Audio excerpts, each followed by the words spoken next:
I don't think I smell like vagina. What is the major problem, do you think? Too much hormones. You should just fucking smile and blow me! You little bastard, you attacked my stepson? Enough. I will hear no more of this Hebrew nonsense. Kennedy! A Methodist and the son of a bitch! I'm white, you know? I'm white. God-awful bunch of malcontents. I hope you all kill each other. I hope you die. Well, I can't understand none of it.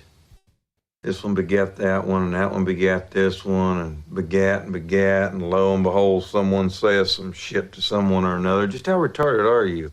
Rest now, brother. We have the watch, and I'll see you in Valhalla. Nobody's saying you can't own a gun. Nobody's even saying you can't carry a gun. All we're saying is you can't carry a gun in town. So you're just crazy in a retard kind of way then, huh? In certain extreme situations, the law is inadequate. In order to shame its inadequacy, it is necessary to act outside the law, to pursue natural justice. This is not vengeance. Revenge is not a valid motive, it's an emotional response. No, not vengeance. Punishment.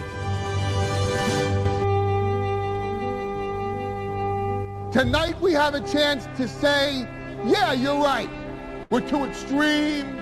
We're too wild. We're too out of control. We're too full of our own shit. Or we have a chance to say, hey, fuck you, you're wrong. Fuck you, we're right. Because you have all made it to the dance. Because believe me, this is the dance. Start the show.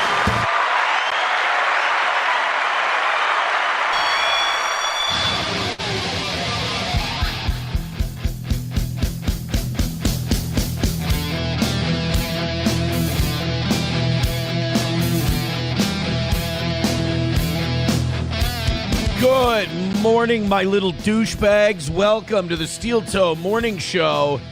It's me.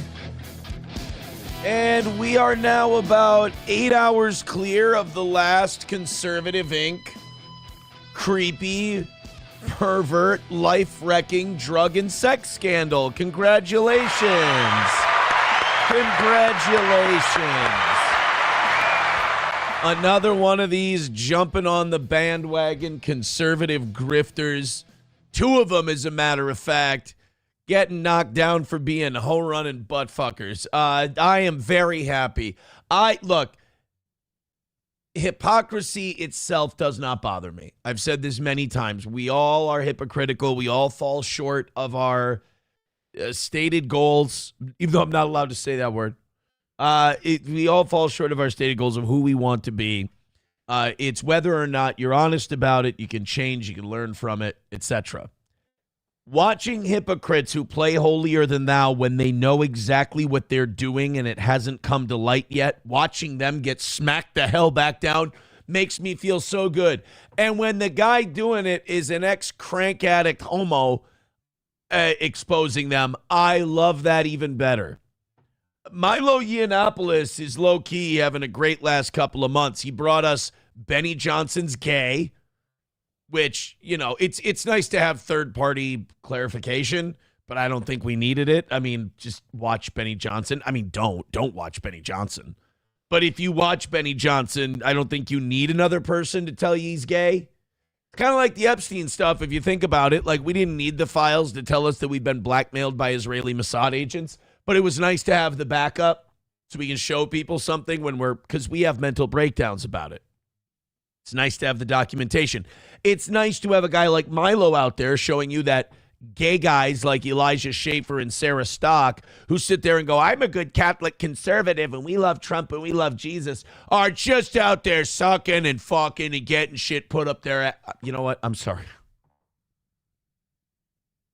Before I started today's show, I was really thankful of the money that Jeremy has been dumping into this program. And I said to myself before the show, I honestly did. I said, dude, cool it on the language today. Jeremy and others want to be able to have this show on at work. That's where a lot of our audience comes from. They don't want to put in headphones. They got to be alert and attentive at work. They like to have something on in the background. Watch your language. You can do this. We're 2 minutes into the show, and I'm already just butts and vaginas and penises. Oh, yeah, Jeremy, I'm going to try harder. I gotta pretend like we're back on radio. It actually might be pretty helpful here in the future. But some people hate when I say that, so I like to needle them with it. There's a lot. God, it's hard to talk about this story without being perverse. But Elijah Schaefer, who was a conservative grifter, probably a gay guy. He was having extramarital affairs with this conservative woman who claims she was waiting until marriage. Meanwhile, she was sleeping around with this Elijah Schaefer during the entire engagement. And here's my thing about Sarah Stock, and we'll talk about all this a little bit later. We kind of dove into it a little breaking news style last night. Why are you, like, she was sleeping with this Elijah Schaefer guy. Now, he was married with kids, and a lot of gay guys are. It's, it's a cover, a beard. She wasn't engaged yet to her boyfriend. She was sleeping with Elijah Schaefer, and then she said yes to getting engaged. What, like the sociopathy, the evil of that, I can't fathom. Look, I'm not one. I can't judge anyone who gets in an affair. I've gotten in a few in my day. Not a nice boy. By the way, not good when you bring that up and then you go, I should say good morning to my girlfriend. That's not. I should, though. Real quick. Have a great day. There we go. Sent. All right. To say yes to someone proposing to you while you're actively sleeping with someone else is a different level of evil. I mean, having the relationship, getting married, and then stepping out. That's bad. That's nasty. That's evil. That's a very selfish thing to do. And I cannot suggest against it enough. But to be sleeping with someone else and just having a boyfriend. I mean, a boyfriend you can end, as Louis C.K. once said, you can end that with a phone call. To be cheating on the boyfriend is one thing. Still evil, still terrible, still an awful, immoral thing to do. But to then say yes to the ring when both of you are putting up this Catholic grift and you're going to be virgins until the day you're married, when you're stooping this other guy, I mean, congratulations to Sarah Stock, because that's a special level of evil. Holy jeez. And again, all these people the entire time just grifting online, grifting the conservative thing, taking all the donor money, just out there, pissing into the wind. Can we say, Jeremy, can we say pissing? You can't on radio because that it describes a bodily function, and you're not allowed to do that. So I'll try to keep it a little more FCC friendly. I think you can say stuppen on the radio. But this Elijah Schaefer, Sarah Stock thing, we'll go through it in a little bit. Oh, boy, is it wild. Oh, boy. You know what? I've already brought you in, haven't I? I've already brought you in. Why don't we just go the rest of the way? Why don't we just jump into the Elijah Schaefer, Milo? And by the way, Milo knows who's gay. Milo knows who's gay. If anyone knows gay, it's Milo. You can't run from a Milo gay accusation. Might go with $1 starting us off today. Hey, I have a great idea. Why don't we just handle this money thing up front, all right? It's a perfect week still. Let's keep just... the show's going to be good, and it's better when you get this stuff going because I'm not a sweaty, annoying mess. Might go with $1 says, is that SP's golf shirt? It's not. It's not SP's golf shirt. It's from the Litchfield Golf Club It's got a patch on it and everything. Look at that. Where's my, there you go. I got a patch. That makes it official. And this is a really big shirt, and it makes me feel thinner. Yeah. It makes me feel a lot thinner. It's this is always a good self-esteem shirt, if you will. All right, let's just do this Milo thing. So we went over this during the evening show. I want to go over it with you guys. Elijah Schaefer worked for The Blaze. Elijah Schaefer was always a douche. Elijah Schaefer was never any good. He's burned bridges with a lot of people he used to work with. Apparently has a massive drug problem. All these guys, all these conservative grifters, I think a lot of it is for the insecurity. I mean, I've known one of them personally, up close and personal, and they're all loaded. All these trad cons, basically, are all loaded with insecurity and imposter syndrome. And I think the drugs and a little bit of homosexuality and all of the sex stuff, I think that's to cover up the imposter syndrome. That's the best diagnosis I can find. And they're all delusional. This Elijah Schaefer, you'll find out, they just create worlds, live in those worlds, and anyone who dare breaks through, they lash out at them. You know, Kevin Brennan kind of knows what that's like now. As he breaks through another TradCon facade. So this Elijah Schaefer, he starts going nuts yesterday on Twitter. And he's deleted the tweet since, but Elijah Schaefer had a couple of tweets like, the feds are involved, they took my cars, they took my guns, like just kind of crazy breakdown stuff. My children are gone, my wife is gone. People at one point yesterday thought that Elijah Schaefer, like his family might be dead. These are the tweets that he deleted. I am a victim of serious targeted felony crimes. I am not suicidal. They have kidnapped my family. They have stolen my money. I will bring justice. I need the public to know. I am in Virginia. The government is aware. I believe the FBI is trying to destroy my life and kill me. Now, I don't know if Elijah Schaefer knows this. The FBI has a lot on their plate right now. But apparently Elijah Schaefer is a very important target to deal with. He then tweeted, and again, these have since been deleted, I do not know where my wife and kids are. I cannot get a hold of them. They are filed as missing persons. They have gone missing. Last law enforcement confirms someone in my household set me up. They planted drugs and said I was a criminal. This will be a public trial by the FBI. So Elijah Schaefer is having some kind of meltdown. And people are going, well, wait a minute. Are his kids missing? Is his wife missing? Is there something wrong? What's with this planted drugs? First of all, if nobody knows you do drugs and then you say publicly, oh, somebody planted drugs just out of nowhere, hurts the credibility just a little, like you're trying to get ahead of something. So this Elijah Schaefer starts breaking down and everyone's wondering, I wonder what the hell is going on here. Well, enter conservative gossip columnist and human gaydar Milo Yiannopoulos. He starts leaking the DMs. And he starts kind of filling people in on what's going on with this Elijah Schaefer. Milo wrote, and we'll put these up on the screen for you.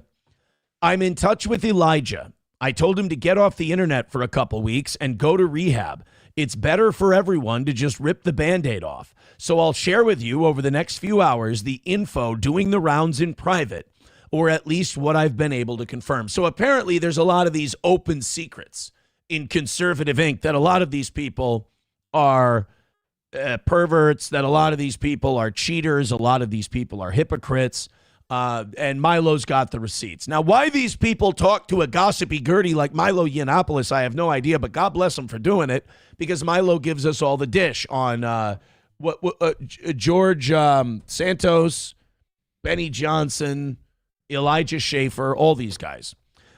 These are the DMs from Milo to Elijah Schaefer. I've seen a dossier someone put together. Everything is coming out. My advice is to check yourself into a facility sooner rather than later. There may be a life for you after this, but it's going to depend on being totally honest about all the details, and it's going to require sympathy. As far as I can see, drug addiction is the only card you have left to play. Now, see, here's the amazing thing about public perception.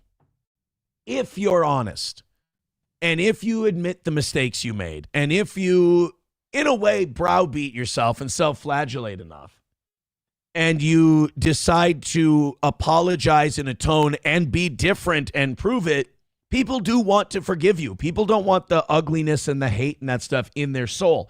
They want to forgive, but they don't want to be played, and nobody can trust you right now.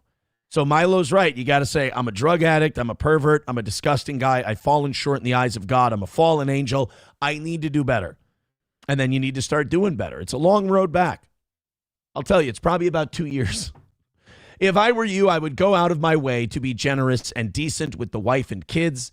This cross-filing in other states for divorce is insultingly childish and stupid. Yeah, so Elijah Schaefer's wife filed for divorce, and I'm going to get some of these minor details wrong. Texas. Elijah Schaefer responded by going to Florida and filing for divorce there, so it looks like divorce was his idea. Oh, honey. Oh, honey. Just take the L. She didn't want to be with you anymore. I mean, I filed for divorce from my last wife because I was done with her. And, you know, she didn't try to play the, oh, you can't fire me, I quit card. I mean, she took her L. She knew she was a junkie. She knew she'd fucked up, and she took the L and let it happen and didn't put up a fight. I said, do this, this, this, and this, and sign it. And she went, well, I need you to sign an NDA so you won't talk about anything. And I'm like, I'm not doing that. And then she got arrested, and we're like, yeah, about that paperwork. And she's like, okay, there you go. So, I mean, going to another state and filing so you look better, I mean, that's some real cokehead behavior. So Milo then asked, observers will be asking, haven't you put the poor bitch through enough? The investors don't matter. If they met you and still wrote you a check, that's on them. I'm sure it will be a while before you are ready to start putting your life back together. But when you are, I will help you. I've been trying to signal to you for the past year or so to cut the bullshit and talk to me. I was hoping everybody could avoid this. Milo then went on to say, you may wish to be offline for the next week or two. Elijah then responded, what do you mean? Cease and desisting people right now. So he wants to send people. This Elijah Schaefer's answer to this is send people cease and desists and try to get them to stop talking about what he is. I mean, you talk about not taking accountability. But I got my car back, so that's good. So Milo's telling him, you're a drug addict, you're a pervert, you're stepping out on your wife, you're getting divorced, she's taking your kids from you, you're losing everything. But you got your car back? Well, I guess it is the small victories in times like this. So Milo wrote back, are you stupid? To which Schaefer wrote, what do you mean? Wait, just seeing the top of this. Hey, man, I'm going through some tough things. Can you help me here? What dossier? Shot you a call. Milo wrote, your tweets have been so erratic and insane that people are asking if you killed your family. There is a dossier being circulated that reveals all the details about Riff's collapse. Riff TV is a company he worked for, I believe, after the blaze. Your drinking and substance abuse. The affair with Sarah Stock. We'll get to her in a second. Treatment of your wife. Sexual habits and perversions. Alleged prostitution. Apparently, when these trad-con family men get into the coke and the extramarital sex, they can't help but have the hookers, too. I know another guy who just, the hookers, the hookers, the hookers. You talk about the hookers. And it's like, again, Bud Grant had the greatest advice for anybody involved in stuff like this. Act like you've been there before and act like you plan on going back. What is it about money and influencing people with these retarded online conservatives that they got to get a pile of white powder and a bunch of skanky hoes? I don't, you have the life that people dream of. You have the family, you have the whole setup, you have money, all you got to do is sit down, shut the hell up and enjoy it. And instead, this Elijah Schaefer, as you're going to find out later, he's bringing electric dildos with him on the road because he likes it in the butt. Unbelievable. Your wife filing for divorce and then you filing back in a different state so you can make out that you dumped her. So then one last wall of text from Milo on this. He says, is it safe to assume that everything about your life is about to hit the internet? Start again at the beginning of my text now that you know this. You won't take it, but my very strong advice is that you get off the internet for 2 weeks and check into rehab. I would make it 2 months, but, Milo's being a little conservative there. He's the only one being conservative. Why is it that the gay guy is the conservative, beacon of what you should do morally? The gay coal burner is the one who's telling everybody, look, you got to get stuff together, man. And be very, very effing nice to your wife. Whether or not you have a professional future at all depends on it. Nobody believes this horse S that you're posting about your car either. You got away with being a maniac for a while, but the bill is now due. That is a great way to put it. The bill is due. You can't do all of this stuff without it coming back. You are a very poor liar. It is not your forte. You should find another profession, one in which you only need the truth. So then Milo says Sarah Stock is this Elijah Schaefer's paramour. Sarah Stock is one of these girls who did Woman on the Street, basically e-thought garbage for conservative guys to get boners. Some blonde tart. And it's guys, you got to stop trusting these women. You got to stop simping for them online.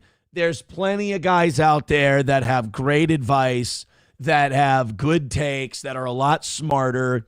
Yeah, she's got boobies. We get it. Get a hold of yourself, for God's sake. So this Sarah Stocks gets DMs from Milo because Milo is keyed into this stuff. And he sees that a lot of this stuff about Elijah Schaefer and Sarah Stock is about to come out. Now, the interesting part of this, a lot of people who have worked with Elijah Schaefer in the past at The Blaze and Sydney Watson and people like that, they've hinted for years that he's not the best guy, but they've kind of kept it hush-hush. So Milo then wrote to Sarah Stock, if your husband doesn't know, now is the time. I understand that you won't see it like this for a long time, but as you can see from the above, it is better for everyone that things come out in one burst today instead of metastasizing over weeks. Don't let him find out from somebody else. Now, the Sarah Stock thing is interesting because she's another conservative grifter. Milo says, let's put this up here. By the way, thank you, Redneck Catholic, for $9.99. Says, seems like Jesus is exposing all the frauds and hypocrites. It seems that way, doesn't it? Epstein files, Elijah Schaefer. Both needs to repent. Sarah needs to go off into the desert for years as penance. She can take her vocal fry with her, too. I'll tell you this. I've never watched anything from Sarah Stock. I'd never heard of her until all this came out. When I Googled her, it said she was a wrestler for All Elite Wrestling. So that shows you how much I know. But I always think these conservative ink people, you can kind of look at them and know. And you can know, no, you're not a guy I talk to. This is why we need an element. This is why the internet is bad. No gatekeeping. You need an element of gatekeeping. Because sometimes you just see someone and you go, they ain't right. So Milo continues on Sarah Stock and Elijah Schaefer's relationship. In February 2025, Sarah Stock and Elijah Schaefer began sleeping together. The affair ended on the day she got engaged, about 6 months later. In that time, they experienced multiple pregnancy scares. It is alleged by one former acquaintance that Sarah got at least one abortion. So we've got the big no-no A word in conservative circles. We've got an abortion. She went to the schmishmortion clinic and she got a schmishmortion. That's the rumor. Multiple pregnancy scares. Well, the Catholics, be fruitful and multiply. Us Catholics don't believe in protection. And I've kept that promise to the Lord. You're welcome, Jesus. I've been a good boy. Such bullshit. I'm failed in the eyes of God, but I'm trying to be the shepherd, Ringo. I'm trying to be the shepherd. So, conservatives, Trump is good, God is great, Catholics. You're going to find this with a lot of pro-life conservatives, that once it's actually their turn to experience something like this, all of a sudden they're not so pro-life. Which, is okay, but they never admit it.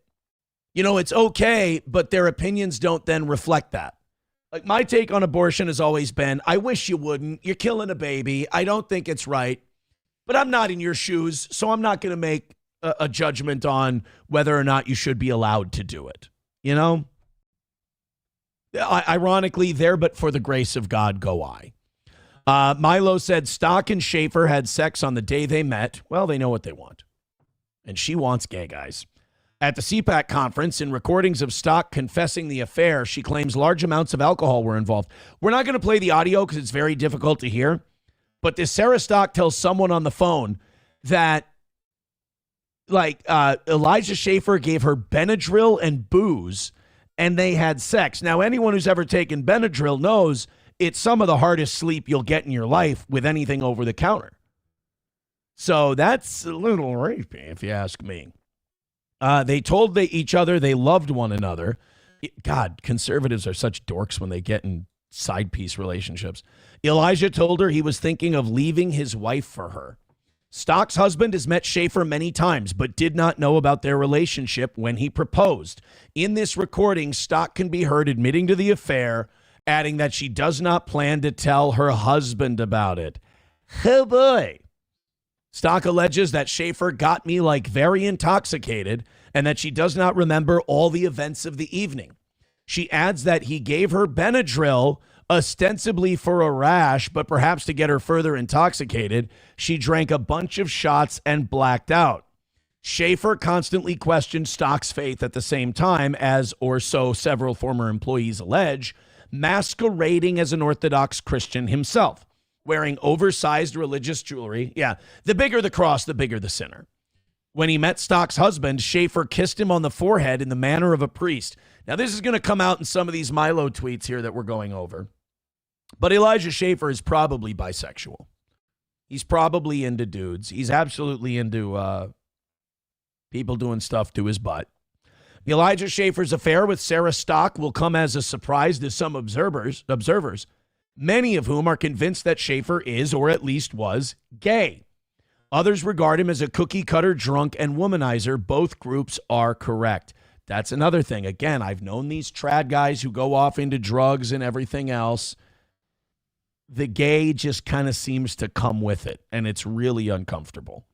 Schaefer says he had a twink phase before he got married, and if you don't know what a twink is, Milo goes into detail here describing it. I don't even like to read it. It's a little spindly gay dude who likes to be up bottom.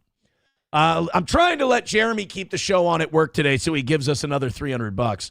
A little known fact about Schaefer is that he attended church with and grew up around, drum roll please, Benny Johnson. Did they make these people in a factory? Good God. They just find each other. They've got like gay magnets in their buttholes. I said buttholes, Jeremy. Benny Johnson, Elijah Schaefer, just attending the same church, growing up with Benny Johnson, at whose house Schaefer attended sleepovers while they both attended Calvary Chapel. I'm going to say this, and you can sue me if it isn't true. Elijah Schaefer and Benny Johnson had sex. Schaefer left the church in a hurry when he was discovered having sex with another man. Despite his own past, one of Schaefer's favorite subjects is Nick Fuentes' homosexuality. Methinks thou doth protest too much. A subject Schaefer returns to again and again, according to Sarah Stock, who comments in the second recording on how much Elijah talks about Fuentes in private. Well, I mean, gay guys are catty. There are too many examples of outrageous hypocrisy to list, but here's the kind of thing Stock was posting online while she was near weekly and for 6 months, cheating on her boyfriend with Elijah Schaefer. It is not known whether she insisted that her husband wait for marriage.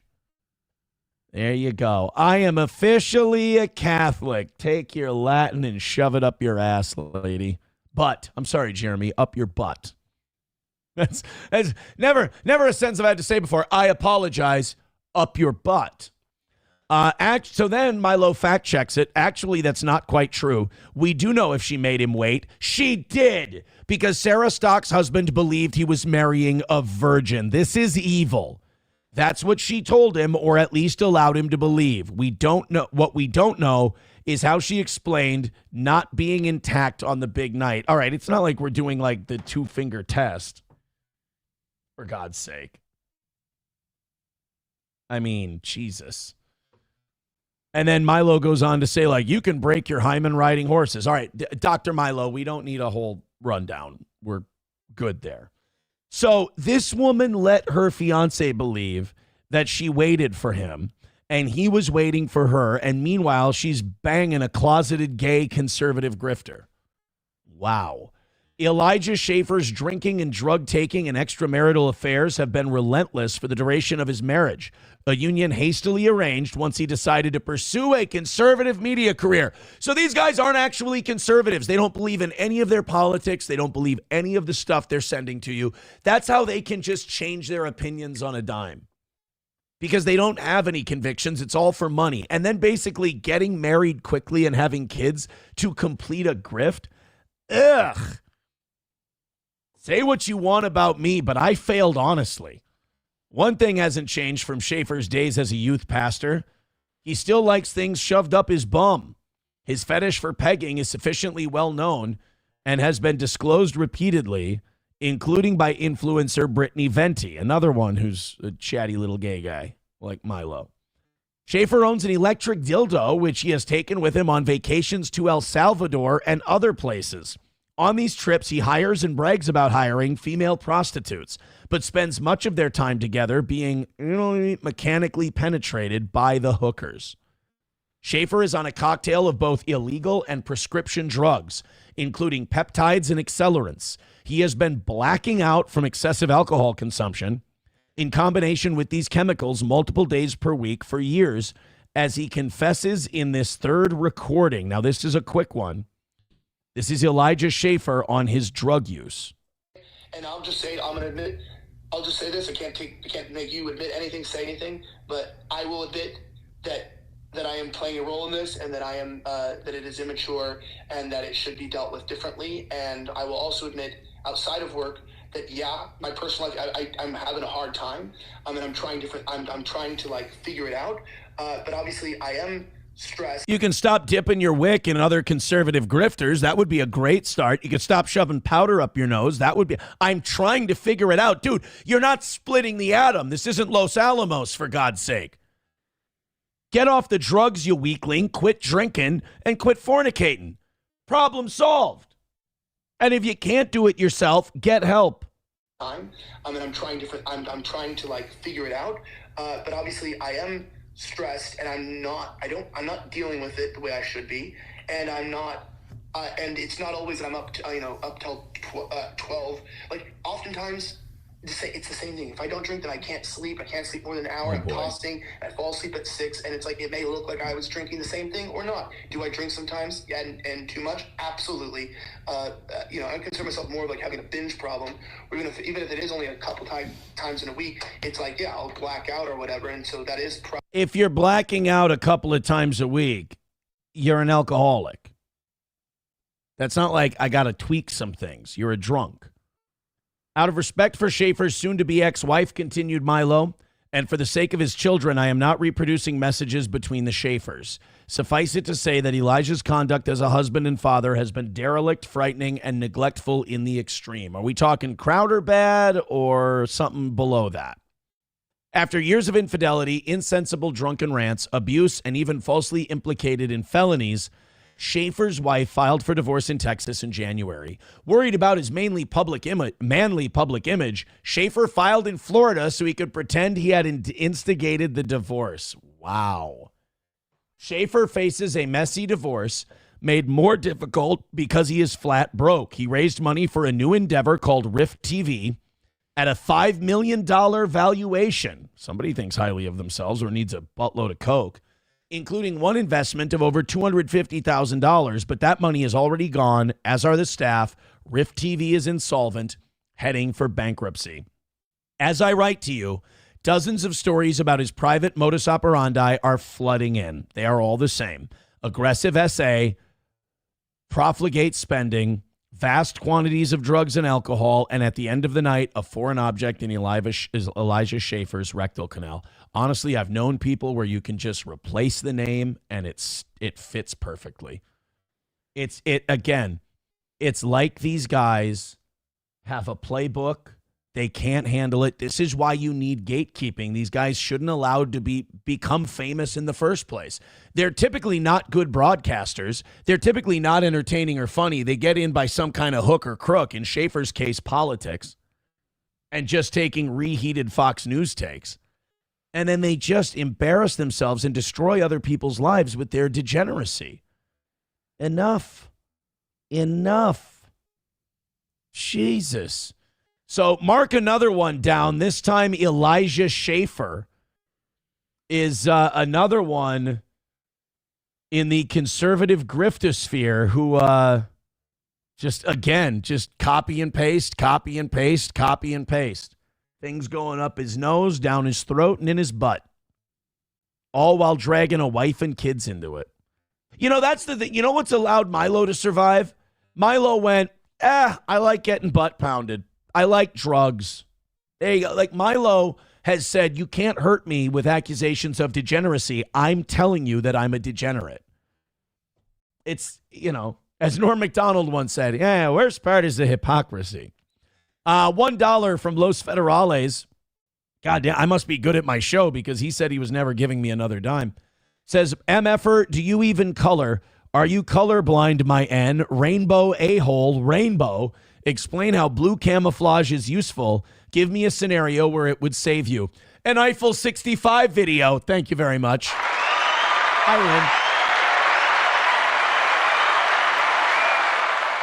I win. Sarah Milkstock says hostile soldier. Sarah Stock SS. Oh boy. Trucker 18-wheeler with $1 says, who are all these people? I've never heard of them. Look it up. This is what the internet is talking about. Come on, man. Try to keep up. Contagious Cody with $2 says, most conservative or trad wives are just covert feminists. No, a lot of them are pick-me hoe bags. Sarah Stock is a clear pick-me. In fact, all of these conservative grifter women, all just pick-me hoes. Who was the one and they all fall from grace. Sarah Stock, Lauren Southern.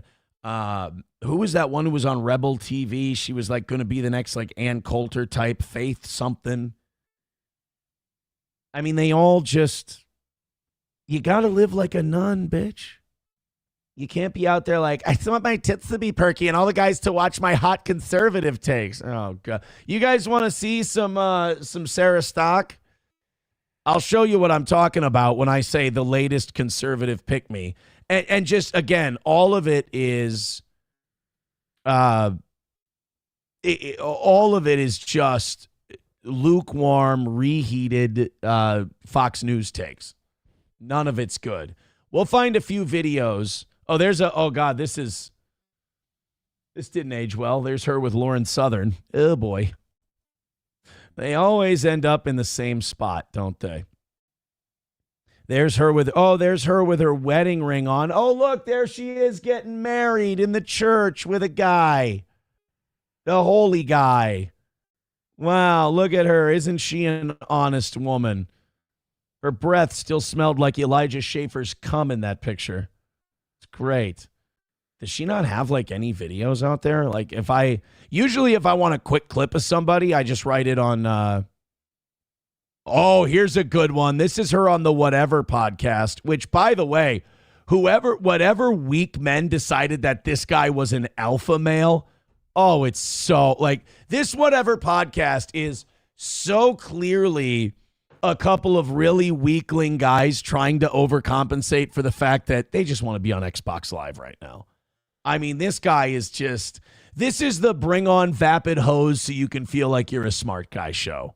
This show is a parody of itself, but I understand people like the train wreck element of it. This is Sarah Stock. Now, mind you, This is while she's humping Elijah Schaefer.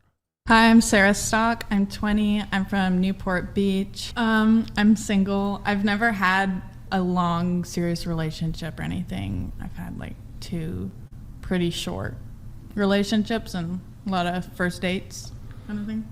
How many first dates would you say? And by the way, these whatever guys would be ripping her apart if she just had the wrong politics, because she sounds like a vapid pick-me.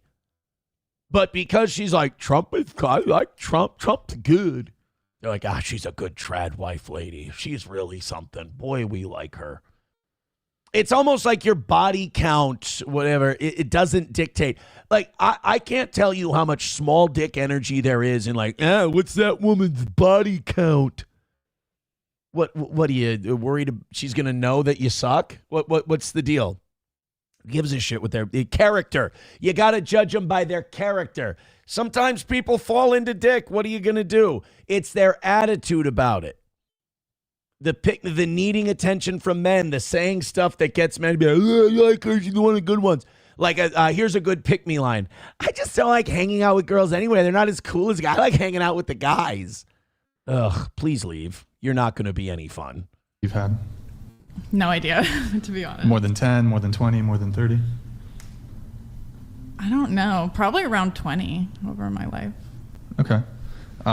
What's the longest? Like, look at this gay guy. He's writing down notes about how many first dates these women have had. Guys, don't look up to people like this. Don't watch this whatever podcast and go, these guys are good. This guy is a dweeb. Period of time that you've dated a guy? We gotta bully dweebs again, man. We gotta put these dorks back in their place. Anyone who sits there having a conversation with a woman about how many first dates they've had and jots it down seriously like he's doing hoe research, that guy didn't get shoved in enough lockers. Like 2.5, 3 months, I think. He's writing it down. Would you call it a situationship? No. Have you ever called somebody your boyfriend? Yeah. You're also religious, correct? Yeah, I'm a Christian. Are you waiting until She's on her knees a lot from what we hear from Milo. marriage? Yep. Have you always waited till marriage? Yes.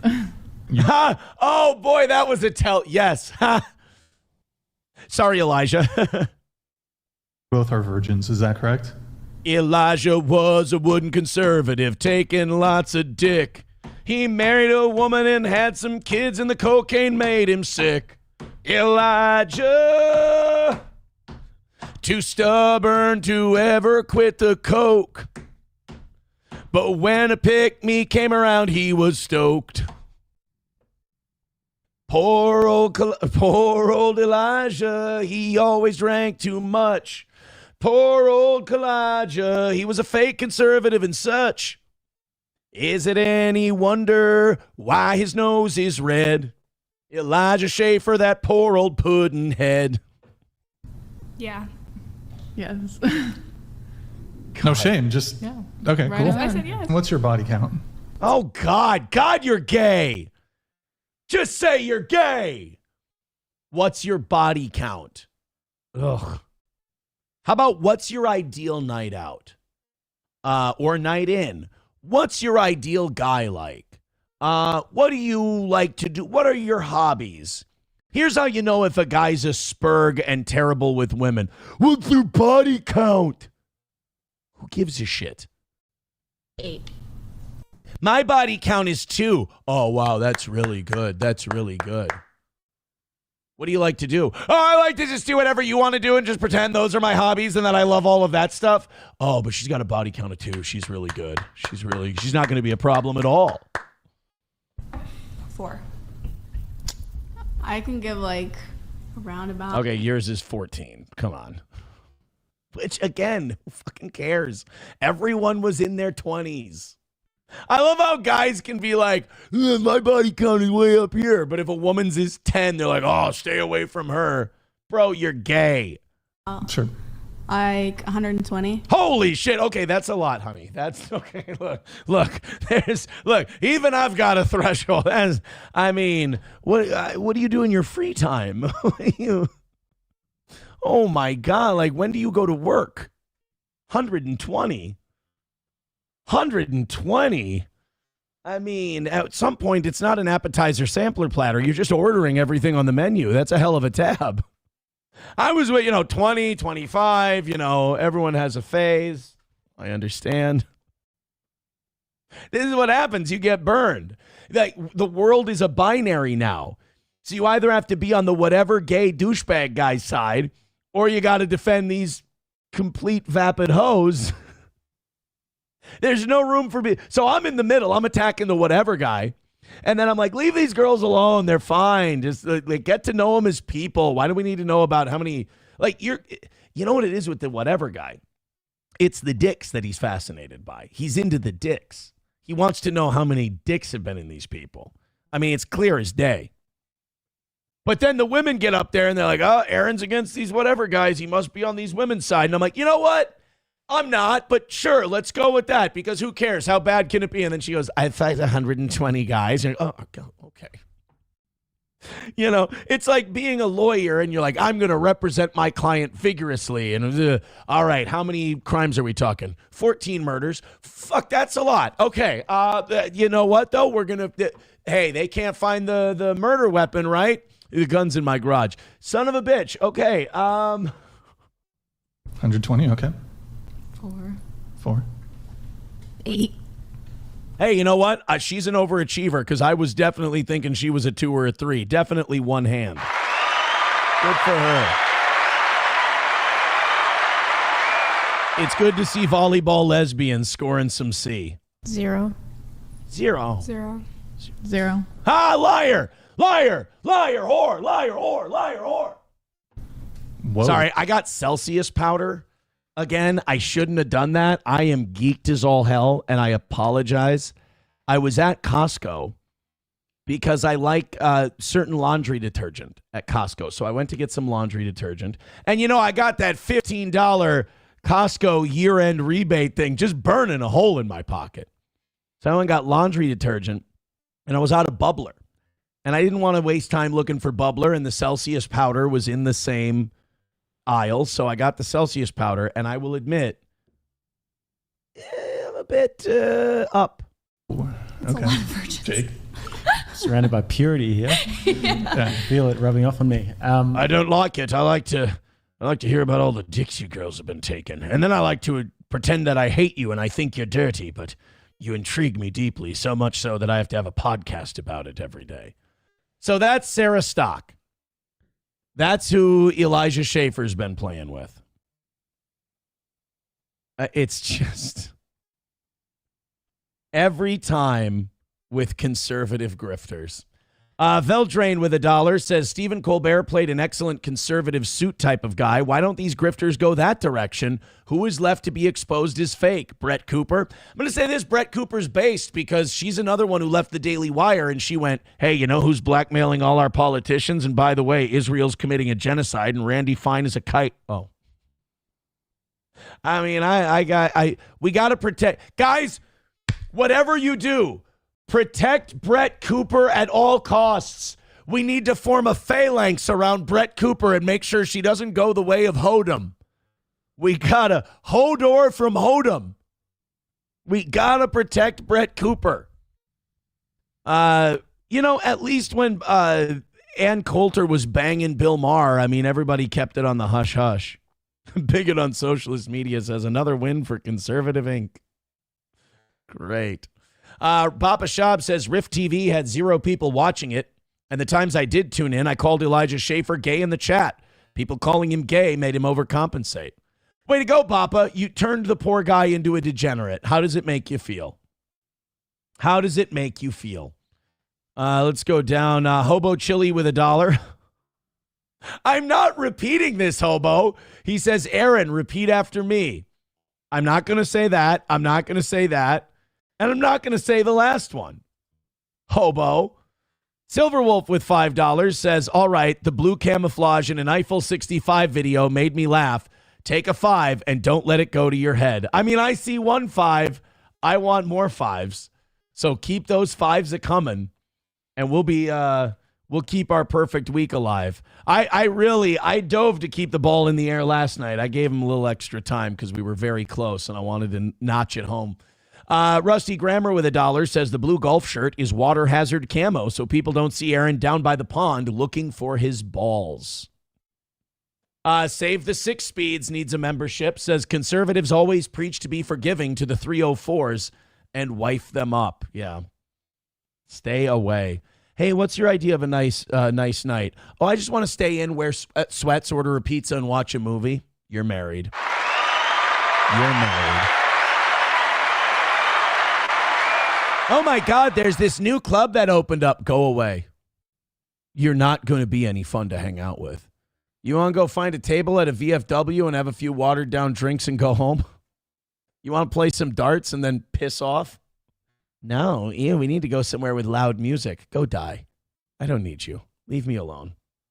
Baba Shab says, Aaron, if they sleep with 900 people, I think it would be fair to say they have shitty character. Well, yes. Like I said, I was thinking like 15, 20. Everyone has a bad couple of years, you know? When she said 120, I was like, all right, look. But I like those kind of moments on the show. I like when I can be when it turns around on me. I'm getting to that part in the chat where people are calling me out on that one. Root Rat says whatever is as bad as The View. Absolutely. Absolutely. I'm glad that I'm scrolling through the chat now, that a lot of people feel that way about these trad shows like whatever. Historically White says Aaron would F Bonnie Blue. No, I'll tell you this. SP and I both love the Matan Even episode where he interviews Bonnie Blue. It's so fantastic. Baba Shab says basically the too long didn't read is trad Catholic whore is not traditional or Catholic, just a whore. Correct.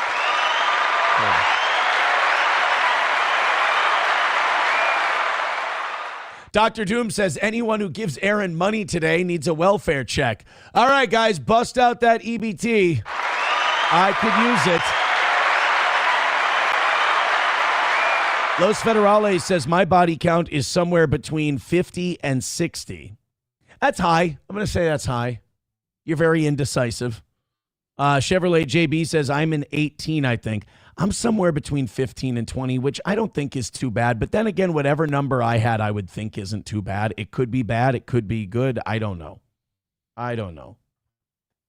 Continuing on in the chat here. Approachable, I do have your link. I do have it. Thank you guys very much. Keep it going. Streamlabs, PayPal, Venmo, Super Chats, and Rumble Rants. Jeremy, by the way, says, cuss all you want. You've burned me too many times. I've been doing very well today. Says, yesterday was only because you seemed really down. Well, then, in that case, I'm depressed as hell, and I'd like to win a lot easier than we've been winning lately. Look at me, never satisfied. We have the last 2 weeks where we miss a couple of days. This week, we're still perfect, but I've had to grind a few of them out, and I'm like, oh, I just want it to go quicker. What an asshole. What an asshole. Gift a membership right now if you think I'm a smarmy cunt and a manipulative douchebag. Gift $50 if you think I'm a manipulative asshole about money. Power Windows says the Whatever podcast was funny when the clips first started coming out. Now it's just gay and overplayed. It's so gay. So gay. Mikey Two Milk says, I agree with everyone. Your hair is ridiculous. I know it's too long to do what I did. I saw it in the mirror today. I knew it was going to be a problem. I thought you guys were just going to let it go. Yeah, but apparently we're not letting it go. I get it. It's got too much. It looks like a skate ramp now or a ski jump. It's not good. Mikey Two Milk says, I agree with everyone. Your hair is ridiculous. Why did you ever think it looked good this morning? Go fix it now. I kind of thought I had crossed the Rubicon, to be honest with you. I did it. I looked in the mirror. I'm like, that ain't going to work, but we'll get through it today, and then we'll get a haircut this weekend. What are you going to do? And but apparently I've been found out. Son of a beaker. Thank you, Scuba Nerd, for gifting a membership. Hey, there you go. Thank you very much. I appreciate it. Scuba Nerd gifts a membership and says, you're a huge cunt. Well, there you go.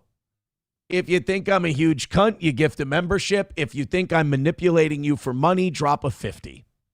Streamlabs, PayPal, Venmo, Super Chats, Rumble Rants. Thank you, guys. 199 from Nerd Locations. This is a good question in transition. Has JJ, I'm assuming he means McCarthy, not Justin Jefferson. Has JJ lost the team, lame duck, or bounce back? I think he's going to be good. I think he was looking really good in the last 5 games of the year. I think if he can put on a little weight and stay healthy, I think he's going to be good. But I also understand that we have a roster that can win right now, and this is going to be the last year that we have that because of cap issues. If we can make a deal for Joe Burrow, his cap number this year would only be $27 million. I'd be willing to make the deal if it involves 2 first-round draft picks, a couple of lower draft picks, and J.J. McCarthy. I would make that deal. But I do. But here's the thing: it's a paradox because I do believe in J.J. McCarthy. I do think he's going to be really good, and if we have a good draft this year, I think we can be right back in contention. But it was a rough season, especially with Sam Darnold going to the Super Bowl. Thank you, Nerd Locations. King Kong Dong with $1 says, today confirms Butters is your animated character lookalike. Can we at least drop like 5s and 10s in? If we're, look, I don't mind. I picked my path as an e-whore. Can we at the very least throw in, number changing amounts of money to insult me? That would be nice. I appreciate that. Just a suggestion, not a demand, just a suggestion. The hair, I knew I wasn't going to get away with the hair, though, today. Papa Shab says, Professor Chaos looking ass. Yeah, here's what I don't know why I thought this. It's like I don't know you people. But, like, when I saw it in the mirror, I was like, this ain't going to fly, but I think people are going to forgive me, and they're just going to let it go. I should know you by now. By the way, Bill Grand in the chat. Hey, Bill Grand, somebody gave that 20 yesterday, so I will be filming myself shooting threes today. I'll post the video on Twitter, and we'll play it on the evening show tonight. Does that work? I'll post it on both platforms. Give me tips with $1. Says, Joe can't stay healthy. I think he's played 1 full season. Yeah, but he went to the Super Bowl in that season. That's the thing. If we can keep Joe Burrow healthy, shit, man, it's enticing. Hey, the Timberwolves are totally getting Giannis, by the way. He's ours, man. We traded Mike Conley. We freed up a shitload of cap space. We have a lot more flexibility in trades now because we got under one of the luxury tax aprons, the salary cap aprons. Look out, because Giannis apparently wants to go to Minnesota or Miami because he thinks he can win a championship there. We are getting Ant Giannis. And we're going to, I mean, this could be our year, man. I know that's Minnesota sports fan talking, but just keep watching those trade wires, baby. Keep watching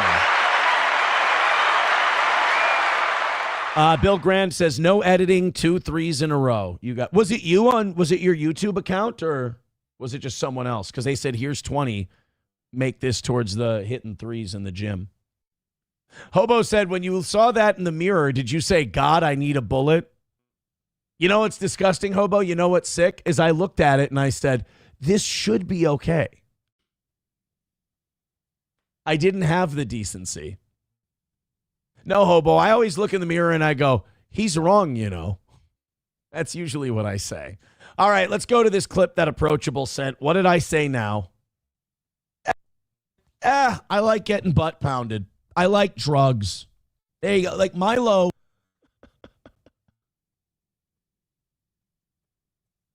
I mean, I don't like either of those things. I was saying, I have a feeling you're not listening to a word I say and you're just waiting to do that. Loaded Wrench with $2 says, bro has an overdose an overhang like my roof. Hashtag dry nose. Thank you.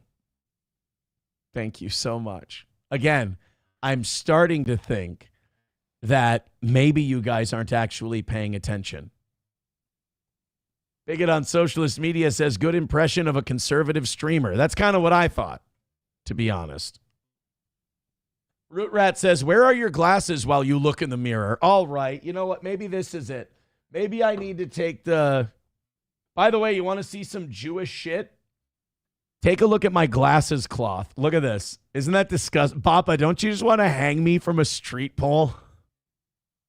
When I got my travel and dining credit card years ago, I got this. I got a Chase Bank fucking glasses wiper. Isn't that Jewish as all hell? Isn't that just disgusting? I sit here and rail against the banks all day. Meanwhile, I'm wiping my glasses with Jewish economic control. Papa Shab says that's very Jewish. Well, you know what? You should see the reward system that they have on that travel and dining card. It's hard to say no. I owe my life to the Jew. $1 from Silverwolf says this Bill Grand guy keeps moving the goalposts. First, it was show yourself making a 3. Now it's 3 in a row. Must be a woman with all the flipping. I think he said 2 3s in a row. I don't think he said I need to make 3 in a row. Oh, God, I've been off this Celsius for so long. I should have stayed off it, dude. I am tweaking right now. My knee is going 100 miles an hour. I can't make my eyes any narrower than this. This is just how they are right now. Here we go. Streamlabs, PayPal, Venmo, Super Chats, and Rumble Rants. I have a request. Let's have a steady stream of contributions, and let's have ourselves a nice and easy day today. Matthew Q with $2 on PayPal. Yeah, let's test that PayPal and Venmo. He says, JJ will win a Super Bowl with another team. That seems to be what happens with the Vikings. You go to other teams to win a Super Bowl. So before we bring Johnny on, I need to play this when he's not here because people are somebody sent me this and said that Johnny may have killed somebody. There was, Tommy Jordan has been in our chat recently. He wants to co-host the Steel Toe Show. And the conspiracy theory goes that Johnny sees Tojo as a threat. And with Tojo being a threat, they're saying that Johnny may or may not have taken him out. That Tommy Jordan may, in fact, be dead. And that Johnny took him out to save his job. Kind of like, I'm rewatching Breaking Bad. Remember when Jesse killed Gail Bedecker? Spoiler alert. This is kind of like Johnny killing Gail. Or Johnny killing Tommy Jordan is like Jesse Pinkman killing Gail Bedecker to save his own gig. Let's see. Oh,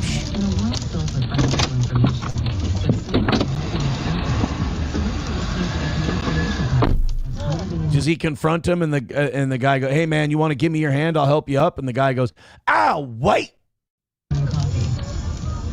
Uh-oh. Financial Guru's 1,000-page book on simple finances. I don't know. That looks like a hit job to me. That looks like a hit. Let's see if we can see a face. Let's see if we can see Johnny's reflection or anything. Ooh, yeah. I don't know. Guys. That's I definitely think there should be an investigation. I think it's something worth looking into. We'll bring him on in a second here. And we'll see what the deal. I think we owe it to him to hear his side. Silverwolf with $1 says, might have said 2. I don't know. They're a woman, so I didn't listen. Bill Grand's a woman? What? This is the first time. Why would you have a name like Bill Grand? And you're a girl. Chips and Diff says, the ambulance is right there. He's fine. Well, let's get it straight from the horse's mouth here. Johnny, the rumor is that you have murdered Tommy Jordan to protect your own job. Your thoughts? No, I wouldn't. I don't mean to be rude, but this gig isn't worth killing somebody over.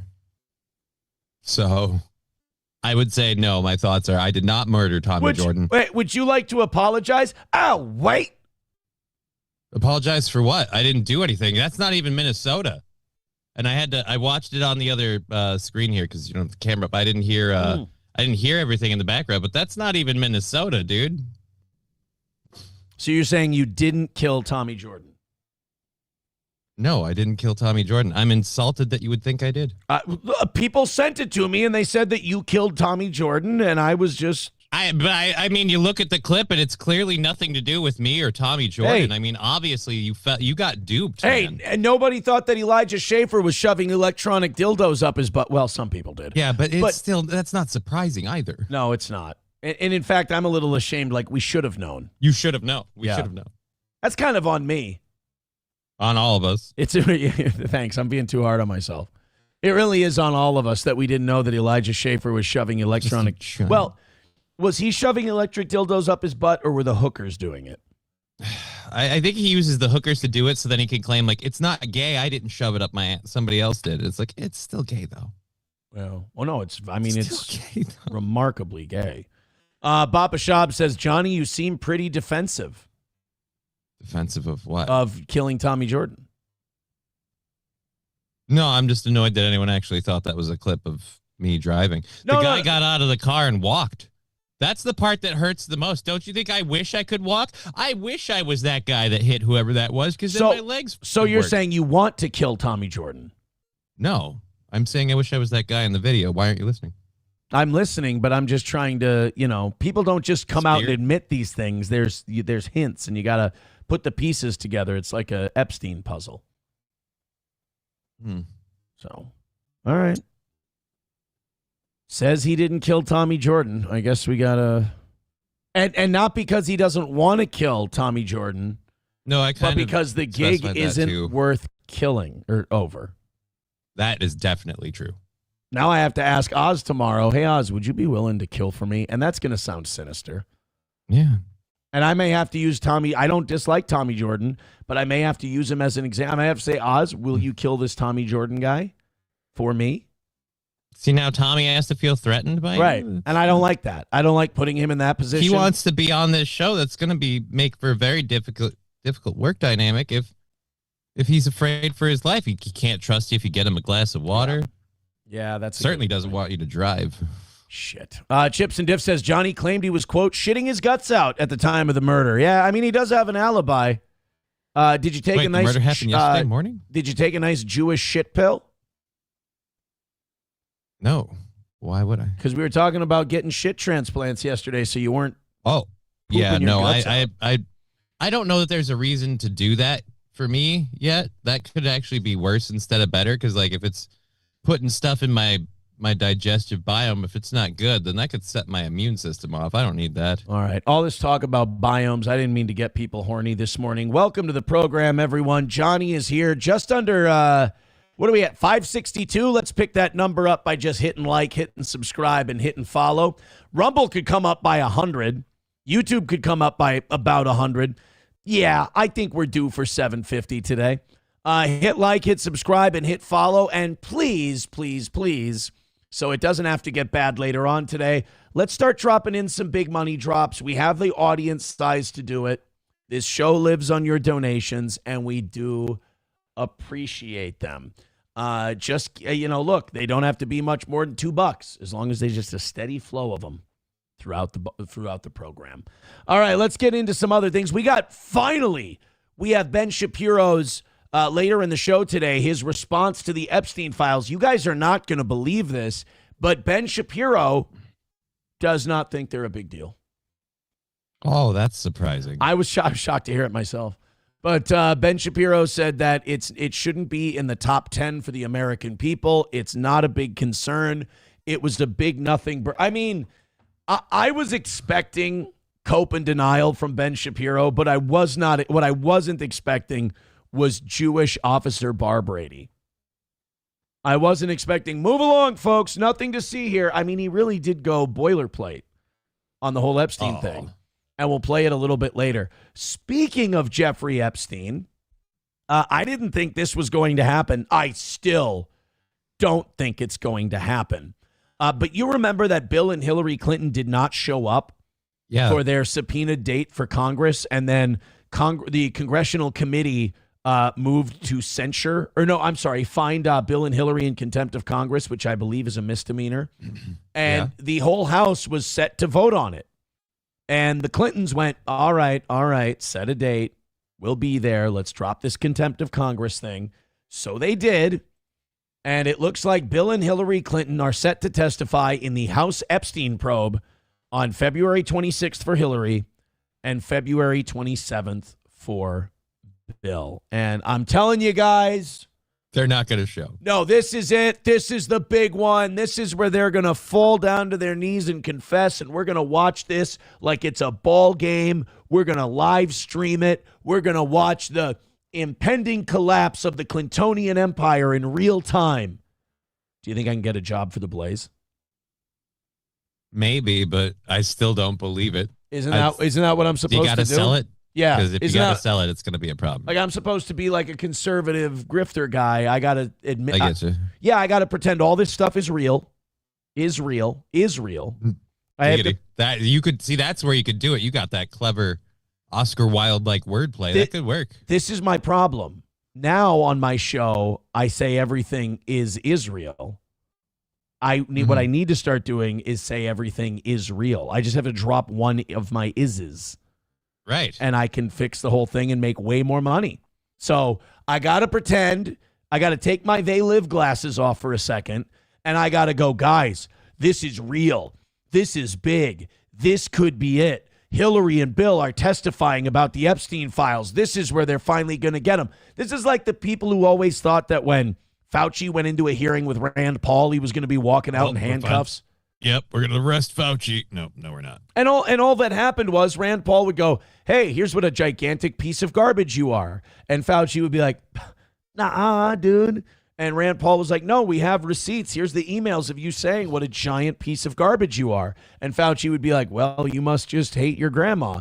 And then they'd do their little dance, and then they'd both leave, and both of them were fine, and both of them had lots of money. It's great for everybody.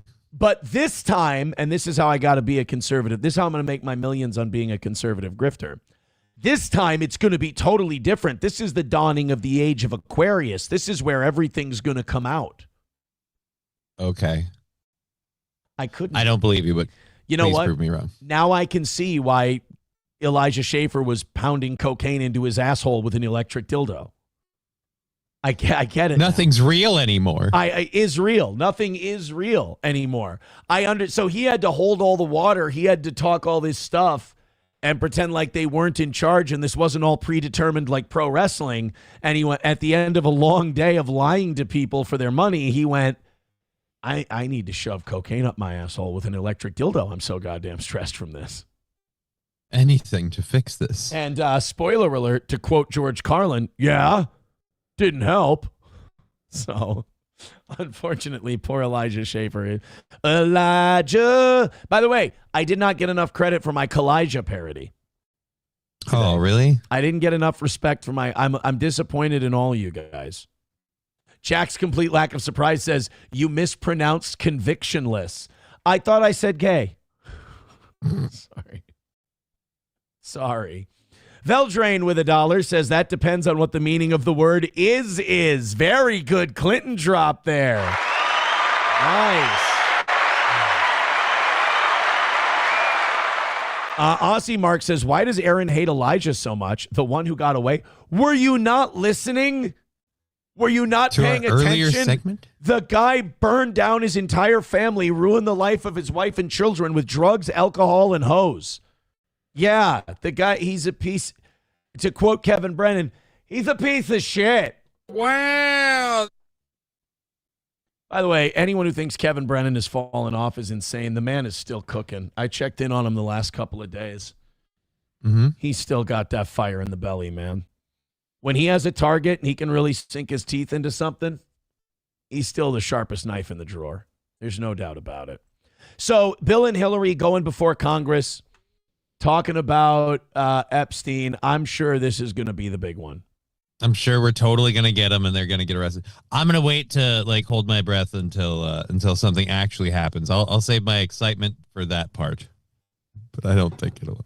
Aussie Mark, I can't believe it, but we found an Elijah Schaefer defender. Okay. I didn't think this would happen. He goes, I mean, you did the same. You got divorced too. That's why I'm trying to tell these guys what morons they are. How'd it work out for me? I went to jail. Stop the bullshit. Learn from me. Elijah I pulled Schaefer. up the nose of the plane. Here's the difference between Elijah Schaefer and me. Repentance. I'm an idiot. I'm a moron. This was stupid. Nobody should do this. Don't learn the hard way. Don't be like me. Repent, move on, grow, joke about it. Elijah Schaefer goes on Twitter and pretends that the feds are coming after him and that his family disappeared. They didn't disappear. They left him. She files for divorce. He goes to another state, pulls a "you can't fire me, I quit," and then files for divorce in another state so it looks like he did it, because that's the Christian thing to do. Aussie Mark says, no, I'm not defending him. Exactly, you of all people shitting on him. Because I've learned. I know. I'm on the other side. I'm the fucking drug counselor who had a problem. I'm the guy in Breaking Bad who ran over his daughter. Aussie Mark, use your fucking head and you'll hear me. I don't like having to hold people's hands through that shit. You know why? Because I'm geeked on Celsius powder. So anything then have you learned? Right. Anything I do is going to be too elevated. It's going to be too personal. You know what fixes that?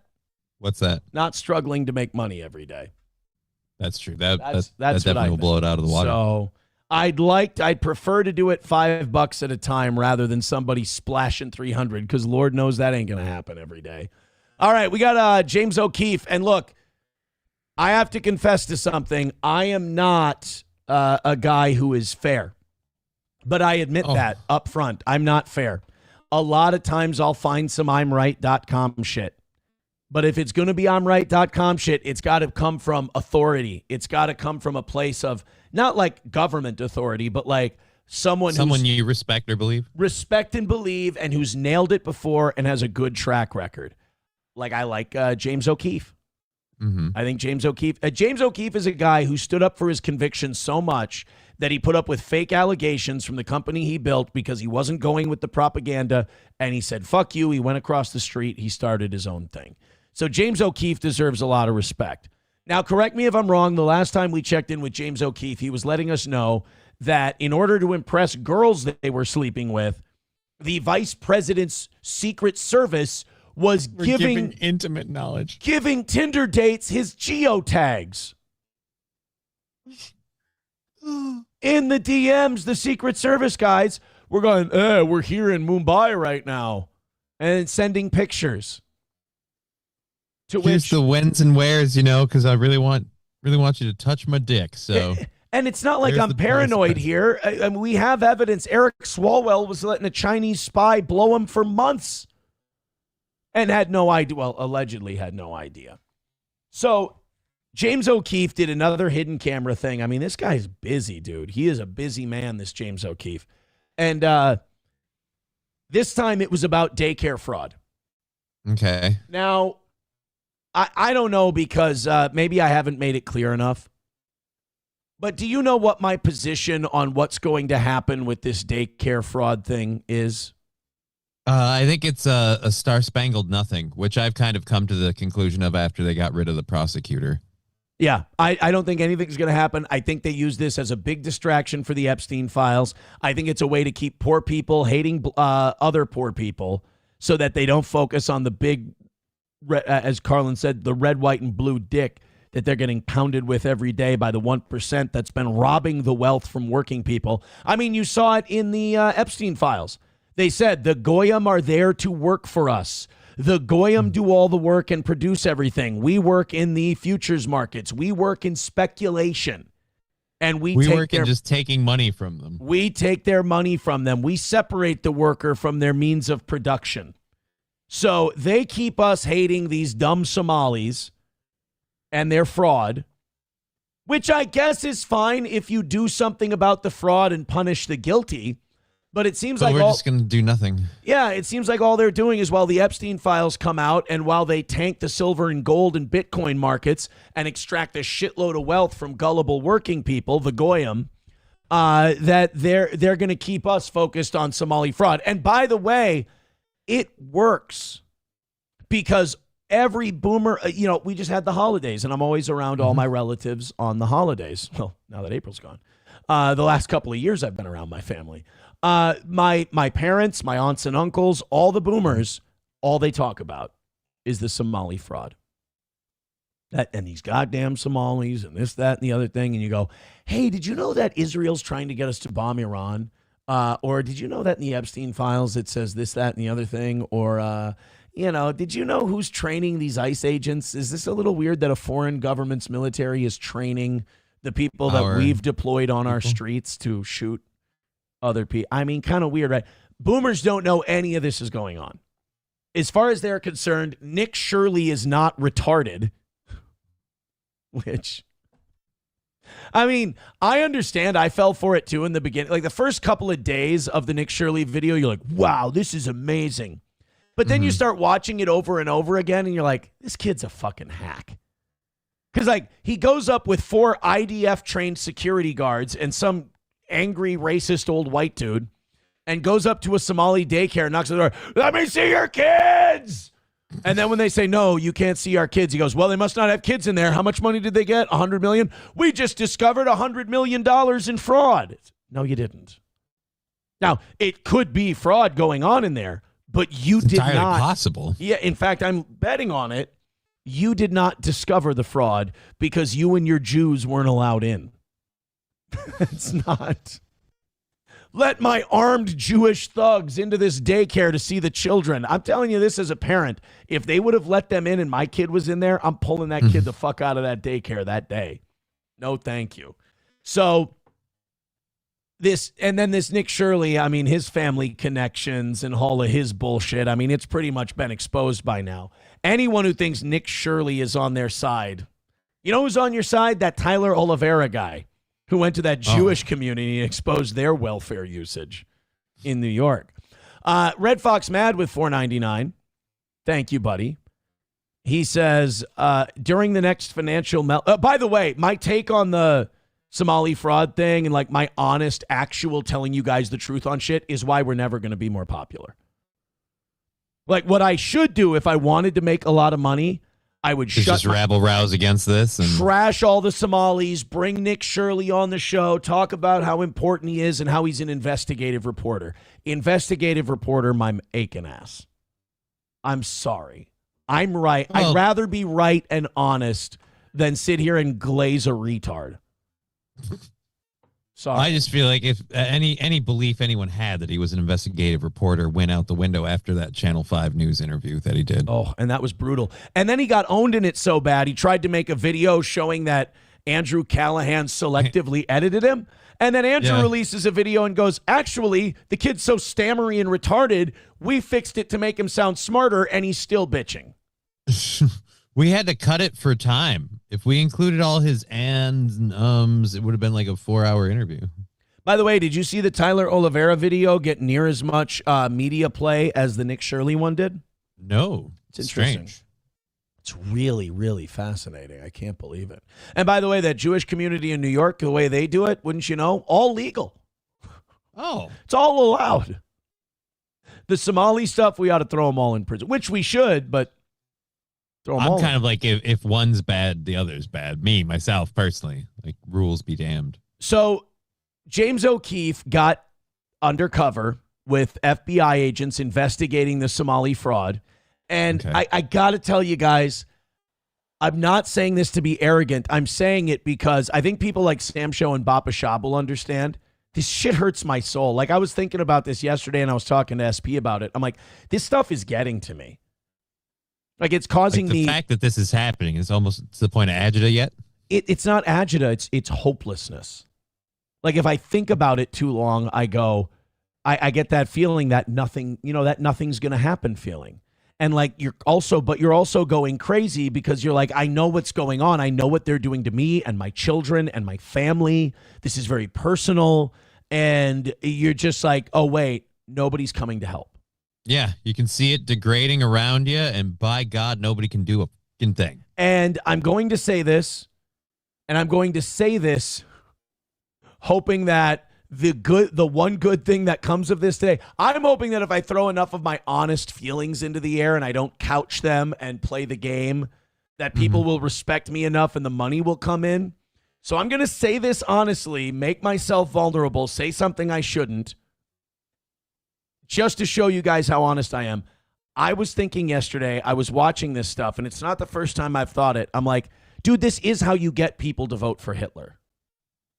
Yeah. Because, Hitler was voted into the chancellery. Yeah. This is how you get him. Some guy comes around waving a book, and he says, look at what they're doing to us. We need to take our country back. You guys don't feel proud right now. I will restore pride in your nation. And people look at the Epstein files, and they look at the banks, and they look at the Rothschilds, and they look at Israel, and they go, you know what? There's enough smoke there. I think this guy's got something. So yeah, but this time around, Trump kind of went on the Hitler route with we're going to make America great again. We're going to restore our country. It's just then once he got in, we found out, he's entirely owned by the people that are doing the opposite. Well, see, that's just it. I was going to say, it's like, yeah, he did the whole Hitler nationalism thing, but he did it with Jewish money. So, I mean, he did it with Miriam Adelson and the Ellisons' money. So I'm going to say that and hope my audience takes it in the manner in which it's meant, because it's also a warning, because I don't want to see people get hurt. Right. I don't want to see innocent Jewish people who aren't Zionists and Israelis and part of this racket. I don't want to see them get hurt. They don't deserve that. But what I'm saying is, if we don't do something about this could eventually it'll become an all or nothing game. Exactly. Aw. As CM Punk once said, you guys better handle this, because if you don't, I'm going to have to handle it, and you're not going to like the way I handle it. It's a dangerous game we're playing, for sure.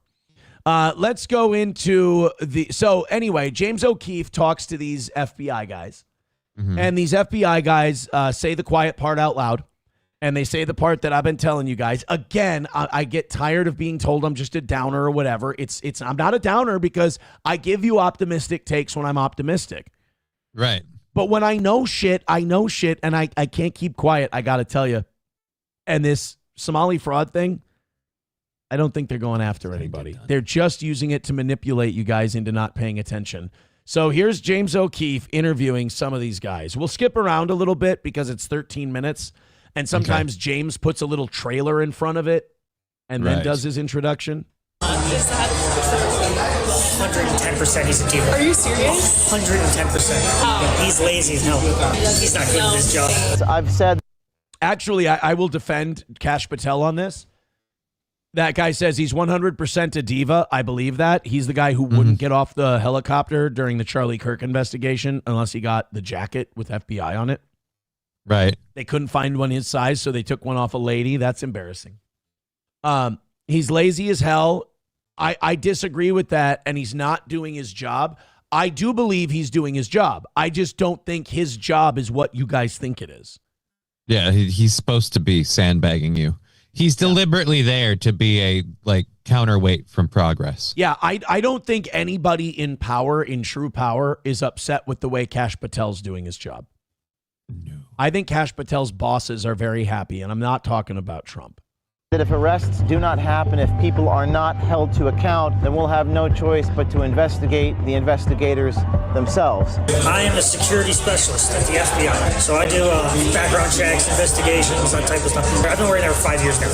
On hidden camera, this FBI security specialist tells us the quiet part out loud. So you don't think there's going to be any major arrests with Kash Patel or the FBI? No. Also, I don't think anybody would ever go to prison.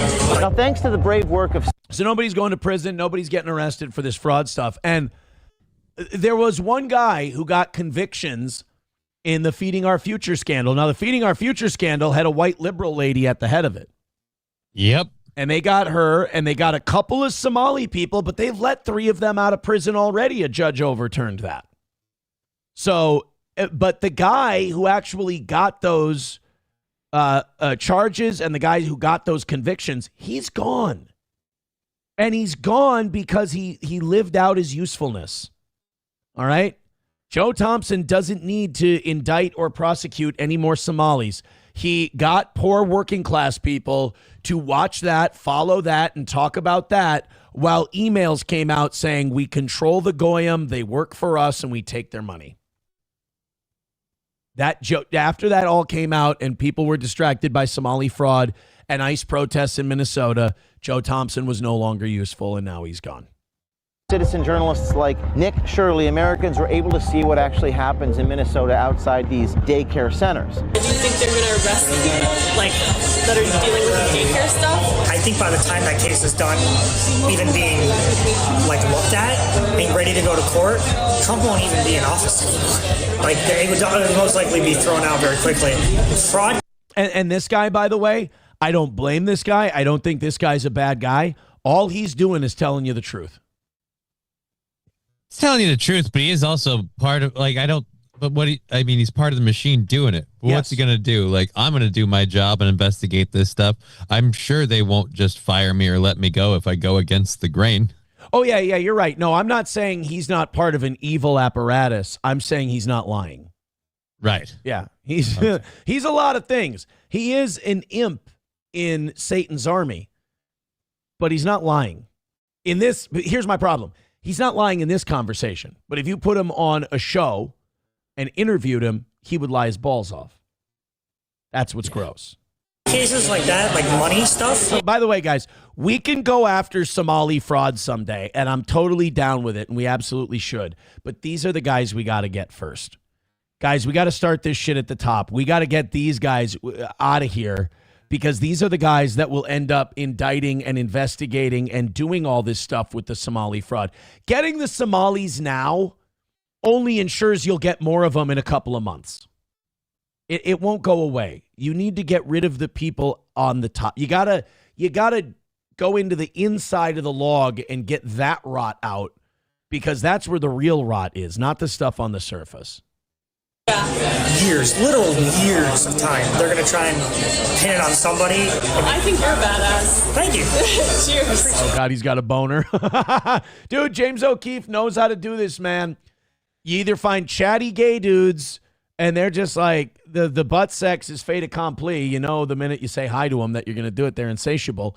But you know he's just going to whap, whap, whap, whap, whap, just run his mouth. Or you get some simpy guy. You get him in there with a girl, and she just says, I think you're so funny. Oh, I think you're so great. I think you're so... And he's a federal government employee. He's never heard he has a personality ever in his life. So this is what hurts me the most, is it's like their defenses are so low.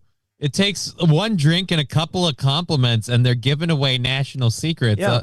I don't know. I guess movies and TV shows lied to me. I always thought we had to do way more torture before we got this stuff out. James Bond had to be strapped to a table with a laser inching towards his balls. Yeah. And even then he didn't talk. I just, wow. I always thought that these guys were all like Delroy Lindo in Ransom. It turns out they're all just Simon Pegg. Apparently. James O'Keefe here reporting from Los Angeles, downtown in front of City Hall. They're having all the... Oh, God, I thought that was the Scientology building. Okay, well, damn Los Angeles, same difference at this point. I know, now I'm getting conspiratorial. I'm like, are all these buildings built the same way because they're sending some kind of secret message about... Aaron, stop. You're getting too... Aaron, this is what happens. You're getting too deep now, and you're going to go to crazy town. Protests against ICE. They're yelling quite loud. How are you? What's that? I am telling the truth. That'd be funny if that lady went, stop, James, you're telling lies. Tell the truth. And he went, the Jews are manipulating us all so they can control our country. She's like, holy shit, I didn't mean go that hard in the paint. Fuck, dude. Damn. Jesus. I didn't want to hear that truth today. Why you bumming me out, man? Yeah. She's yelling at us. She's saying that we're telling lies. And over the last few months, I've said that if arrests do not happen, if... You know what is bullshit about this video, though? And I will tell you the big lie that James O'Keefe is telling. What's that? He's never won the Masters.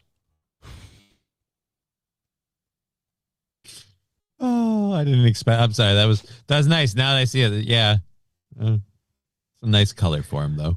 You know why I'm so disgusted? Why? We're a program that deserves more than we get, and that joke, I'm so proud of it, and I know that most people aren't proud of that joke, and they're not happy with that joke, and that's part of the reason why I'm so proud of it and why I'd like to bask in it. Okay. That was really like the good. kind of person who rolls up the windows after he, rips one in the car. Yeah, I'm going off on how architecture and all this stuff is secretly controlling our country. Right. And then I can pivot into a subtle master's green jacket joke. I am so underappreciated in my time. You guys are wrong. I'm right. And you will know it. Unfortunately for me, it'll be too late. You like all pieces of true shit. artists. Exactly. I am the Dylan of my generation. Gold jacket, green jacket, who gives a shit? People are not held to account, then we'll have no choice but to investigate the investigators themselves, investigate the prosecutors themselves at every level. We understand that is the problem. I love James O'Keefe. I really do. There ain't a jail big enough to hold him, and there ain't anybody who's going to do the job who ain't killable. Like, I'm sorry, we are starting to get to that point where there's only one way to fix this, and that's... You're saying we can't turn to the justice system to correct the problems in the justice system? Like somehow the justice system can't give justice to themselves? I'm telling you, Johnny, and you'll understand the reference. The Attorney General in Shooter was right. We need that guy who will go... he's not going to do it, but he'll go to someone else and he'll go, this isn't the Wild West. You can't go and clean these things up with the gun, even though sometimes that's exactly what's needed. And then he looks at him like, you should go fucking kill that senator and that colonel. You're free to go now, sir. Take your weapon with you. Isn't that funny? Like the Attorney General in Shooter goes, this isn't the West. I believe in law and order, and you can't just clean things up with a gun, even though that's entirely what's needed. All right, psycho, you're free to go. Give him his high-powered rifle. Wait, what? He walked out of that with Kate Mara and Nick Pena. He walked out of there looking at both of them going, is it just me or did the Attorney General just tell me to go fucking kill those guys? Did somebody hint that I need to commit a hit? And they're like, dude, yeah, I think the Attorney General totally just told you to go kill those guys. All right, I guess. Well, Pena's character, I guarantee you, he's like, yeah, dude, let's go kill those guys. They tried to get me to K myself against my will. Whereas Kate Mara was like, look, I just got raped by Elias Koteas. I'm ready to take a few days off. I'd like it to be over now. I need a bubble bath and some me time, you know? I don't really want to go killing people right now. I shot a guy's dick off in blind rage. Incentives govern human behavior more than virtue does, and people are demanding that people be held accountable. People are reminding you that we're a nation of laws. But that only works if the people in government, if the people in power do the right thing. So now the question is, what will it take to get accountability and arrests? And we believe that what it will take is oversight. Oh, God bless. I wish I could believe that the solution is more government. I like him, and I would kill to believe the way he believed. I'm so envious of him. Like, he's still, because in my opinion, one of two things has to happen. Mm-hmm. Either violence at the top, and I don't want that, or it's got to be a gradual process of boomers dying off. And Gen X to an extent, because millennials follow this stuff, Gen Z follows this stuff, and Gen Alpha will follow this stuff because they'll all grow up online. And they will see these things. I'm telling you, I talk to a lot of boomers. They don't know any of this exists. They're not bad people who are ignoring it. It doesn't come across their transom in the kind of media they consume. Like, Fox News Sunday did not talk about the Epstein files. They don't know anything about this. As far as they know, Israel is our greatest ally. Because they don't read anything. But won't the younger generations kind of get, I don't know, like black-pilled? I'm black-pilled at this point thinking nothing's ever going to get done. So maybe by the time that boomers all die off, everybody else will have just given up. Maybe, and that's a possibility too, but at least we won't have a significant portion of our population that's so badly uninformed. at least people will be plugged into what's going on. And that's the best hope I can give you outside of revolution. Watching The Watchmen, or in Latin, Custodiae ipsos custodes. We need more Latin, by the way. I'm convinced. I've been learning the Latin mass and shit. And I'm telling you, it's such a badass language, and it's got a very revolutionary tone to it. Change the American language to Latin. I'm starting to So we need a revolution. We're gonna reset this whole thing. We're gonna quintessentially burn it down and rebuild it. And when we do, we're starting with Latin. I think the minute we can come to some understanding with the Muslims, I think then we can have a new world order. Well, then I go back to my my peace in the Middle East scenario. I believe it's not perfect, but I believe I found a way to get like a 95% peace in the Middle East. You just have to remove one thing. Right. Oh, God damn. And really hey, you know what? As soon as you figure out that one thing, you let me know, okay? But privately and not in front of people. No, like let the Muslims have the Middle East and Africa and all that. That'll be their sphere of influence. The Christians will take North America and Europe and parts of Asia, and we'll just split it up, and we can have ourselves a new world order. Who guards the guardsmen? Where is the Department of Justice? Where is the federal government? And why? Probably in Tel Aviv. Aren't they doing their jobs? What is actually going on? By the way, do you know what street JP Morgan Chase is headquartered in Tel Aviv? Oh, shit. This is way too on the nose. Rothschild? Rothschild Avenue. Yeah, that's what it was. I knew I had to think about it for a second. But yeah, Rothschild Avenue. No, that's is not where true, they're- Johnny. It's actually on the corner. It's on the corner of Rothschild Avenue and Fuck You Stupid Goy Lane. Oh. That's where you can find it. It's so obvious when you pay attention. I know. In the nation's capital. We decided to take a look. Now, there's what they say on the record, and there's what they say when no one is looking. Our investigation led us to an FBI security specialist who, on hidden camera, this FBI security specialist tells us the quiet part out loud. And as I do this report, the protesters are filtering into Los Angeles, one of them yelling at me to stop lying. But see, do you not see that, like, this is the PSYOP working out in real time? Yeah. James They're keeping these people busy, and they think he's lying. But James O'Keefe and these people don't realize that they're on the same side. The people who own you see you guys on the same side. But they fear you coming together. So they use race and welfare fraud and these ticky-tack little issues to get you to not pay attention to them. Exactly. James O'Keefe is doing these people a great service. I question any of them to actually tell me what I am lying about.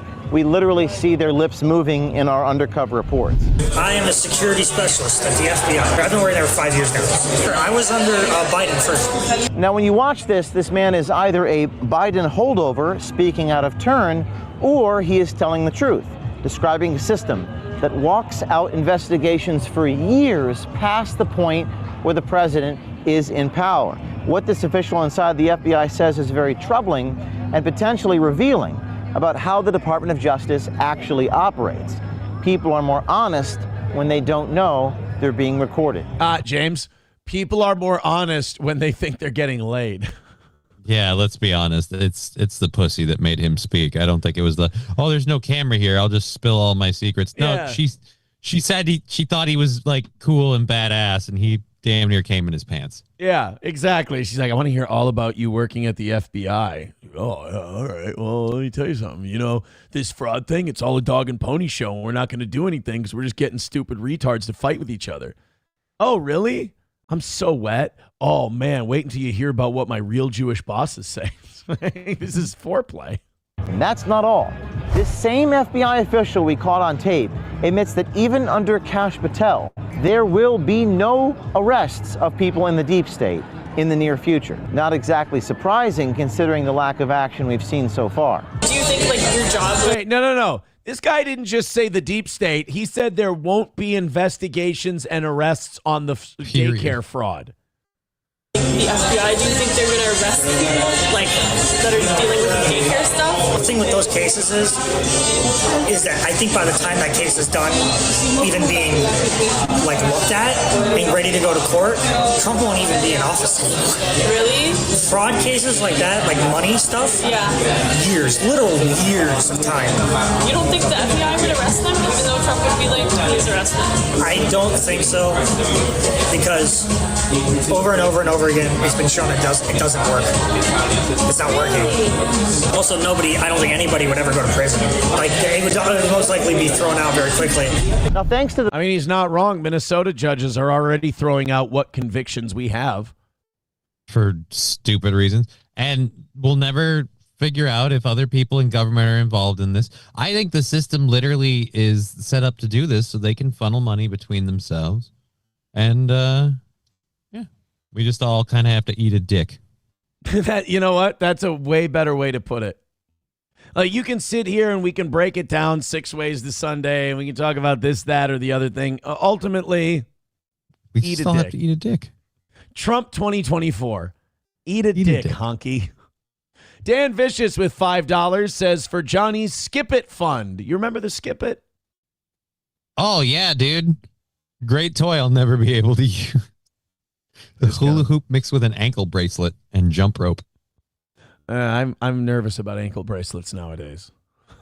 I mean, why would you be? I don't use them. Shuli Madoff with $10 says, hey, Toe, good job giving Johnny another shot at this today. Epstein fun fact of the day, Trump's in the files more times than Harry Potter is mentioned in all of the Harry Potter books.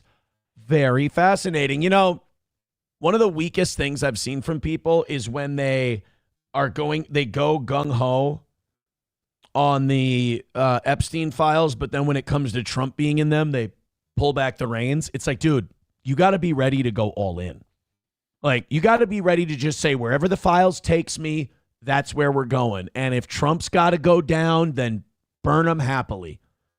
Anybody who's involved, they got to go. Because, like, I have seen lefties. I've seen people down at these protests who have said, release the Epstein files, and they yell out, and if Clinton's in them, fuck him too. And I'm like, yeah, that's the spirit. That's the way to spirit. be. But it is easier for them, though, because if Clinton's in him, fuck him too. I mean, it's not like he's actually in government right now. And my hope for the changes and things that I want. I don't disagree with you. Yes, get rid of Trump, but it's a lot harder for the Trump supporters because he's literally in office right now. But it's a little easier to give him up when he's afterwards. Yeah, that's true. And also, I think far lefties kind of see Clinton as almost conservative now. They do. I think they do. Which is funny. I mean, that's true, but that's funny because it's just like you think about it, like the passage of time, we're becoming the meme where conservatism is liberalism driving the speed limit. We're just slowly all become conservative. Who's the best president of your lifetime? God. My lifetime? Yeah. Fuck. He was never president. Well, then, yeah. I every time I have a name I want to come up with, I have issues. I mean, technically, based on how you want to go with it, like world economy wise, things were best after Clinton and during Clinton. Yeah. But he repealed Glass-Steagall, so I kind of like that guy. They're all going to be screw ups. And like, I would say Clinton too, but I'm wondering, is it because I was a kid? And like, you didn't have you weren't tied it. Like, that's the thing. I wasn't tapped into as much stuff back then. I knew about was he ate hamburgers, played the saxophone, and apparently got a blowy. Economically, I'm going to say Trump first term. Or Obama. Trump first term was great. Or Obama second term.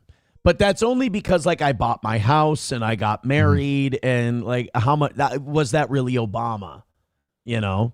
And the first Trump administration, was that really Trump, or was that the radio career took off? And, you know, how much of it is coincidental, you know? Right. And were they all not owned by the same people? Oh, they were all totally owned. So I don't know. You guys tell us in the comments who you think the best president of your lifetime is. And we also get to laugh at how old you are based on because everyone who says Reagan, and technically, like, I was born in late 86. So I had 87, 88. I had like 2 full years of Reagan, but I was a year old. Yeah, I was born in 82. I don't remember anything of Reagan. Yeah. And I also don't care for Reagan's whole, like, the war on drugs thing didn't really work. And wasn't Reagan the one who closed down the mental institutions? Yep. And he gave amnesty to illegals. So, yeah, I really don't like Reagan. There's a lot of things about Reagan that would look almost like a Democrat today. Oh, yeah. I mean, it's kind of flipped, and a lot of it's because of the neocons. The neocons were just liberal Jewish people who wanted to invade a bunch of countries for Israel. George Bush got in there, and they hopped over to his side. And that's why the Bush administration was very liberal and Democrat when it came to spending money and all of that and racking up debt, and was very hawkish on war. And, you know, Ron Paul said it first. He's like, Democrats have always been the party of war in this country. They've always been the one who have wanted to take us to war. That only changed after 9/11 when all these Democratic Jews came over and became the neocons. Because, like, Woodrow Wilson, World War I, FDR, World War II, Lyndon Johnson, Vietnam, Harry Truman, Korea. I mean, Democrats have been the war presidents up until George H.W. Bush in the Persian Gulf, although that was barely a war, and George W. Bush then with 9/11 and all of the neocons. So, interesting. Landers says Reagan had mass amnesty and a shitty trickle-down economy. That's the other thing. Supply-side economics and trickle-down. If you're a working-class person, you'd better hate Reagan for that shit, too, because that allowed so much, like such an increase in wealth inequality from the speculator Trickle-down class. economics? Yeah, because, I mean, if you give all the tax cuts and the money to the wealthy, they say, oh, it'll trickle down. It's like, yeah, but they'll keep most of it. Right.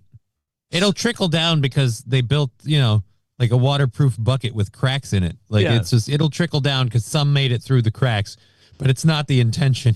Bill Maher's line on trickle-down economics, he goes, they literally told you they're pissing on you. It's just trickle down.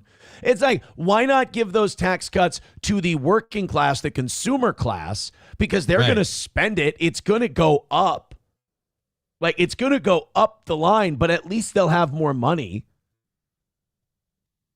Mountaineer says, is my Rumble chat working? I don't want the guy to be paranoid. Yes, it is. You know what we got to find out is working? Streamlabs, PayPal, Venmo, Super Chats, and Rumble Rants. We got a nice fast-moving show for you today. So goddamn entertaining, you're forgetting to put your tithings in for the toe. Let's do it. Let's keep this week perfect, but let's keep me off the bag. So I think we've made our point with the James O'Keefe thing. Nothing's going to get done. And Nothing's gonna get doing done. God's work. But best of luck to you. And, you know, people will say, Aaron, you're just being negative. No. I love doing the show. I'm not doing it to be negative. I'm doing it, honest to God, this is going to sound so gay. I'm doing it to help you guys stay informed. I want you to be smart. I want you to know what's going on. I don't want you going like to public events and conversations and looking like some kind of stooge, you know? I want you to be able to see the world for what it is, and I want to be honest with you and also make some green jacket jokes at the same time. Everybody wins. Your Destiny says, every president in my lifetime screwed me one way or the other. But one, Joe Biden, he actually did something for me. He forgave my student loans that I was scammed into. Damn. I forgot he did cancel student loans for some people. See, this is where I was saying, like, people, I said this on my show, and my audience was getting on my ass about it. I was like, Biden never did anything good. Name one good thing. And I'm like, just because I can't name a good thing Biden did doesn't mean I can't say Biden didn't do something good. Somebody else views things as good. So that's, yeah, that guy's going to say Biden. I don't agree with him at all. Can I tell you what Biden did well? What? He was too fucking senile to do more. That's something, right? Bravo. Yeah. You can't argue your way out of that no matter who you are. That's just, Kai over on YouTube says James O'Keefe spends all of his time going on gay dates. Very telling. James O'Keefe does not go on the gay dates. He arranges them. He cross-dresses to do this. He arranges them. James O'Keefe is merely a gay pimp. Totally different and far more respectable. Return Trip says his best president of his lifetime, President Dwayne Elizondo, Mountain Dew Camacho. It's a fair pick. You know who my favorite president of my lifetime is, if we're including movie presidents? Okay, who? Andrew, what was his name? The American president, Michael Douglas. Oh. Andrew, God damn it, somebody's going to remember his name. He was a damn good president. That speech he gave to put Richard Dreyfuss back in his place. I'm Bob Rumson, and I'm running for president. Yeah, what do you say? This is a serious time that requires serious solutions, and Bob Rumson, your 15 minutes are up. My name is Andrew Lincoln. Was his name Lincoln? No fucking way. Maybe. Shepard. I don't know. Andrew Shepard. I'm Andrew Shepard, and I am the president. Oh, shit. Look at Isn't that. that also the one where he's like, let's take him out back behind the watershed and beat him? He goes, all right, so I am thinking the right one. So Annette Bening is giving him is like shitting on him in this meeting at the White House in front of all his advisors. And he just walks in. And he walks in and he goes, I agree. Let's drag him out back and beat the shit out of him. Everybody stands up and she's like, I am so sorry, Mr. President. And he's like, no, I'm horny as hell right now. I'm gonna bang the shit out of you. I didn't get why Annette Bening was seen as such like a love interest in that movie. And then I realized, they're both middle-aged people. Like, she's not going to be a tart. You know, Right. she's not going to be like Elijah Cuthbert and the girl next door. Like, it's going to be, a confident, attractive, middle-aged woman. It's not going to, it's a classy film we're making here by a guy who was probably involved in some fucked up shit. The West Wing guy, he seems like he was off. Didn't he employ a pedo? Didn't they just arrest a guy who was in the West Wing? we're like, no offense, we're talking Hollywood. You throw enough blind darts at that board, you're going to hit a bullseye more often than You're you right. think. That was a stupid thing of me to say. Yeah. That was really, really dumb. Hey, didn't that guy who run that thing in Hollywood hire a pedo? It's like, yeah, what are you, gay? Which one, which time, which pedo? Right. Return Trip says, I think the president from Independence Day was a good president. I don't know. He made a lot of bad decisions in the run-up to that invasion. I think he cost a few lives. Yeah, he got bailed out by the literal almost destruction of the earth. Like, that's what really saved him. Nigga nuked Houston. Like, I mean, like, you want to be a shitty American president, you nuked one of our own cities. Bro. Not You didn't even cool. get the guy you were aiming at either. I know, and then the guy made it. Silver Wolf with $1 says, this was the best president in my lifetime. Oh, Jack's complete lack of surprise. He says, Aaron, Andrew Lincoln was the guy who played Rick in The Walking Dead. That's what it was. Okay. Power Windows says, my favorite president is Thomas J. Whitmore. Props to Aaron if you get this on the fly. President Whitmore was Independence Day. Because I remember McLaughlin was on in that movie, and he goes, as President Whitmore fulfilling the promise of its candidacy. I used to watch the McLaughlin Group with my dad, and I know a lot of people watching this show are going to be like, that's it. That explains a lot. It's exactly what it is. I watched a shitload of Pat Buchanan growing up, and it had an impact. And, Mort Zuckerman was on there. And I always was suspect to him, and I never knew why. And now, the way I am now, I get it. I understand. Early on, I had a nose for these things. Well, on one to put out there. Red Fox Mad with $4.99 says, college is a scam. Most degrees are useless. A lot of people at $300,000 in loans working at a coffee shop or restaurant. 300? No, who's taking out 300,000? That sounds like a bit much. You better have like some sort of bachelorette for that. Yeah. Three. Did you say bachelorette? Bachelor? I might have said Did you say a bachelor? Bachelorette or bachelor's degree? Whatever. I fucking screwed it up, didn't I? That's very progressive of you. Bachelor. By the way, I shook my finger one time, but because of this goddamn Celsius powder, it reverberated and shook 4 times. Just vibrated. I'm vibrating from the Celsius powder. No. I maybe have to start not putting it in the 16-ounce cups and maybe watering it down more with the 30. Here, I need to start putting the water in this one and the Celsius water in this one. Okay, so then you pick one and You need a little pick me up. You take a little sip. Yeah, because right now I'm like Elijah Schaefer in a bathhouse. It's like I am through the roof right about now. You say on a table, you'll sound like a pager in 1990. Something like that. Something like that. All right, guys, thank you very much for a couple of those super chats and Rumble rants and whatnot. Keep those coming, and let's have ourselves a good day. A lot of people writing into the show saying that Thomas Whitmore is their favorite president of their era. I mean, again, the guy nuked Houston, but whatever. Fuck it, I guess. Hey, 675 of you checking out the toe. I haven't been looking in a while. Rumble, you guys are starting to really pick it up. Keep hitting like and share. I mean, that's working. We could probably do about 50, 60 more on that one. YouTube, you guys are about 50, 60 behind. We've got 750 in us today. I believe in us. I really believe it. Hit like, hit subscribe, hit follow, and for God's sake, throw a couple of bucks our way. We do appreciate it.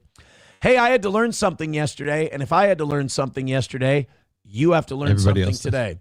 What did you learn? Do you know what an anthro is? No. Do you know what a furry is? Yes. Okay. I labeled this story, That's Enough Internet for Me today. And the That's Too Much Internet for Me story is this streamer guy. And this guy probably makes more money than I do. And this frustrates the living hell out of me. I am starting to count coppers, as Robert Baratheon said, because I'm better than everybody I watch. And they've just got the money thing figured out better than I do. Mm-hmm. I'm watching this fucking creep who looks like Savage's best friend in the Wonder Years or like Milhouse in The Simpsons. And he's on his stream talking about how he's not a furry, he's an anthro. And I looked up what an anthro was, and I went, not only is this guy probably making more money than me, how has he not been arrested? How are people? An anthro? How are people like this not only allowed to stream? How are people watching? That's frustrating. And number three, why aren't these people gone? Why aren't these people in camps or buildings or facilities or something? We closed the facilities down. We just discussed this a minute ago. Thanks, Reagan. Now we got these fucking weirdos walking around having viewership. I sit here and halfway through my show, I'm like, guys, great show. I love you. Thank you very much. But God's sake, we're in the same spot every day. I really wish you'd kick in. We'd knock a few of these out.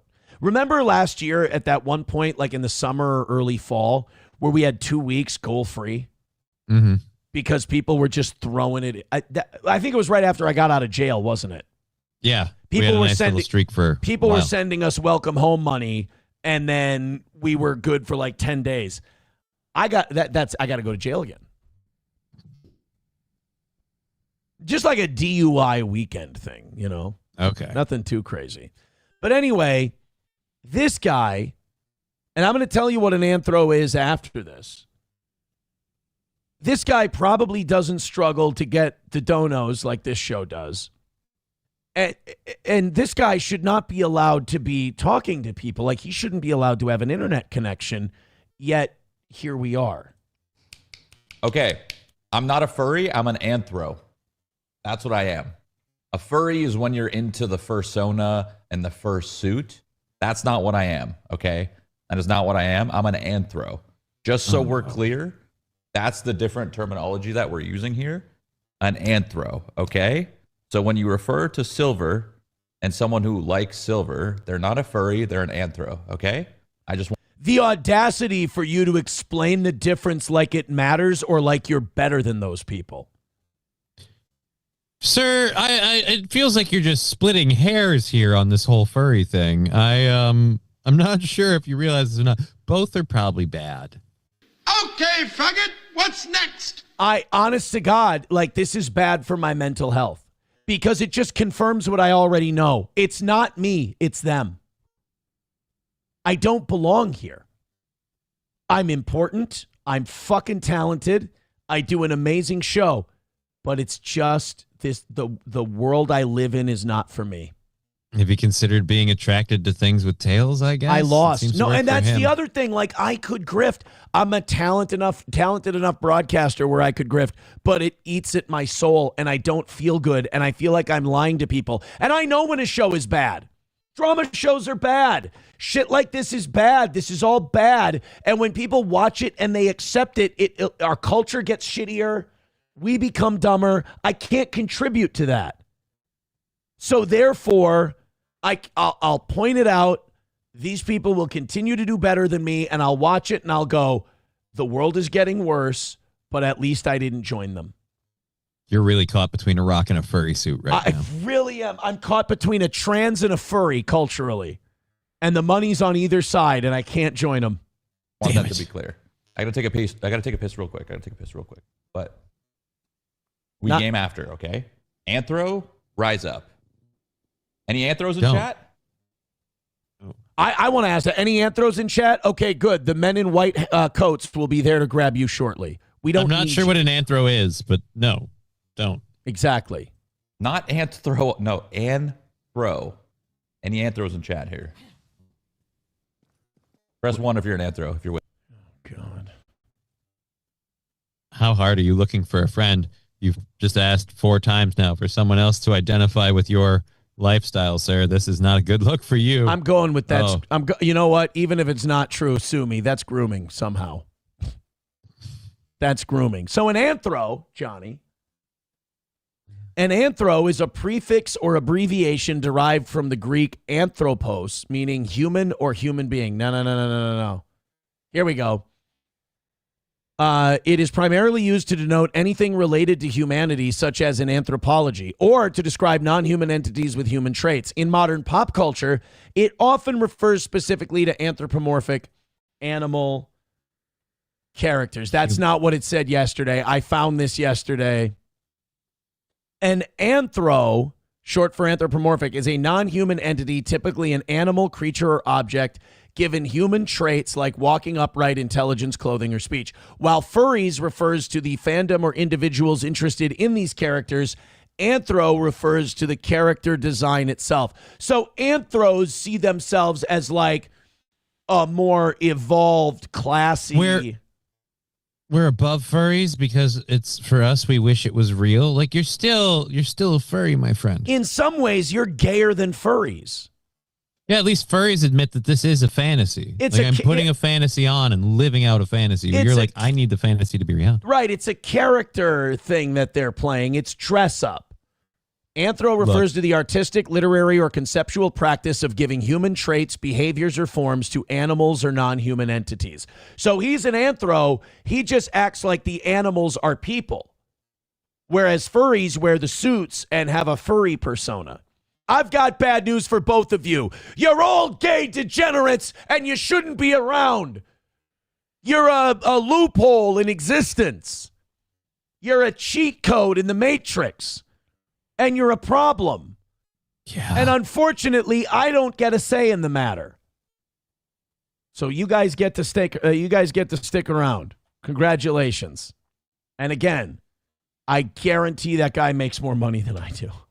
Can't we just send them all to the same wood chipper? In Minecraft. Oh, in Minecraft. Yes, of course. It's just, but again, it makes me feel, for some reason, I'm proud that I don't give in. Like, there's something about dying a Spartan death streaming-wise and going, okay, I guess I'll just be in the same spot where by 8:30 every day, I'm like, guys, we're really struggling, and hope that somebody takes pity on me. But at least the content of the show is telling the truth. You can sleep at night. Exactly. Silver Wolf with $1 says, God fucking damn it. Why did he have to say an OC named Silver? Fuck my life. I'm changing my name. Aha, Silver Wolf. Silver Wolf is an anthro. Silver Wolf with $1 says, anthros are furries that don't wear fur suits. They are literally the same. One just wears a sweaty mascot outfit. The other jacks off to Zootopia. All right. So you both, it doesn't matter what the difference is. You both probably have large contingencies of pedos in your communities, correct? I'm uncomfortable with both groups. Yes. Let's put it that way. I don't want to be around either of you, ever. Trucker 18-wheeler with $1 says, I'm only 25, so F you for asking me that question. Also, people should never donate to this faggot retarded show. Don't worry, trucker. They already take care of that. They don't. I would say a good 99% of the people that watch this show do not donate to it. So, hey, I think what all those people are saying to you right now is, hey, don't worry. We're 10 steps ahead of you. We got you covered. Silver Wolf with $1 says, oh, no, we did that one. Bigot on Socialist Media says, hey, what platform is he streaming on so I don't use it? I mean, I'm willing to guarantee that's a Twitch guy. He's gaming. It's almost assuredly a Twitch. Maybe a Kick, but it's probably a Twitch. Yeah, the pedo part could be Kick. That's a good point. Strange X fellow confirm. Oh, no, he says that guy's name is Shroud. He's worth over $20 million. Wait, that's Shroud? That's Shroud? I've heard of Shroud. Like, I know who Shroud is vaguely. Like, that's hurtful. For those of you, that's hurtful. For those of you who hate Steel Toe and have tried to kill me, or not kill me, kill my show for the last 2 years or more, you might get your wish today. That one might break me. I'm telling you how the world works while making very funny jokes and doing little funny parodies and doing little funny rants. I am self-deprecating. I'm engaging. I make your day go by quickly. This cunt is a furry and he's worth $20 million. He started out playing in Minecraft. You know, no idea. Hobo has been telling me the same thing for years. And I don't care. And it doesn't bother me at all. I love Hobo. But there's something about that guy and his anthro versus furry rant and then finding out he's worth $20 million. $20 million and you're just... That makes me go, maybe Hobo's right. It might be time to stop now. Maybe stop putting your family through the paces. Stop living this life. Not because you don't deserve it. Not because you aren't very good at it. You are. But because you tried. You tried and the world failed you. Because they wanted to make the furry anthro guy worth $20 million. And they wanted you to have a goal every day that you struggle to get to. I'm sorry, man. Probably hurts. I did what I could. And that's what I'll tell Did my God. best. I'll tell God. He'll be like, what the fuck, Aaron? Everything went to shit down there. You had a microphone. And I'll be like, God, I did what I could. They wanted to hear from the furries. He'll be like, I get it. Well, Hitler's in there if you want to go say hi.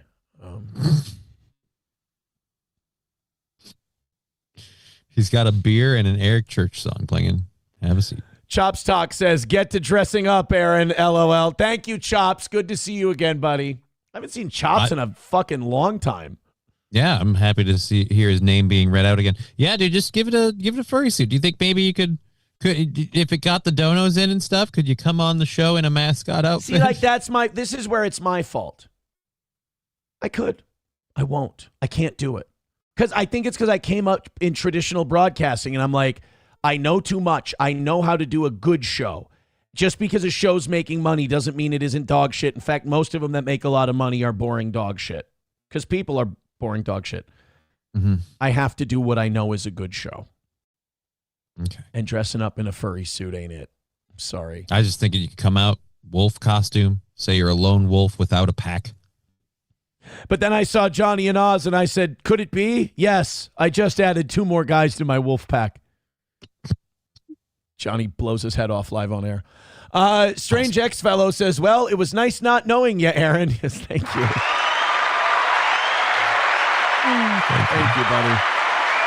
Keybird Style gifting a membership on YouTube. Wildcard gifting a membership on YouTube. These are fun. I like these. I like these gifted memberships all over the place. Keep those coming. Rumble, what the fuck's your problem? YouTube making you guys look like a bunch of dicks right now. Silver Wolf with $1 says, yes, they have a lot of pedos. They call it cubbing, and they have parties where they, see, did I not tell you that I'm depressed about the world already? And why do you do, it's called cubbing. Now I know what cubbing is. where they Well, that did not want to learn. where they wear diapers and shit in them while being babied. A lot keep said soiled diapers afterwards for the smell. What's that guy's name? What's that streamer's name? Shroud. I'm just going to Google something, and if my suspicions are confirmed, I'm going to know that it might be time to elect a very radical party into the chancellery.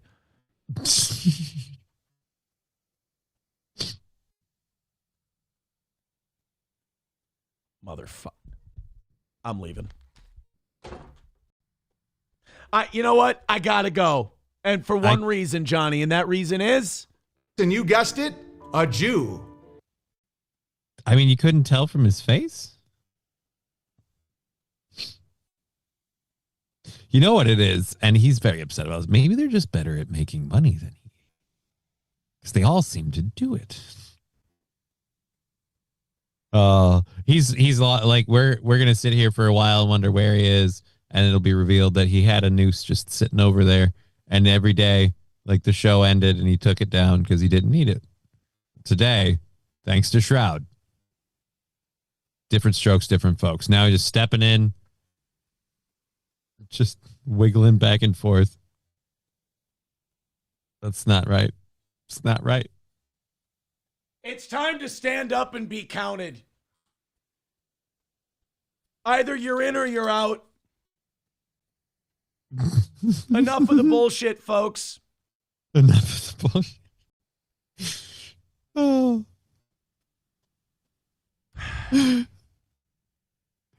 I have to do this.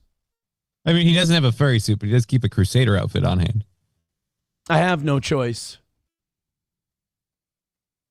This is how I dress now. So I'm guessing you figured out something a few of us kind of already suspected. Of course he is. Fucking course, the degenerate worth $20 million who does nothing but dog shit and pollutes the culture. Of course. Wonder how he got so big just playing video games and like Call of Duty and stuff. Weird. Bet you our YouTube numbers are down today. I've been trying to figure out why some people's, including mine, have had a weird 3-second lag thing intermittently. Something's up over there. Something's up on YouTube. Hit like, hit subscribe, hit follow. We went well into the 6s today, but we haven't hit 7. And by the way, changing into this is not going to help the money situation today either. I should be happier. We've had a perfect week. But I see the pattern, and the pattern's continuing, and I fucking can't. Well, I mean, I think we could do it today. After all, if Shroud can make that much money daydreaming about Fox people, that's what I mean. This little goal. That's what makes you hopeful. See, that's what makes me realize it's over. It's fucking over. I'm sorry. What am I to do?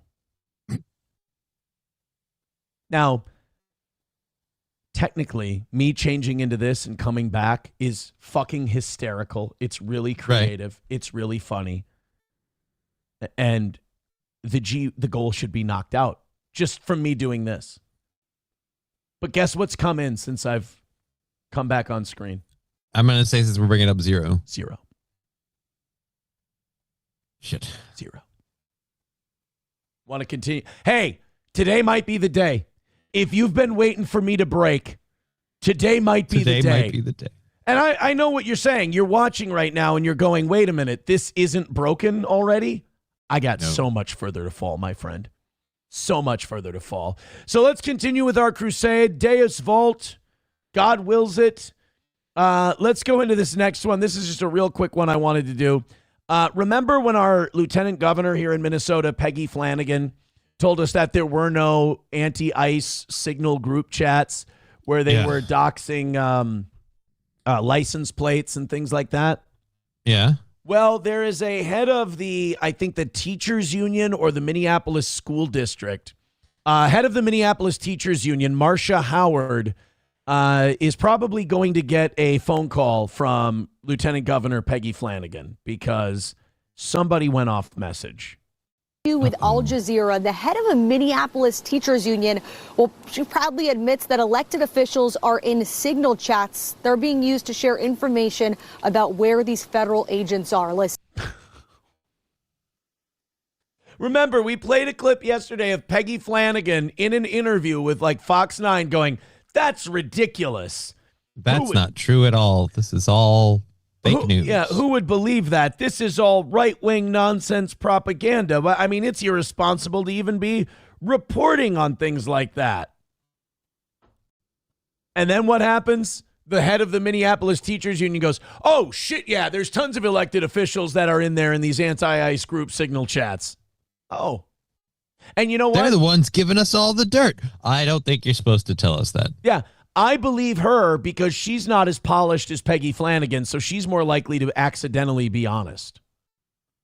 The notion that people that are actively engaged. Oh, she's also the community steward of George Floyd Square. Oh, boy. I bet you that pays well out of the nonprofit, by the way. Yep. In ICE Watch, in being vigilant in protecting our neighbors, in signal chat groups,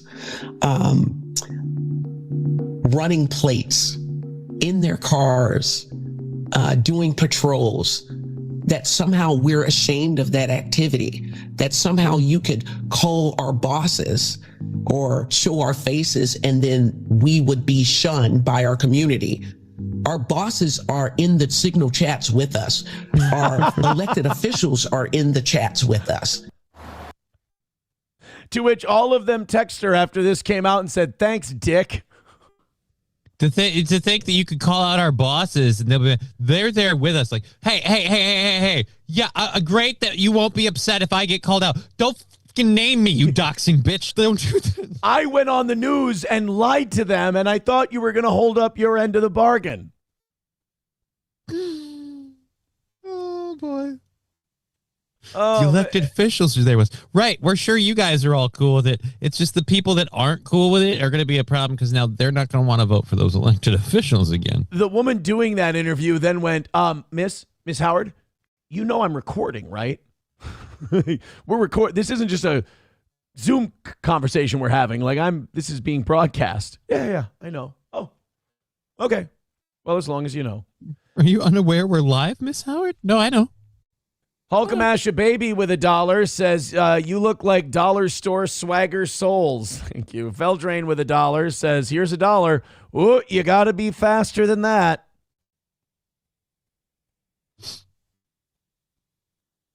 Yeah, and she's just sent me an email. He's like, I got a few suggestions for you. He goes, one, the really successful news shows that I watch, they don't mention money. Yeah, I'm not a successful show. And also, we've tried the not mentioning money thing. You know what that gets you? Out of business very quickly. All right? And I'm willing to stay in business asking rather than go out of business not asking. And as we proved in weeks prior, like if the money thing is handled, we don't mention it. All you guys got to do is handle that part. And then we don't do that part. And then I don't make $3 dressing up in a goofy Crusader outfit. I'm fucked. Chevy fan with $1 says, wait, Miss Howard, that's my high school English teacher. Oh, boy. Oh, boy. Finish the Wall says, tell me how donos have been doing since saying boomers need to die off. Oh, I'm sorry. Did that hurt your feelings? I didn't know that was a secret. I didn't know. George Carlin's been saying it since the 1990s that we got to get rid of these folks. They fucked everything up. No, he believed it so hard, he left himself. Yes. And by the way, the baby boomers, congratulations buying that house for $60,000 and now it's worth $750,000 because you guys devalued and debased the currency so fucking bad that nobody can buy your house after you die. You're right. I'm being a meanie head. I'm being a terrible just sell meanie it to head. BlackRock and then they'll go Their on a vacation. Their attitude is better BlackRock than black people. Well, look, I don't want to say I agree with them, but I've talked to people in Chicago, and don't want to go there. So they might have a point. Master Sparky, thank you very much, buddy. Master Sparky with $10 on YouTube. See, Cheeseburger Pie, I don't get money unless I mention money. I'm dog shit. I'm nobody. So I got to mention it, but I got to mention it with facts. I bring the receipts. I bring the facts. One of the most criminally underfunded shows out there right now. This was really funny to me. I love this one. You know, everyone's familiar with the game Roblox. Yeah. Yeah. So I was going to ask if you heard about this. Yeah. Yes, I know what you're talking about. So my kids, first of all, if your kids have Roblox, please monitor it. Watch them like crazy. Please have a thing. Like I can go on their accounts. I can see what's going on. They don't play Roblox that much anymore. Like I usually check it on like Sundays and shit on my phone or on my computer. I'll go on there and, they don't really play Roblox much anymore, which I'm not going to be upset about. That's totally fine. But they've been doing this thing on Roblox, and this is how you know, and I know that one person who's mad that I said that about boomers. I know they're going to be really mad at me for this, but this is how I know that the kids are going to be all right and that the kids have a sense of humor, and this thing's going to keep rolling after we're gone. Chevy fan with $1 says, seriously, look her up. She's a Roosevelt High School teacher. Oh, she really was your teacher. She really was your teacher. Holy crap. We thought you were joking. Holy shit. Wow. Oh, by the way, Finish the Wall's mad at me now because I attacked boomers. He said, thanks. Aaron is a nut job attacking the majority of retirement money / donos. Hey, dude. This is what I've always said about my show. You want a show that grifts off of people and lies to them because their thing is money? That ain't me.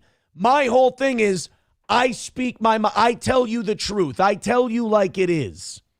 And if I don't work, that's because the truth ain't working anymore. I'm sorry. And I'm sorry, Finish the Wall, that upset you very much. I don't know what else. I mean, I could lie. Do you want me to lie to you for your money? Is that the childish relationship you want to have with your media? Lie to me and take my money? I can't do it. I can't do it. I'll die first. So kids are going on Roblox. Mm-hmm. I'm so proud. You know, if we could just eliminate all the pedos that are on that platform. Oh, I said this yesterday. Yeah, it'd be great. It'd be great, you know? But kids are going on Roblox and they're getting together and organizing ice raids. It's hilarious. This is really fun. So, like, I've only played on Roblox, like, the Airport Tycoon game. Okay. So I don't know a lot about, like, just being in Roblox and, like, how you would even do this. But they, like, get together with other people. They dress up like ICE agents. And they go into houses and bring Mexicans out. So, like, do like your friends that you get together with on Roblox have to be the Mexicans and some have to be the ICE agents? Or do From they go the video I saw, they were like an NPC. But everybody else was real. The ICE agents, the protesters, everybody else is real. I'm guessing somebody had to build these neighborhoods for one thing or another, either before this or for this. And then they just started becoming crazy. And then arrest the Mexicans. Okay. That tracks. So this is an example of what we're talking about. And again, Gen Alpha, I'm guessing this is more Alpha than Z, right? Oh, yeah. Alpha is going to be based as fuck. Alpha, like, people keep saying Gen Z votes Republican more than any other. Voting Republican doesn't make you based. There'll be plenty of Gen Z in here, but I'm thinking Alpha is way more Roblox. Gen Z is big gamer culture too, but I don't know that they're necessarily the Roblox group. If there's any millennials in there, just go to their house and, well, never mind. I can't say that. YouTube terms of service. Plus, the other things I've heard about Roblox, if it was loaded with Gen Alpha, that wouldn't be true. All the attracted pedos. people. Yeah, but no, that would be true because those are like the people they're not going after Gen Z. They're all like in high school and college now. Yeah. So they that's would what I'm be saying. going after If Gen that's what Alpha. was going on at Roblox, we wouldn't have a huge pedo problem. Shit, that's a millennial problem, isn't it? Yeah. Fuck. We should have done a better job culling our own herd. We should have done a better job policing our own. That's for sure. Guy is Mexican as shit too. Like they They made it deliberate. Yeah, they went heavy Mexican on this one. I love the flashbangs at the beginning. It's so awesome. That's the other thing. Like, you can't have a character on Roblox and not make them look like they're geeked on meth. Oh, yeah. They look like crazy little drugged out Lego people. And the fact that they're actually doing this now with both the raids and protesters, it warms my heart. It was so funny. Yeah, here's the I almost want to play Roblox. This is the protester one. They have SWAT teams now that go And in. they've all got like different names. I found out La Magra's a name for like a Mexican slur thing for immigrants. So now all of these characters are anti-ICE and protesting. Yep. But then these characters in the game got together and said, we're the cops. We're going to be ICE. Wow. One guy literally changed his name to ICE. Oh, there he is right there. God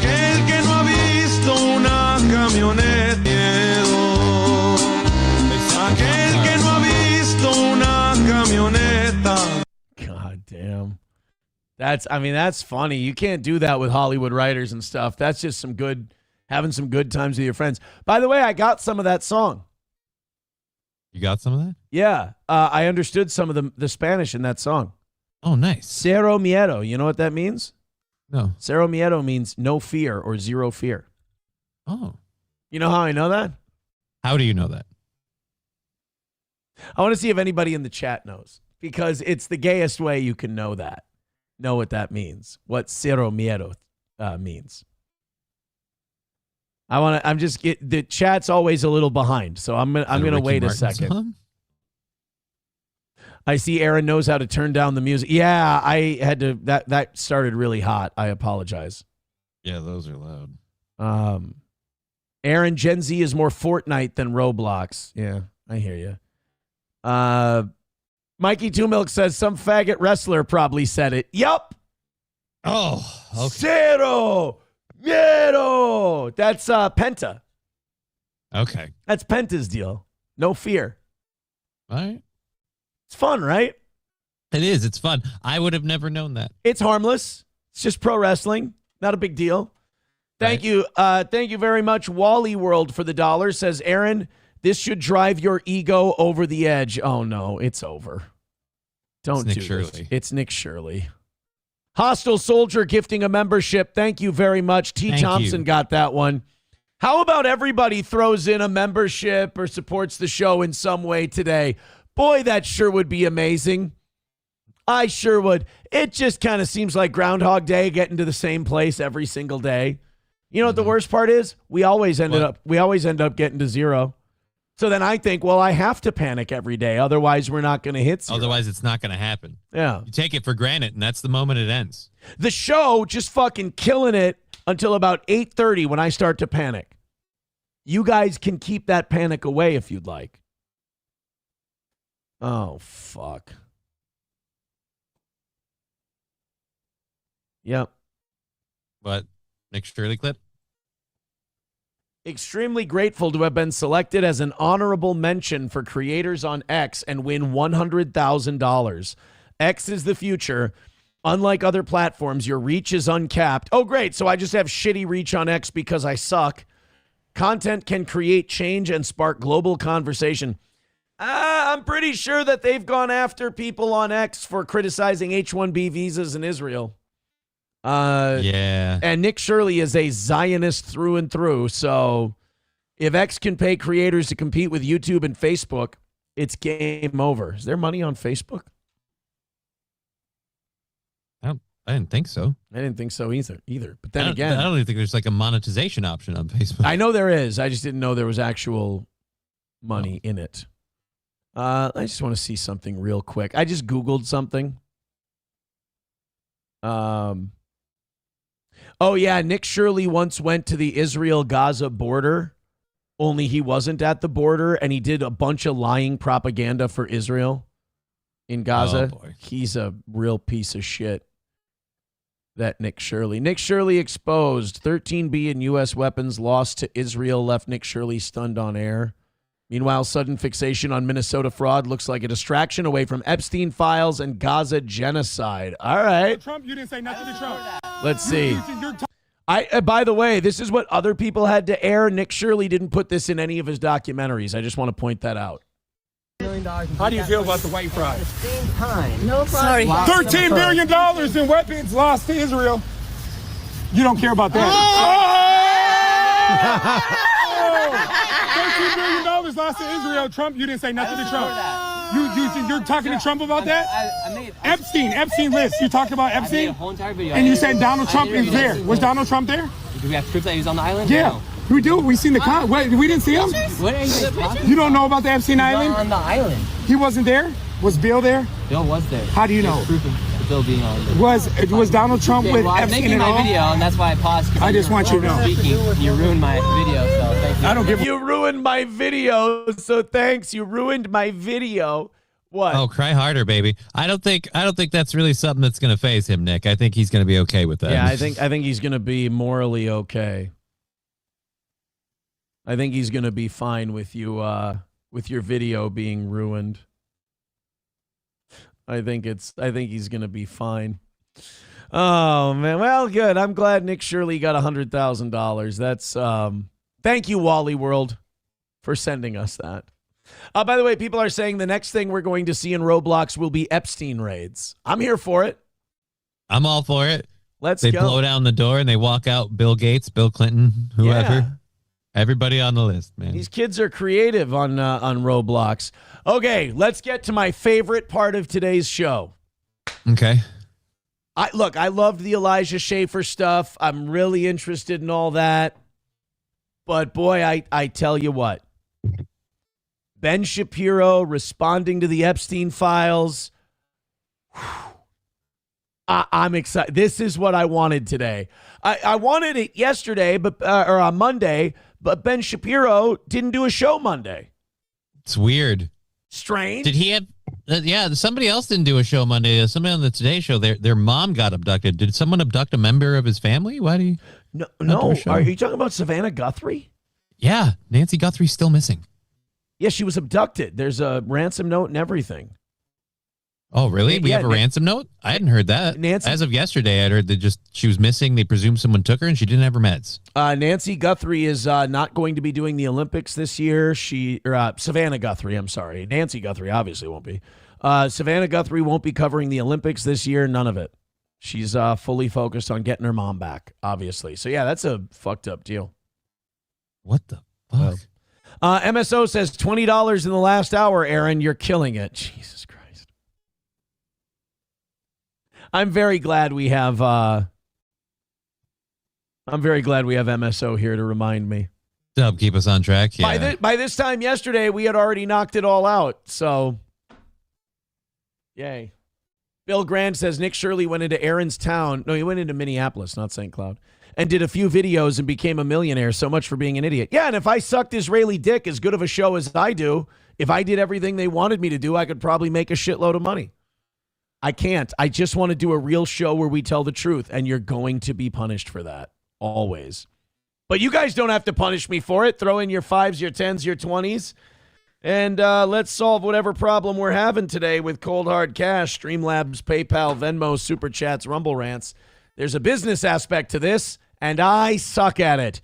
All right, Benny Boy, Ben Shapiro, responded to the Epstein files, and he took his sweet-ass time doing it. Okay. Maybe he's just being very thorough. That's what I thought. See, I was thinking, you know what? Ben Shapiro, careful guy, intelligent guy. He probably just wants to make sure he has all his ducks in a row, make sure he's going to call out all the bad guys. Yeah, you don't want to put your foot in your mouth. Yeah, you don't want to miss any of the bad guys either. You want to make sure you're getting them all. This is justice we're talking about. So let's see what old Tel Aviv Ben has to say. And now, his response will dictate whether or not I believe Ben Shapiro is redeemable and maybe an honest alternative media guy, or if Ben Shapiro should just move to Tel Aviv and stop pretending he's an American. Ladies and gentlemen, Ben Shapiro finally breaks his silence on the Epstein files. A lot of people are looking for the connection between the Jeffrey Epstein story, the saga, the details that are now coming out, and what that means about, quote unquote, who runs our world. Oh, we're not looking for a connection. No. No, we said that Epstein was proof of a connection. Yeah. It's an assumed connection that Epstein validates, sir. So by existing and being real, he's a validation of a connection to that group you're talking about. He's doing this weird gaslighting shit where he's going, people are looking into the Epstein files, trying to find like confirmation to what they already believe. It's like, no, Ben, the Epstein files revealed to us what's going on. It's not us looking for I'mRight.com. It's staring us right in the face. But anyway, Ben, go ahead. Ben, what's your big brain takeaway? Now, there are a lot of very powerful people whose names have been mentioned in the Jeffrey Epstein scandal. People who are hanging out, hobnobbing with Jeffrey Epstein. People who are asking dating advice, like Lauren Summers, former president of Harvard. Or people.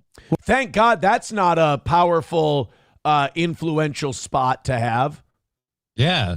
You just control who can like go to Harvard and then you can manipulate the people at Harvard. So you can kind of churn out. You can manipulate everything from the top down. Who's working there? Who's going there? What Thank they're God teaching? most of our leaders and presidents didn't come from there. That's all I'm saying. And by the way, what Ben's not telling you is a lot of these people were talking to Jeffrey Epstein for years after he went to prison for sex trafficking and soliciting. After they knew what he was, they still were working with the guy. Were apparently soliciting visits to Epstein parties, or whom Epstein was soliciting to go to his parties, including people like Elon Musk. Obviously, Jeffrey Epstein was friendly with Bill Clinton. There's a time early on in his life, earlier, when he was friendly with Donald Trump. All of that is true. Now, the leap that some people are making is that this means that Epstein was manipulating all of these powerful people through blackmail with regard to sex. That is not in evidence. If that turns out to be in evidence, then we'll happily report on it. He's a fucking worm. He's always been a worm. I am happy to say that I have always said there's something about this guy that's just wormy and dog shit. And I was right. And what did I get for it? Nothing. I've had Ben Shapiro by the fucking balls from day one. And I'll tell you something. He's going to keep moving the goalposts.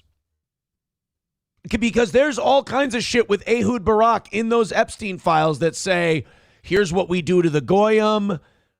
I'm working with you guys. There's plenty of references in there. He's strategizing with Ehud Barak. It's all in there if you go through it. Ben Shapiro wants to convince there's no evidence. He wants to convince his dwindling audience that there's no evidence, so they don't go read the evidence for themselves. And he's going to keep moving the goalpost back. I see some of the conservative Inc. people who want to protect Israel and protect Epstein. Their new thing is, well, if this proves it, where are the charges? That's the okay. So the people who we're saying that they run the legal system, they run all of this stuff, they're just going to turn themselves in. Yes, I confess. And by the way, add another life term to my sentence. Yeah, Ben, that's the goalpost that they're going to keep moving. Remember, he said there is no Epstein list. There are no Epstein files. There are no lists of people who contacted him. We've moved from there now. We've moved from that one because he knows that's indefensible bullshit. He was not working in tandem with the Israelis. Well, that's now bullshit. But now there's no proof, direct proof that he was working for Mossad to blackmail all of these people. Hey, Ben, there's still another couple million pages worth of stuff out there that hasn't come out. So get ready for where your next goalposts are going to be. I would aim for the moon. That is not what so far has come out. And the reason I'm making this distinction is because it is, in fact, a deeply important thing that some of the most powerful people in our society act in morally depraved ways, godless, virtue-free ways, hanging out with some of the worst people in our society, people they know to be trafficking in women who are very, very young, if not in minors. Did he just yada, yada, yada over satanic rituals and human sacrifice? Yeah. And he kind of just completely dismissed the whole part of like, yeah, these wealthy and powerful people are into this stuff. Right. But one specific person who has weird ties to another country just kind of seems to be the one guy that facilitates it. And we know he ran a blackmail scandal in and of himself. Like, and ran underage girls for sex. Right. He was arrested and prosecuted for these things by the FBI like in the late 90s, wasn't he? Yeah, early 2000s. So they had one of the victims in the Epstein files that were recently released say that Alan Dershowitz would come over and hang out with Jeffrey Epstein and they'd have casual conversation while this victim, this underage girl, was blowing Jeffrey Epstein. And Alan Dershowitz would just sit there and hang out and talk to him while it was happening. Alan Dershowitz, by the way, shouldn't be allowed on any TV show ever unless you're just going to humiliate him for this forever. But Ben Shapiro says, hey, nothing to see here, folks. Ben Shapiro is actually going to do a victory lap and go, see, I told you, over the Epstein files. And that's insane to me.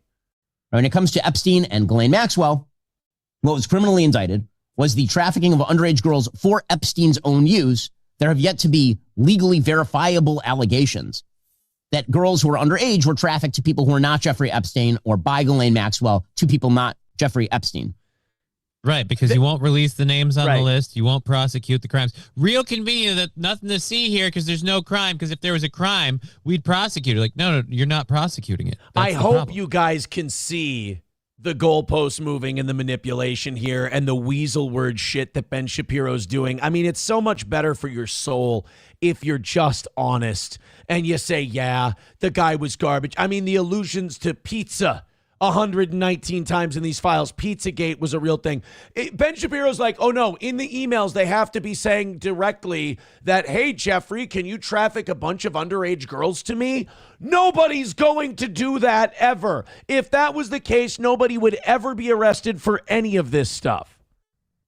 In these files, they have to be listed directly. People have been telling me that they think this is related to J.P. Morgan Chase. Yeah. And how could it be related to J.P. Morgan? He's never listed in there. There's a Morgan listed, but not J.P. Morgan. And there's two letters blacked out next to it. We don't know what those are. Yes, their address is on Rothschild Avenue. We don't know. But like that's Ben Shapiro. He's going to keep moving the goalpost and go, I have not seen social security numbers. I have not seen birth certificates. I don't even know if this is actually the real people. You know, emails can be faked all the time. So there's Cope 1 from Ben Shapiro. Oh, we have multiple Copes? Nice. We got a couple. Those of us who give a shit about the Epstein files, we're all just trapped in internet land and we don't get it. Nobody who's... And by the way, to that guy who was saying, don't criticize boomers, go fuck your mother. Because this is exactly what Ben Shapiro's counting on. What he's going to say is, hey, the boomers who watch Fox News all day and watch CBS News all day, run by Barry Weiss and the Ellison family... They're not talking about this. Just you guys who read independent media on the internet, you're the only ones who care. Yeah, that's because the boomers still get told what to care about. They're still consuming old media where they get told. So Ben's and they believe that these people wouldn't lie to them. Exactly. So here's Ben's second cope about those of us who actually care about our country. And by the way, the reason it's so easy for Shapiro to do this is because he's not an American. He's an Israeli. And he's grifting off of America. Ben would be much happier being an Israeli, being in Tel Aviv. But he comes here because he has to fuck with us. This is Ben Shapiro saying any of us who care about our country being blackmailed by Mossad, we're just a bunch of internet people. There are lots of claims that are like this in these files, and trying to actually run down the source of the claims is really important because one of the things that happens in internet land is people will take unverified, salacious allegations that have not been run down by the FBI. They will then run those through the internet machine, and suddenly this becomes likely probable truth. This is 1,000% not what fucking happened. This is just him inventing something that didn't happen and saying it happened. We saw the emails. We saw the pizza. We saw the hot dogs. Hey, did you get the $65,000 worth of pizza and hot dogs? What? Excuse me? Huh? I have a feeling you're not talking about pizza and hot dogs. But again, this is Ben saying, because you guys are reading shit and you're making you're deducing responsible things out of it that aren't a reach at all. Oh, that's just you typing things into the internet machine till you get the answer you want. You're living in internet land. Yeah. No. Again, he's kind of doing I need to see birth certificates. I need to see 2 forms of government identification, and then I'll believe it.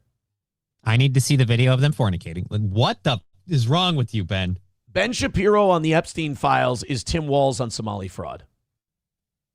It's exactly what it is. Just denial because it's inconvenient, because it's devastating to my case.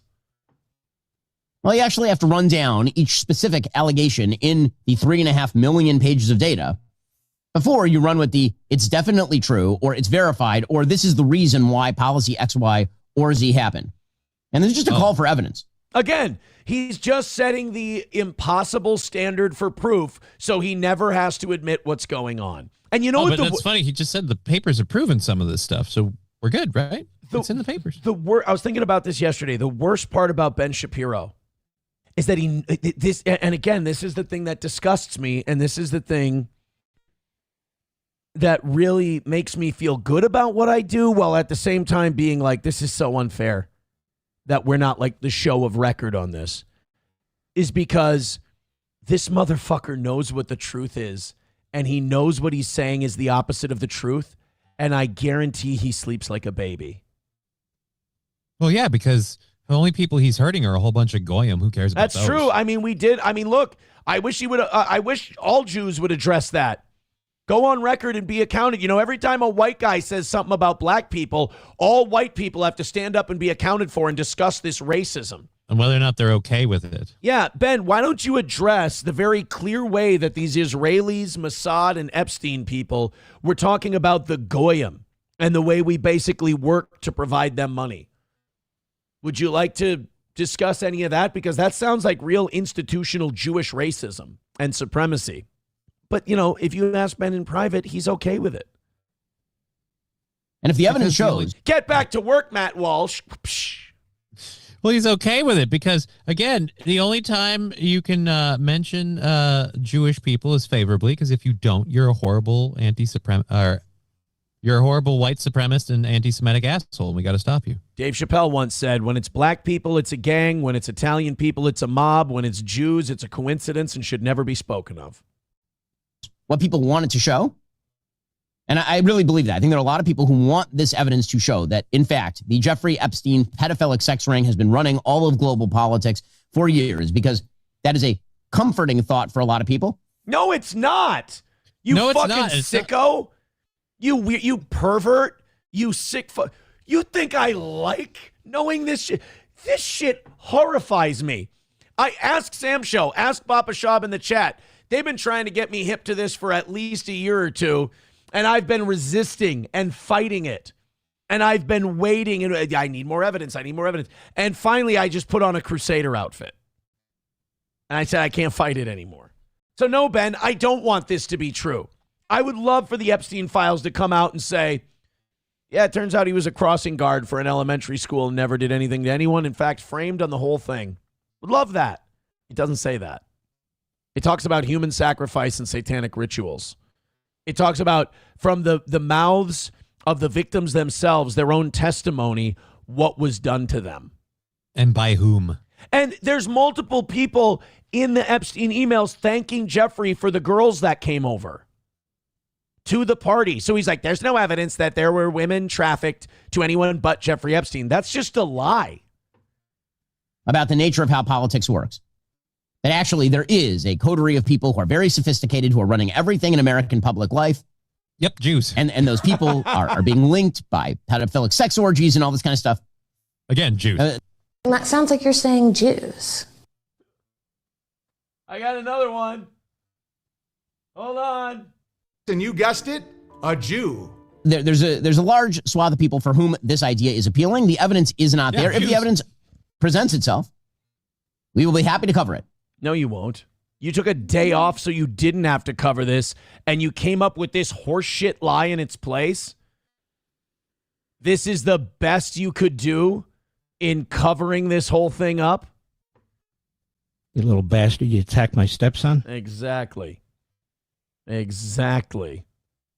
Oh my God, I triggered the shit out of this Finish the Wall guy. He's losing his mind in our chat. Uh-oh. Oh my God. Over what? Over the boomer thing still? Come on. He's that was really so 5 sensitive. hours ago. He's sensitive about the boomer thing, and then he started standing up for a pedophilic streamer. Like, we broke him so bad. He's like a guy, he's like, you know who's awesome? A guy who talks about fucking children. It's like, okay, all right, that's a bit wild. And then he just was I left the chat for a little, and he's just going crazy. Oh my God. Wally World with $5. Thank you, Wally World. I appreciate it so much. Really, anybody who contributes money to this program. I mean, it's the only way we stay on the air is your donations. I cannot stress that enough. So anybody who gives to this show is really going above and beyond, and I appreciate it so much. Thank you, Wally World. I wish there were 100 more like you. I really do. I mean, there's thousands more, but I wish there were more that really thought about chipping in a couple of bucks to this old show. He says, "You bastard, you attacked my stepson, Nick Shirley." Oh, shit, I'm sorry. I didn't know. You forget that these people are, they have family members out there. Yeah. Yeah, I mean, that really is it. It's, they're human beings, and you forget. God, even Conditioner on my D is calling that Finish the Wall guy the gay F word. Oh, boy. Root Rat says, finally, that fuckwit is gone. Dead Game says, the fucking Templar garb is killing me. Yeah, on most shows when that happens, it's just people flood in with donations and contributions and shit like that. I'm grasping at straws because we're in Wednesday, and on one hand, we have a perfect week going. On the other hand, I've been desperate. We have a perfect week going. Yeah. Streamlabs, PayPal, Venmo, Super Chats, Rumble Rants. I wish you'd shut up about it. There's only one way to shut me up, baby. Only one way to shut me up about it. Streamlabs, PayPal, Venmo, Super Chats, and Rumble Rants. All right, we got one more Benny clip. This one is not from yesterday. It's just a 10-second clip that really didn't age well. Here we go. On a list of American priorities by the polls, the Epstein-Maxwell case comes in pretty close to zero. Just on a list of priorities. It's just, he really does just sound like a guy who wants something to go away really bad, because us finding out about it is going to cut into his bottom line big time. Seems like it's on your list of priorities, Ben, that it comes in pretty close to zero. Absolutely. MSO says $25 in the last hour. MSO, please keep an eye on that money. I do appreciate it. It does help me to know where I stand. Thank you.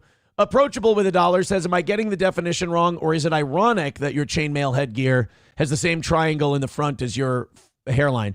Yeah, that's not irony. Irony would be if the chainmail was a better hairline than my actual hairline. Like, if my hair looked better. The chainmail on had amazing hair. Try to this is how it works. This is a real easy way to understand it. Irony deals with opposites. So, like, the song Alanis Morissette did has nothing to do with irony. Yeah, it has nothing to do with irony. There's no irony in it whatsoever. Ironically, the song Ironic is ironic. I'm sorry. The irony of ironic is that there's no irony in the song. It's like a weird kind of like 3D chess thing. Do you think she did that on purpose, or just the dumb bimbo scored a hit? No, I was going to say it might be secretly brilliant. She might be a secret genius. Kind of like the movie Freddie Got Fingered is an amazing satire of the movie industry, and nobody got it. But a horrible film. Well, I mean, like, horrible in the sense that people didn't enjoy the film and people didn't get what it was about. They got disappointed with the movie and they didn't like it. Who the fuck is this guy talking to me? Like, I need to know something.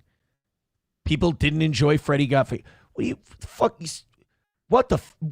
What? Well, that's why I called it a horrible movie. Do you not like Freddie Got Fingered? You had to explain to me what it was, and then I could at least appreciate that. But I didn't. They gave Tom Green a shitload of money and let him write and direct it. And the movie he made was basically calling the studio out for how irresponsible they were to make such a crazy decision. Right. And how the movie industry just plays on trends and doesn't really fact check or follow up on anything and just lets it run amok. The Anthony Michael Hall scene where he's the cartoon guy and he's telling Gord that his writing, his drawings are good, but there's no story. And he goes, there has to be a story. There has to be character development. There has to be something progressing. Something has to be happening. Something funny needs to be taking place. What the fuck is happening here? What the fuck is funny about all of this? What is going on? He's talking about the movie. Yeah. I get it. It's just it's a boring watch. I don't enjoy it. I get it. I get that it has levels and that it's about ridiculing the industry that literally made the film, but it's not like that makes it fun to watch. What are you trying to say? That I'm too easily impressed? No, just different strokes, different folks. Thank you. $1 from Luxray Luxor. MSO, you better be keeping track. Also, a gifted membership from Thermodyne Diesel. That's 5 MSO. Luxray Luxor says he didn't take Monday off. It was an important Jewish holiday called Shalom Fuck Off. Oh, I didn't know about that. I got to keep Not up with my Jewish calendar. Aussie Mark says, how is this Mossad spy popular? Oh, wait. How is this Mossad spy popular? Ow, wait. You need me more with $5. See, guys, $5 at a time is... I'm happy with $5. You know, people think that I need you to be dropping $100, $50 or whatever. I did $5 at a time. If that just keeps rolling for like 20 minutes, I bet you we'd be, no, not even 20 minutes, like 10 minutes, just $5 drops just start raining in. We'd be good. Probably 5 minutes. Shit. Wouldn't even take that long. We could do it at the beginning of every show. You need me more with $5. Says, I missed the drop about how there's, quote, so many Somalis in this bitch. Nice costume, Aaron. Well, if you miss it. There's so many Somalians in this bitch. There you go. Just True. for you, buddy. Thank you. It's absolutely true. You guys are starting to get there. Nice. Keep picking it up. Let's go. Keep going. I believe in you? Question mark. All right. So Ben's having a rough week. What else is going on? Let's talk about the people who pay us. Let's do that. Oh, by the way, I do have to point out, and I should read this during the show. Midland Armory got an email from a Melton fan who's really pissed that we're still on the air and still have sponsors. And this is what they don't understand about like the Carl and Melton folks. They're all SJWs. Like they're all like the liberal cancel culture tactic people. Like they all have, their fans are offended by what they hear. So they email people and try to get them canceled. It's very sad and pathetic. And every time this happens, my advertisers send the emails to me and they make fun of the people sending the emails. It's because it's all, how could you support this racist, anti-Semitic, Nazi-loving piece of shit? And then my advertisers go, hey, Aaron, look at this giant gay pussy. And I don't think it makes the show you watch look good because I've been saying for weeks now, the only thing softer than you is the podcast you like. And then you just go on to confirm what I said. That's pretty much true. And then I get to take pot shots at them and continue piling up the points. The only thing I'm not piling up is the money. That's it. That's the only thing. But somebody wrote Midland Armory an email and was like, and they were just crying about what a terrible guy I am and how offensive I am. And it's like, dude, I guess soft shows breed soft viewers. So Midland Armory sent me the email and was like, get a load of this faggot. I'm like, that's about right. That's about right. They're so mad that I'm still boxing that they've been sending emails to gyms I don't box at. And they're going, how dare you platform this guy? And the people who own those gyms know me, and they'll send me DMs. I've been getting DMs from a guy who runs one of the gyms here in St. Cloud. And he goes, I keep getting these emails. You've never been, do you want to, and they'll go like, do you want to come in to spar sometime? You wanna, like that's what I was about to say. It'd be funny if they end up getting you boxing gigs. You're like, we don't know who this guy is, but people won't shut up about him. Yeah. So let's bring him in and see what happens. Just once, test it out. The cope from these people is unreal. And they really have a hard time when I bring this up. And honestly, the only reason I do bring it up is because, and this is a weakness in me, it does bring me satisfaction to trigger them and stir them up like this. And then it makes the podcast that they like, as pussy as they are, really upset about it. And then they have to hide it and cope and be like, no, we don't. If I were them, I wouldn't play this clip. Because all you're going to have to do now is lie and cope to your audience about how you don't do that. I get tired of dog walking them sometimes. I really do. Thank you guys very much for chipping in. So yes, Midland Armory in downtown Foley. Go to Midland Armory. Let them know what a disgusting Nazi piece of shit supports their shows. Oh, people do want to hear the email. All right, here. I'll grab the email from Derek here real quick. Okay. It was a forwarded one. Here it is. Customer Donald Binkley of Midland Armory has contacted you. So this guy, Donald Binkley, contacted Midland Armory and said, well, his email name is Rooster, but the headline, the subject line is Donald Binkley has contacted you. And he goes, I don't know if you vet the people you sponsor. Aaron Imholt has a YouTube channel called Steel Toe Morning Show, and his show consists of begging for money. Now, first of all, like that would offend a gun show. I don't think they'd give a shit about that part. Anti-Semitism. He plays Nazi march songs, which is very funny. And he is very anti-female. He plugs your business during his show. I don't know if your views coincide with his, but if I was a business owner, he would be the last person I would want to endorse my company. Not good optics. And Donald Binkley, I'm pretty sure that when Derek sends, Greg and Tracy. I'm pretty sure when Greg sends this to me, I don't think he's taking your complaint to heart, buddy. I'm really, really sorry. But yeah, All Care Towing will be like, Patrick himself has sent them emails. Like it's his email address. And he'll know it. And he'll pretend to be someone else. And he'll be like, this guy's offensive and he's terrible. And Moody will do it like to gyms. They'll email gyms that I don't go to. Like hating is one thing, but actually spending your free time to attempt to accomplish something like this, you get zero actual gain, like personal gain out of that. You literally get nothing out of it. And then we get to make fun of you and own you and show that you're just as obsessed with us as I say you are. By the way, this was, God, I forget what his code name is. What's Derek's name? Greg. Greg from Greg and Tracy. He says, all I can say is LOL. I so want to respond, but I know that he's probably jerking himself off in his parents' basement while wearing his mom's underwear, thinking that he's making a difference. I'm sure all while watching your show on an 80-inch screen. Well, I guess, you need something to whack off to, which may be his only actual possession. So there, Donald, if you were wondering what the result of your email was, we laughed at your expense. Wow, thank you for bringing this to my attention. I did not know he had so many great qualities. I'm going to up the amount that I pay him to sponsor. Yeah. And then Timothy Bollinger with $1 on PayPal trying to cope and defend his boy. No, Timothy, all I really got them involved with was to get him to stop talking about fucking my children. Call me a professional broadcaster. I thought that was a little creepy and weird. And that touch over the line. Yeah. And maybe stop going to businesses that I work with and say that I rape people and that I'm a rapist. I thought that maybe that was a touch obsessive and over the line to fly out to my hometown and yell and scream at the top of your lungs that a guy's a rapist. I mean, zero proof of it. Just be lucky that that's all I did. That's all I did. MSO says, sorry, Aaron, the money is coming in so fast I can't count. You dick.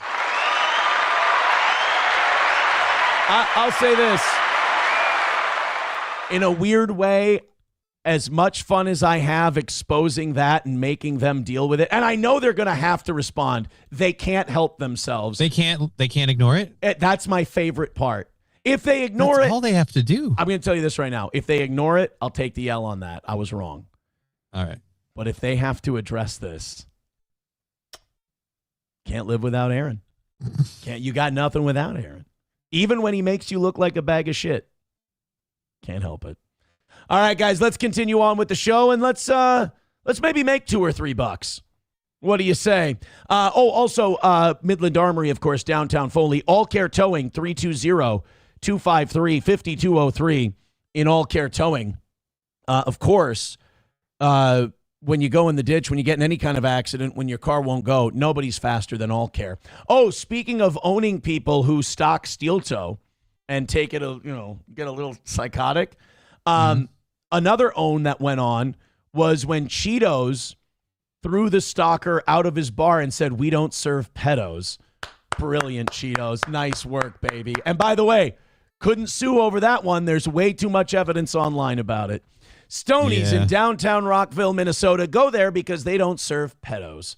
Stoney's in downtown Rockville, right there on Broadway. You know, even if we missed today's G word, we still got to own everybody who ever thought they could put a dent in the toe. Root Rat says, imagine having an HRO from a child. It really does make you look like a fuck. And the fact that you can't beat it. Right. The fact that you're stalling the whole thing because you can't beat it. I think a lot of people would consider that another win for the toe. Have you read up on the SAVE Act at all? Yeah, it's supposed to make it so we don't need to use voter ID, but people want to change that part of it or something? No. It is to use voter ID. Or is to use voter ID. Okay, I'm sorry. I've been hearing weird things on... The SAVE Act would require voter ID, proof of U.S. citizenship for voter registration, and mandatory cleanup of voter rolls. Now, none of that sounds Republican. None of that sounds Democratic. That sounds like just running an efficient voting system. Right. It doesn't seem unreasonable. Why wouldn't we do it? Why aren't we doing it already? I would prefer that you make me show my ID when I vote. Yeah. I would prefer you do that so I know nobody can vote in my stead. So that if I say I'm me, you confirm it. So that if someone else says they're them, you can confirm it. Now, immediately, this is like people who are against releasing the Epstein files. If you're against this voter ID and this SAVE Act, I go, why? That's a little weird. That you're against. What is it doing that you don't like? Right. Proof of citizenship. Well, you have to be a citizen to vote. Proving it shouldn't be the worst thing in the world. Voter ID. I got to show my ID every time I buy booze, and the consequences, effects, and everything else that are far less reaching than who I vote for. Did you ever get the old granddad? Yeah. We never drank it on the show. No, it sat there long enough that I worked through it. Yeah, you drank it all? Yeah, do you need me get, do I need to pick up another one for next week? Fine. I mean, we agreed to do a bit. I'll go get it. We're not, we're not making any money here. All right. We're not making any money. You think I'm going to spend money out on another bottle of Old Granddad? I ain't got enough I wasn't coming saying in you today. would. I was saying I drank the one, so I would buy this one out. This would be on me. No, if it's my bit, it's on me. Bapa Shab says, I'm a multimillionaire and I watch this show in my home theater while jacking off. I found Derek's response deeply troubling and my feelings hurt. Well, you could send him an email and then he'll just send it to me. Or you could just send it directly to me and just cut out the middleman. But I think Derek likes to laugh those off. I think he likes to have a good laugh and then send them to me. So maybe you should send them to Derek. Guys, go to MidlandArmory.com today and just send Derek a shitload of complaint emails about Steel Toe. And then he can forward them all to me, and we'll read them on the program. And while you're doing that, PayPal, Venmo, Streamlabs, Super Chats, Rumble Rants, let's try to make some money today. Okay, so this is the latest on the SAVE Act, and then we'll have Chuck Schumer's response to the SAVE Act, which is remarkably reasonable and not suspect at all. There has been a lot of news under the surface about the SAVE Act. This is a bill to safeguard our elections and require proof of U.S. citizenship before voting, among other provisions. Now, our conversation on this started with Scott Pressler, who has been calling on Senate Majority Leader John Thune to allow a vote every day since January 1st. Earlier this month, Scott joined me here to make his case. The American people... What the fuck is going on here? I was not expecting that. Neither was I. The name Scott. If that's a cisgender person, that's insane. I'm curious now. I am also very afraid. I want to say this. If that's a cisgender person, I want to apologize because I'm giving that like a 3% chance of being the case. Okay. Manned Senate Majority Leader John Thune. Scott Pressler, Early Vote Action founder. Okay, hold on a second. We're going to settle this right now. We got to deep dive him. Scott Pressler, trans. Scott Pressler is an openly gay right-wing activist and prominent figure in the MAGA movement, known for voter registration efforts. He has aligned himself with socially conservative, anti-trans, and anti-drag narrative. This person isn't trans. This is weird. Okay, someone was asking before. This guy being anti-trans, that's ironic. Right? Well, at least he's one of these conservative gay guys who just says he's gay. Yeah. I got to give this Scott Pressler that credit because Elijah Schaefer would have had a lot easier go of it if he just would have said, look, I like it when my butt is occupied by objects. Scott Pressler does it, and Scott Pressler's on Fox News. Nick Shirley just say you're gay? Yeah, if Nick Shirley would just say, look, butt pounding, that's kind of my thing. Like, as long as that's the only time you ever mention it and we know and you never have to fucking throw it in our faces again, I'm totally fine. We're fine with it. In fact, it would explain a whole lot. Bring a vote on the Safeguard American Voter Eligibility Act, and let's have proof of citizenship to register to vote. We have this one moment in history with Donald Trump at the helm with a trifecta Republican government. Oh, don't worry. When Peter Thiel and Palantir, who's in the Epstein files, by the way, working with Jeffrey Epstein going to the island, when he gets J.D. Vance installed as president, we'll have another chance to do all of this stuff. Yet again. Don't worry, Scott Pressler. I say nuke the gosh darn filibuster. Whoa, language. Jesus. Nuke the gosh darn filibuster. Gee willikers, there's a lot of poppycock coming out of your mouth right now. Well, a lot of poppycock going in, too, I suppose. Yarwich tastes good for him. I should have said fiddle faddle. Yeah, but I don't know. Poppycock is nice, too. Yeah, well, smooth. Pass law after law after... That's actually how he became gay. Poppycock. Law. That interview went viral and senators went into action. Senator John Cornyn said he spoke to Leader Thune about the SAVE Act. Senators Katie Britt and Dave McCormick signed on as co-sponsors, and several others like Rick Scott ramped up his... This bitch can't say names. I don't think she said one of those names accurately. No, she screwed up a lot of them. She said Senator Rip Scott. I thought she was going to say Rip Torn at first. I'm like, that'd be a great senator to have. Old Rip. Report publicly. Here's Senator Scott last week. It's Skeletor from the He-Man movie. Oh, never mind. Guys, it's just Senator Rick Scott of Florida. Do this, all right? Whether it's part of the spending bill this week, whether it's a separate bill, whether we have to stay there, and do a standing filibuster, whatever it's going to take, we got to get this passed. We've got to secure our elections. I can't imagine a Republican senator that would vote against, making sure that you have to have proof of citizenship to register to vote and to vote. Now, how do you think if, because I don't want to act like the Republicans are doing this just for being virtuous. Do you think if Republicans were benefited by a voter vouching system, do you think that they'd be pushing for voter ID? Fuck no. No. I think, look, this is just, this being the right thing to do, let's be very clear about this, is purely coincidental to these people. Right. They're doing this because it will really help the results of elections for them. So they're doing the right thing, which is great. And if it stops being the thing that helps them, they'll rail against it just as hard as the Democrats do right now. Exactly. Yago Tube, thank you for the $1.99. No, of course that's not true. I think I think you're buying into a little bit too much steel toe story time, my man. But hey, again, we're not making any money today, so I don't think you need to cope about this one. We're having a great day show wise. We're not having a great day money wise, so don't you worry. It's going to be a shit sandwich kind of day for the toe so far.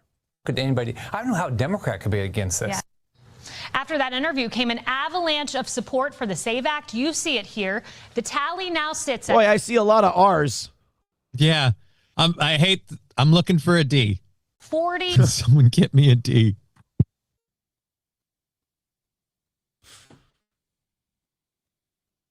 Don't clip you that. Say it out loud and then you hear it. And don't clip that. What are you looking for? Democrat. A Democrat. Oh. 9 co-sponsors, and Senate Majority Leader John Thune said this week he will allow a vote. They are still modifying the bill. It includes right now a requirement that you be a citizen to register to vote, but it doesn't include a requirement that to vote you be a resident. That's been fixed and addressed, and I think the new bill that comes out hopefully will deal with that. I mean, if they get it passed, I mean, that would be the case for federal elections. So I assume, like, to vote for president and stuff. Does that affect the local ones though? Like, No. can you still the local? So like, you could fill out, like, say in the presidential election, you could fill out a lot of it. No. But to not vote in a presidential election, you would have to follow all these the rules. SAVE Act. But if it's like an off-year election, if it's like in Minnesota, when it's just midterms, they won't make you So show you could any vote. of that stuff. Okay. No. In fact, some people are calling on Donald Trump to nationalize the elections. Just have one national standard for all elections. I actually like that idea. Make it a fucking national holiday so nobody has the I can't get off work or I couldn't get over to do it. Like, you can make time. Yeah. And you've got the whole day to research people. If you've saved it till right before the test, you can still study. It's not the worst thing in the world. Right? I don't know. There's something about the states' rights part of it that makes me a little skittish, but I don't know. I can people can make an argument, though, that is intriguing to me. Text message coming in. This designation gives DHS the power to clear the voter rolls and make everybody have to re-register. Okay. That's not terribly hard. I've done it multiple times. Could do it again. Under multiple names. No. In multiple states. Yeah, you can still do it. I hear you. You want to tell them about Michigan and Wyoming? No, it's every time you move, you have to register. So I was registered in Rochester and then up here in St. Cloud and moved to a different district. Yeah. What's your name in Rochester? Still Johnny. Yeah. I registered as the same person each time. Like when I went, like I moved somewhere else, I registered as a voter there as opposed to Rochester. Me too. Switched my registration thing. Yeah, no, me too. You just vote in one place every time, right? Yeah, one time. Yeah. I didn't even vote last time. I got a lot of shit for that. Sure, me neither. Hey, I didn't vote either. Yeah, you did. Didn't cast a ballot. Really? Just like you. The wink thing makes me think otherwise, though. It's very misleading. It's very misleading. Sometimes I wink when I'm not making any money. I see. It's a twitch. This guy's got Tourette's. Too much Celsius. But yeah, you and I didn't vote at all. In any state. In any jurisdiction. Okay. For any particular candidate over and over. I hear you. All right, somebody's going to give us money today, and it might as well be Chicago Steak Company. Let me tell you about our Valentine's Day sponsor, and honestly, this one's a no-brainer. I've been thinking about this one in the car, too. Chicago Steak Company, code HEART26. Look, you could fight for a reservation at some overpriced restaurant, sit there surrounded by strangers, rush through your meal, or you could stay home, cook together, and have a way better Valentine's experience. These are USDA prime steaks, hand-selected, wet-aged up to 40 years, restaurant quality delivered to your door. Here's the deal. It's the last week for free Valentine's shipping. Order $199 or more, use code HEART26, and you get $145 in free gifts. That's 2 Maryland crab cakes, 6 Italian chocolate pastries, and free shipping. So you've got appetizer, main course, dessert, all done. Go to mychicagosteak.com/heart26. That's code HEART26, HEART26. The link is in the description. mychicagosteak.com, heart26.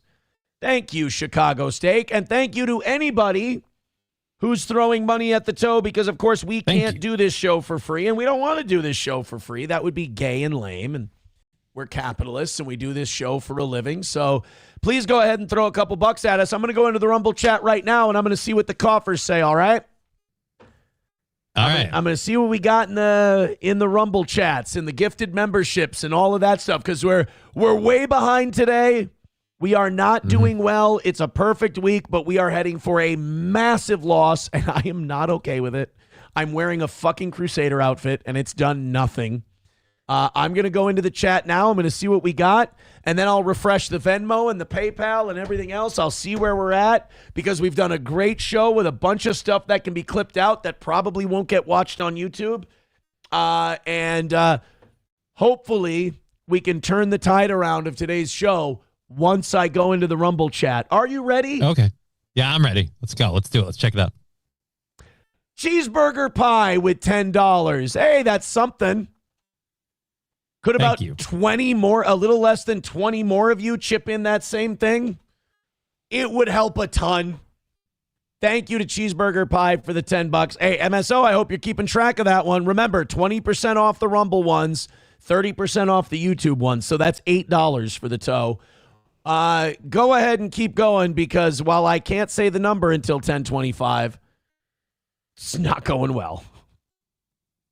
And also, somebody did write to me. They said, it's so childish that you just don't say the G word. And I'm like, well, it worked for a while. Like, just say it throughout the show. I'm like, no, I agree with the audience. It sounds fucking bad. And this sounds bad too, but this is the more reserved version. Right. You know? So. And if we didn't have to do it, believe me, we wouldn't. Oh, also, Ronald threw us $10 over on PayPal earlier. I don't think I read this one, but I did count it towards the total.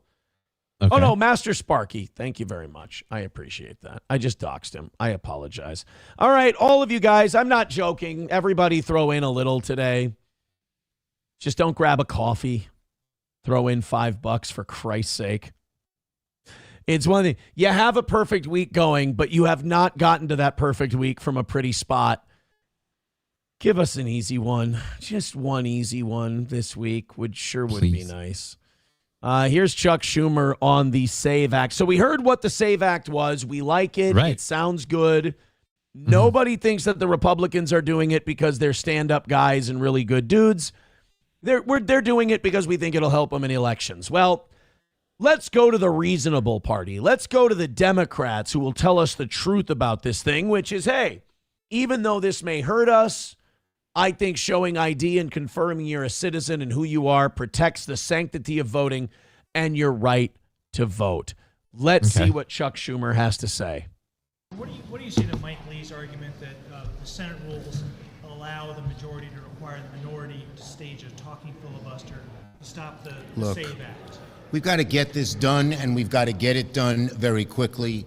The SAVE Act is an abomination. Oh. It's Jim Crow 2.0 across the country.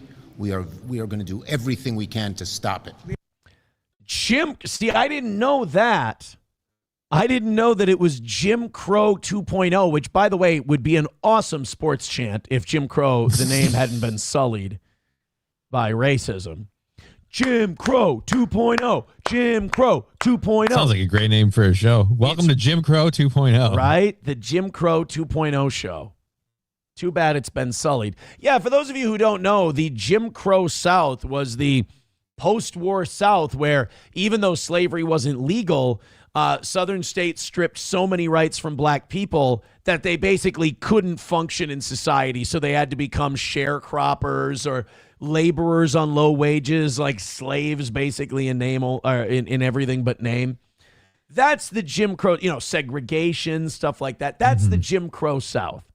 So, I don't know. If I'm someone who grew up during the Jim Crow days and someone compared showing your driver's license to vote to me not being able to go to school with everyone, I might be offended. I might call them on their bullshit a little bit. It might be a stretch, to say the least. But, it's just good to know that we have such good, honest, robust debate in this country. Like, hey, let's pass this. It'll be really good for us winning future elections. Hey, what's your counter argument, guys? That sounds pretty shitty to me. This is all to put black people back on plantations. All right, so we have nobody making any serious points. Well, wait a minute. I don't mean to be a stickler, but historically speaking, weren't you guys in favor of that back in the day? By the way, I do think there's a Jim Crow morning show. Really? I do. I think it was, or at least there was one on radio. Jim Crow morning show. Jim Crow of the North is a documentary from PBS. No. Okay. Voting rights and the new Jim Crow. I mean, it really is shitty that like the whole thing is like, hey, you can't have voter ID. Black people can't get ID. Like what?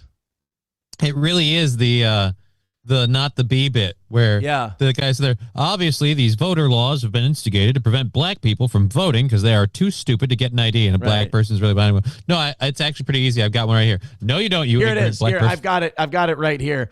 We're not going to watch the whole thing because it does drag on a bit, and you're like, all right, guys, we get it. We're beating it to death a little here, but this is the new laws forbid giving out. Here we go. The scene in this Republican county where African Americans are being oppressed by horrific new voter laws, forcing them to acquire a legal ID to vote. Excuse me, sir. You're unable to acquire an ID, are you not? Actually, I just renewed my ID. It's pretty easy, actually. There you have it. This poor black man has been disenfranchised by racist voter ID laws because he's too ignorant. I'm sorry. Ignorant means stupid. Too ignorant to acquire a voter ID. Absolutely tragic. The new laws forbid giving out food, water, and free cash to voters in line. How will black people figure out how to drink water in line to vote? That's illegal. Thanks to Republicans. Where did you get that anyway? I brought it. You didn't bring that. You're too underprivileged. That means poor. I'm sorry. I mean, it is essentially the counter argument to voter ID. I mean, it's a little on the nose, but, boiled down in a nutshell. That's what you got. I think that's probably about it. Spunker says, you guys are the experts at beating a bit to death. Right. That's why I'm not going to play somebody else doing it. They're ruining my bit that I do. Dude, you understand, I put a Crusader outfit on thinking it was going to fix the money issues today. And I just like 5 minutes ago crossed over the $100 mark after 3.5 hours. It's a little sad. Yeah. Chevy fan says this show is underprivileged today. No shit. And Yes, I don't see a hero making this any better. We need a hero. That's why it would be nice if all of you could throw in a $5 or something. Approachable has a clip. Okay. Let's see what he's got. Yeah. I hate. I'm looking for a D. 40. Oh my God, Johnny. I didn't realize how insatiable you are. Jesus. Yeah. I'm looking for a D. Really? 40. I don't know what the. I didn't realize you were wow. It's insatiable. What's the matter? I'm trying to figure out why my audio is weird. It sounds weird on playbacks and stuff. It's come through and weird. Did you hear the clip? Oh, so you're pretending you didn't hear the clip. No, I heard the clip. I'm trying to figure out why my voice is way overmodulated. I've been playing with it for a while. I'm sorry. My voice sounded weird. I heard the clip. Yeah. It didn't look good. I meant Democrat. Yeah. Not into dudes. I'm already going to catch a lot of flack for that later today. It's Elijah Schaefer Day, so who knows? Rick O'Shea says, I just think Johnny needs to commit to the bit and dress up. Why would he? He watched me dress up and I didn't make a fucking dime. And today's show is a goddamn nightmare. And why would he dress up then and then follow me off the cliff? What would be the point of that? Solidarity, I guess. The only costume I have on hand is a police officer's uniform over there. I don't know that we don't need to turn it slutty. Don't be a pick-me. Yeah, dude, that's what I'm saying. It was my Halloween costume. It's not like a slutty thing. It's just I dressed up as a police officer for Halloween. It's the only costume I have. What? Because I had to get a costume to wear on air. So I was wearing a police officer uniform. You wore a slutty police officer costume? Again, I don't know why you keep saying slutty. It's literally just a hat and a shirt. Because the only people that dress up like a cop for Halloween are girls wanting to put their tits out in the cop uniform. Yeah, this wasn't that. It's a guy's cop uniform. It's literally just a black button-down shirt with a fake badge and a hat. Like, you have to wear your own black pants. There's nothing. I don't know where you get this idea that every cop outfit has to be slutty. Do you say that to real police officers? Like, hey, yeah, why? I do. I go up to him. I go, I want you to know right now that I'm disappointed in you. You look like a slut. You look like a skank officer. That's what I always say to police officers when I see them in the street. I go, hey, tuck it in a little bit, you fucking whore. Papa Shab says, yeah, when you wear your police outfit, do you go, you're under arrest, mister? Well, no, I literally only wore it for Halloween on stream and It's just in the top of the box of stuff I've been putting away, so I could go get it. Like that's maybe if retards stop reading free chats, I might make some money. But then I get complaints from other people that go, yeah, now you just read the super chat. It's like, I got to do something. I'm taking L's left and right the last couple of weeks. I got to do something to shake the shit up. By the way, somebody said, oh, Aaron, the PayPal didn't work. I just gave the money to Johnny. Thanks. That doesn't hurt me at all. Doesn't hurt at all. It doesn't hurt it doesn't wound my feelings. Go ahead and test it then with a $100 donation. Trucker 18-wheeler with $1 says, I sent a complaint to Midland Armory. Thank you. And then another $1 from Trucker 18-wheeler says that chainmail matches your hairline. Thank you. And Main Vein with $1 says, Aaron, if you want money for the Crusader outfit, start talking like a Crusader, not a liberal Muslim-loving fag. I'm too demoralized from just every day kind of being this now for the last 3 weeks or so. I already did a Deus Vault in the whole thing. Right. I already brought up 1933. Guess what? It didn't work. You guys keep saying if you do this, you'll get this, and then I don't see a dime from it. So I'm tired of being gaslit by you.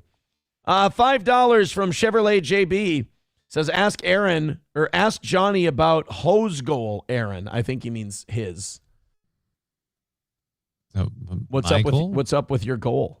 It's one. My goal is really, really, really small, so it's easy to knock it out. It's on next week. It's just fucking great. So yeah, well, at least you're making money off steel toe, dude. If I made as much money as you made today, we'd be. Oh no, I'm jealous. No, you make it very clear. I'm jealous. I'm sorry. Just for you being ahead, because I know what that feels like, and it's a very liberating feeling. Oh, it is. You do a better show when you're ahead. Yeah. You know, because I just focus on what I'm doing as opposed to whether or not I can afford to keep doing it. For the last 2 hours of the show, you don't talk about money passive aggressively all the time. It's really nice. Yeah. I like it. Hey, did you hear about the Breaking Bad house and the listing price? They're trying to sell. I heard it was up for sale. They're trying to sell Walter White's house in Albuquerque, New Mexico. Yeah. And they thought they could. The realty company thought they could make a shitload of money off it because it's a very famous home. Yeah. So they listed it for $4 million. Now, I'm sure everybody who lives in that neighborhood was crossing their fingers going, don't do that. No, don't they want it? Because then all their house values go up? Yeah, but don't your property taxes raise with your house values? No, because the property tax is, well, maybe, because the property tax is based on a government valuation of your home. And then they take a percentage of that. So I don't know if they use comps, though. They might. You're right. It might be a bit of an issue. But anyway, they listed it for $4 million. So at least the realty company was going, we're going to make a big buck off of this. Because it's from a famous TV show. Now, the only problem is, one, as you know from watching this show, everybody's broke right now. And the economy's going in the shitter. And the people are manipulating the stock market and gold and silver and Bitcoin. And that show ended 10 years ago? I mean, it has a cult-like following, but yeah, it dropped off a while ago. So how much interest have they gotten already? I like Breaking Bad, but that doesn't mean I'm going to pay $4 million for the house.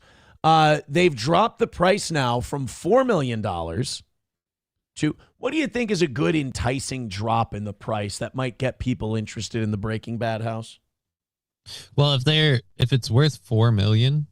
So I didn't say it was worth $4 million. They want $4 million for it. You remember the house from Breaking Bad? It's not a very big house. I'd say 250,000, but that's thinking of it in Minnesota terms. Drop it by 250,000 or drop it to? Or drop it to. That's realistically what a property like that would be valued at. You think? You kind of killed the whole story on that one. You went really aggressive on that. They've dropped it down to $400K from $4 million. Oh. Now, see, they did drop it to a reasonable level. I don't think. I would have thought they would drop it incrementally to see what they could get some sucker to pay for it. Right. But I expected they were just going to drop it by a little bit. That's why I overestimated and went with what I thought a realistic evaluation. They went all the way down to $400,000. And Johnny, I brought up this story just to make a shitty joke. I really thought we'd be doing better monetarily today. So I was really excited for this joke. Now I just realized it's going to further put me on the road to failure. But of course they had to cut the price by 90%. For God's sake, Johnny, it's a meth house. It is. I just realized that. They didn't make any of it there, though, right? I deserve to fail. In fact, the hooker by crook fucking perfect week we've been having by me just barely hitting it is a fluke. That's what today proves. And that last line shows me that I'm getting what I deserved. Hobo chili recipe with $1 says, hey, Frank the cocksader. I think you spelled it wrong. I hope you get lead poisoning from the mesh in your head and your head winds up on a spike in Damascus. Ooh, I'll tell you this, Frank the Crusader does not want to. Let me tell you something, Johnny. I don't want to end up in Damascus. That's where all those muzzies are. And let me say, Deus Vult don't go very far over there. Can't imagine why. No, sir. And I tell you what, coming from the village in France that I come from, you don't want to end up surrounded by muzzies because if you ain't in the Holy Land, you're in the holy shit land. You know what I mean? Yeah. So you're from France? I would have assumed you were more of an Italian. No, I come from France. I come from a village called Ponce-Noru. Ah. Yeah. How is it doing there now? Did you return from the Crusades? Or look, if you got a couple of pigs and a couple of acres and the grain is growing, it's a good year. You know what I mean? How many pigs you got right now? You got a couple pigs? Look, I'm a baron in the Holy Land. I got pigs, whores. Sometimes I can't tell the goddamn difference. It all just kind of moves real quick out here. All right, so you're out there keeping Christian values intact. Yeah, I'm keeping Christian values. I'm spreading the word of God through the blood of my sword and all that. It's slaying the infidels. A little more aggressive than I thought. Well, the Pope told me, you slay infidels, you get to heaven. I figure the more I kill, the quicker I get there. So yesterday, look, not proud of it. I raided a sewing circle. I killed 16 Muslim women while they were making banners for the soldiers. But, that's kind of aiding the war effort. So we call them unlawful enemy combatants. What are you going to do? So it's like a half step on your way there. I get you. You ever doesn't get you very far, but it helps. Let me ask you a question. You ever made an omelet? Yeah. You ever do it without breaking eggs? Not that I can recall. We call Muslim women eggs. You know what we call Muslim women after a raid? What? Scrambled eggs. Hey, yo. All right. Well, support the war effort. God wills it. Deus Vault, $100 drops and everything like that. Red Boys are great because it reminds me of Muzzy Blood. Let's continue on. Thank you to Coltrane for gifting a membership. I appreciate that. I still not doing great. But appreciate a lot more contributions. You know that guy who said, Aaron, maybe if you went in character, maybe you might make a buck. I have a feeling that guy was just trying to humiliate me further, so I put in the effort and still have a dog shit day. Son of a bitch. Everything that's not the money, I'm very happy with today. Great. I'm happy you're happy. But if we get that money part, I'd be very, very grateful. Money part's the most important part. It's the reason we do the show. But what do you do? A little bit of cancel culture today. You don't hear as much about cancel culture as you used to, but it's out there. This one's in Minnesota. A comedian had 6 sold-out shows at a comedy club here in Minnesota at Laugh Camp Comedy Club in St. Paul. Doima does stuff there all the time, like hosts. 6 sold-out shows. His name is Ben Bankus. Never heard of him, but that's okay. 6 sold-out shows. He's got to be good. It's got to be pretty good, right? He's going viral online for a joke he made about the Renee Good shooting. And, people are saying in the chat already, Ben Bankus is funny. Well, there you go. That's all the evidence I need, quite frankly. Thank you, Front Porch Conservative, for the $9.99. He says, Frank the Crusader has arrived. Here's my dono. Well, thank you very much. Any more fucking donos come in because of Frank the Crusader, I'll keep it going. Thank you very much. Let's keep knocking it down so I don't look like it. I've already done a lot of damage today to my dignity. Let's not make it go any further. So this Ben Bankus had a joke about Renee Good. Going into Minnesota with Renee Good material, maybe not the time. Well, at least not in St. Paul, for sure. They've now canceled his 6 sold-out shows at Laugh Comedy Club after their social medias were bombarded. The club owner, Bill Collins, cited threats, media frenzy, street chaos. He doesn't want any of these agitators and protesters showing up at his club for 6 consecutive shows over an entire weekend. I'm guessing, 2 Friday, 2 Saturday, 2 Sunday? After discussions with and concern from public authorities, legal counsel and staff, combined with heightened threats, increased media attention, and civil disorder, we have determined the risks and related liabilities cannot be overcome. Again, this is a comedy club, not a government building. Jokes, folks. Yes, not a government building, not like it's not Whipple. Like, this isn't Whipple going, look, we're shutting down because of all the threats, because this is where we house ICE. This is some fat guy who wants to tell jokes. And I feel bad for this club because I don't think they're a part of cancel culture. I don't think these guys are taking a moral stand in costing themselves a fortune in canceling sold-out shows.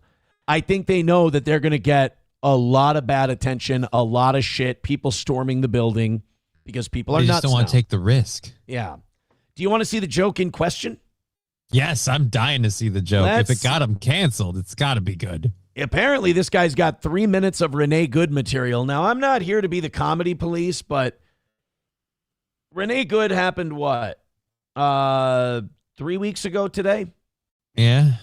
Renee Good happened 3 weeks ago today or tomorrow, whichever one. And this guy's already got 3 minutes on it.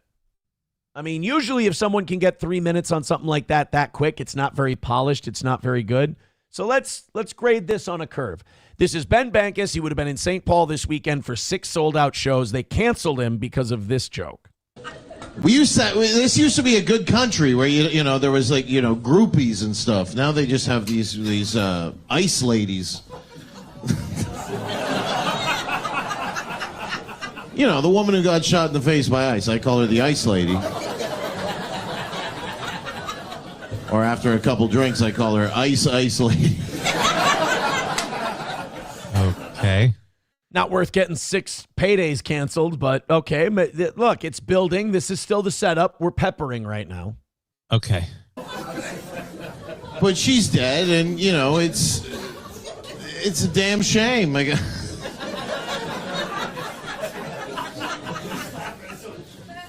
The left doesn't know what to do because they just spent the last 3 months celebrating the death of Charlie Kirk. And then they're looking at, well, do you have no... We're like, no, she deserved it.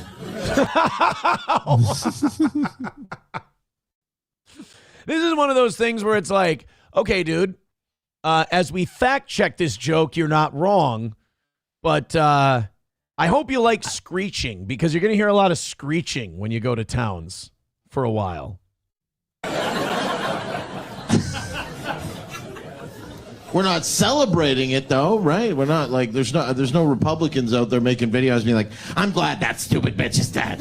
I mean, I saw a few of those. There are some people that are celebrating. I gotta say. I mean, I saw a couple, but I think most people's opinion was, God damn, I wish this shit wouldn't happen. Please don't drive off when the police are trying to take you out of your car, and right. Right? We saved that for dinner conversation. Like civilized adults. People love the joke. I mean, it's killing. The room is laughing at it. I don't know how much I enjoy him laughing at his own bit, but yeah. Other than the celebrating part, it's all factually accurate. It seems good. I can go along with it. It's not bad. I'm going to say that we're not smart enough for comedy anymore. We've gotten too group-oriented. No. We've gotten too, like, pack mentality. Thank you. That's the word I was looking for. Struggling. Tribal. Thank you, Johnny. We've gotten too tribal where, the whole point of comedy is you got these people in the room that paid for an experience. Give them the experience. Make them laugh. The only judges of that show should be the people who paid for a ticket. Everyone else can go fuck off and do what they're going to do that night. The idea that you can get a comedy show canceled and you're not even buying a ticket is enraging to me. And it proves that we're not smart enough to go, oh, that's not for me. I just won't go to it, but it might be for other people, and that's okay. We're not going to bomb a country over a joke that Ben Bankus makes. All right? We're not going to make policy decisions based on a Ben Bankus joke. What we are going to do is we're going to determine whether or not we want to go see him on a Friday and Saturday night. And if you decide to and he sells out 6 shows, you're not hurting Ben Bankus as much as you're hurting the club when you threaten to get those canceled. And by the way, you're getting it canceled by threatening violence, which is really shitty. Yeah, because again, isn't he such a huge piece of shit for his fucking joke? Right. Like he's using words and you're going to use a physical altercation. Plus, and this is another part that I hate that people don't understand, comedians don't tell the same joke in every area. In fact, this guy seems like he's a successful comedian, which means he's probably learned some shit doesn't fly in some places. And I would hope he has the fucking brain cells to not go to like, I'm going to go to St. Paul and do my 3 minutes on Renee Good. This is where you and I differ, my friend. I would give him a $100 super chat if he went to St. Paul and did his Renee Good material. I wouldn't protect him from the mob. Right, but like I said, it's not going to fly well. Do you really think he's going to do that bit? I hope cancel so. 6 shows because of it? If he did it if he did it there, I could understand people being pissed, but come on. Look, man, it's hero time and we need heroes. All right? So, yes, I hope. I guess liberals just have no friends, so they have to make one of those videos where they're like, I don't know what the fuck I'm going to do, but I'm going to fucking... What is that? What is the deal with that? That they... Just some fucking blob in a shitty house. Like every person who makes one of these videos, angry, these liberal angry videos, they're all poor, obviously. They, you can smell their house through the video. You can fucking... I should contact this guy and see if we can book him. I guarantee we could find a venue for him to perform at, and we could put on like 6 shows for him this weekend and give him the door. All right. I should get on that today. We should see if we can get Ben Bank. I'll host him. I still have some of my audio equipment. I have the microphone. I have audio equipment too. Yeah, we'll be fine on that. But like, there's Stoney's, there's Partners Pub, there's the Carpet, there's all kinds of places that we could get this guy. Because I'm guessing he's not getting booked. I'm guessing this cancellation is really short notice. We could put a show together. Yeah, it'd be funny if you got that. I'll work on it today. Hit the goal, please, and then I'll please just do that, please, just fucking enough weeks where we miss, and I do this all the time. She's standing in a certain way, like with her shoulder up, so you don't see the fucking piles of junk and hoarder shit. Screaming about the Constitution and shit like that. Fuck the Constitution. I don't care what a bunch of white men from 200 years ago. Oh, Jesus Christ, they were right. Everybody in the crowd is having a good time. Everybody's having a good chuckle. This looks like it's going over well. He shouldn't have lost these gigs. He's doing very well. Yeah. Back then, they were like, do not let these women vote.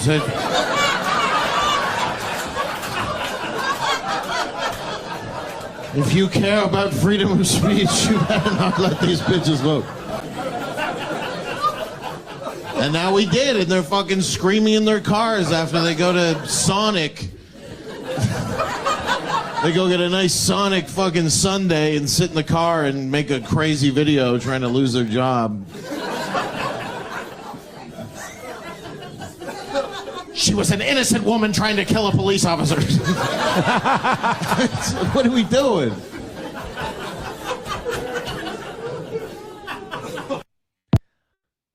I want to see if I can get him booked. Okay. If he's like still coming to town, if this was canceled such last minute that he can't get a gig anywhere else, I mean, we can find a place to host him for 6 dates, I'm sure. I think he's from Canada. Okay. So if he's coming down to St. Paul for that, then he'd already be on the way. Dan Vicious with $5 says, for Johnny's rodeo clown lessons.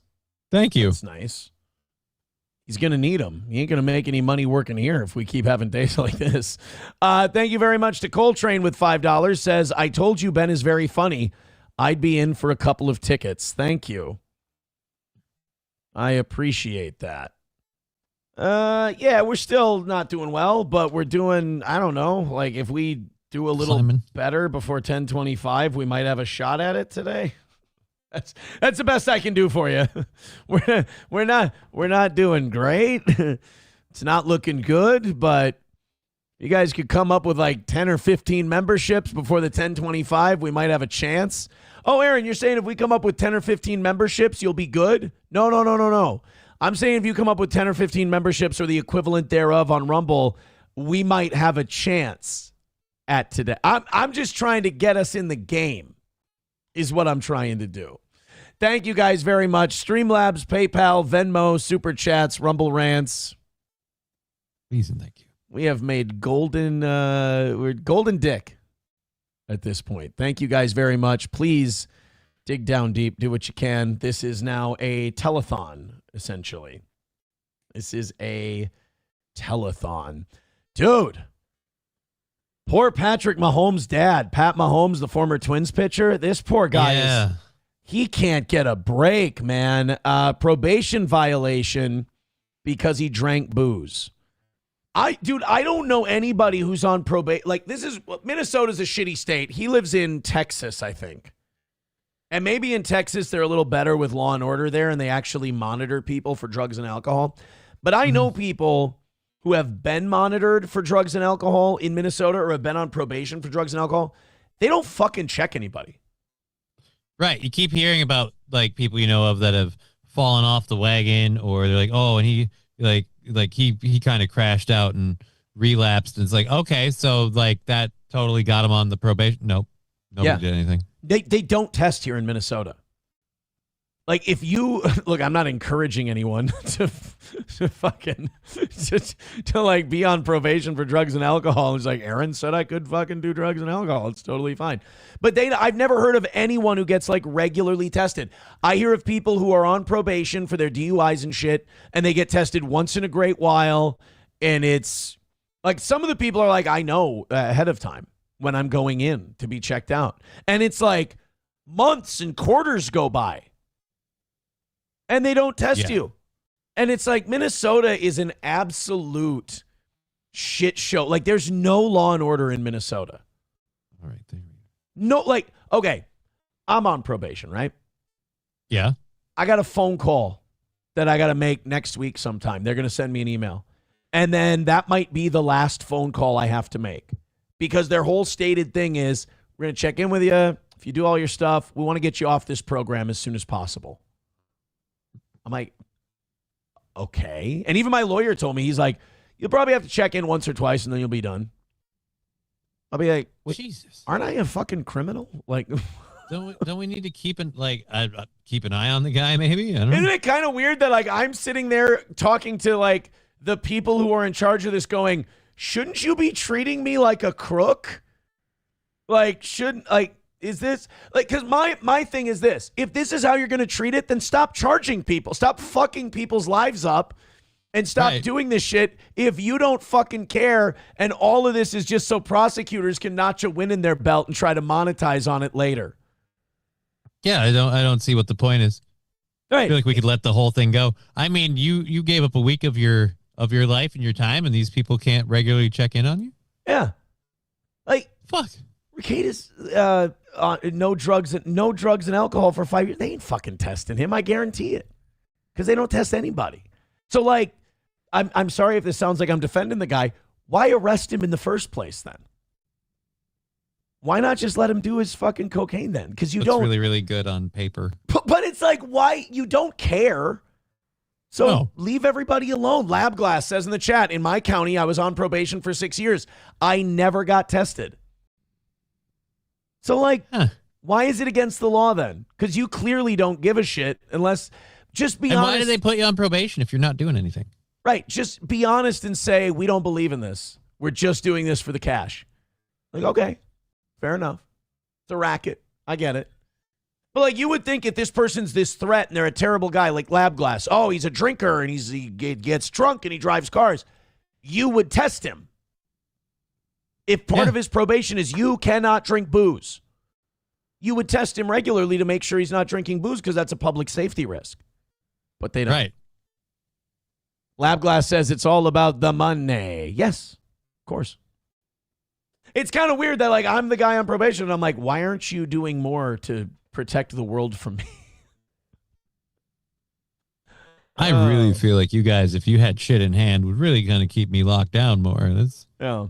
I got too much freedom here. Ashley Casey with 199 says, hi, Alyssa. Yeah, Alyssa will be clipping this one, I'm sure.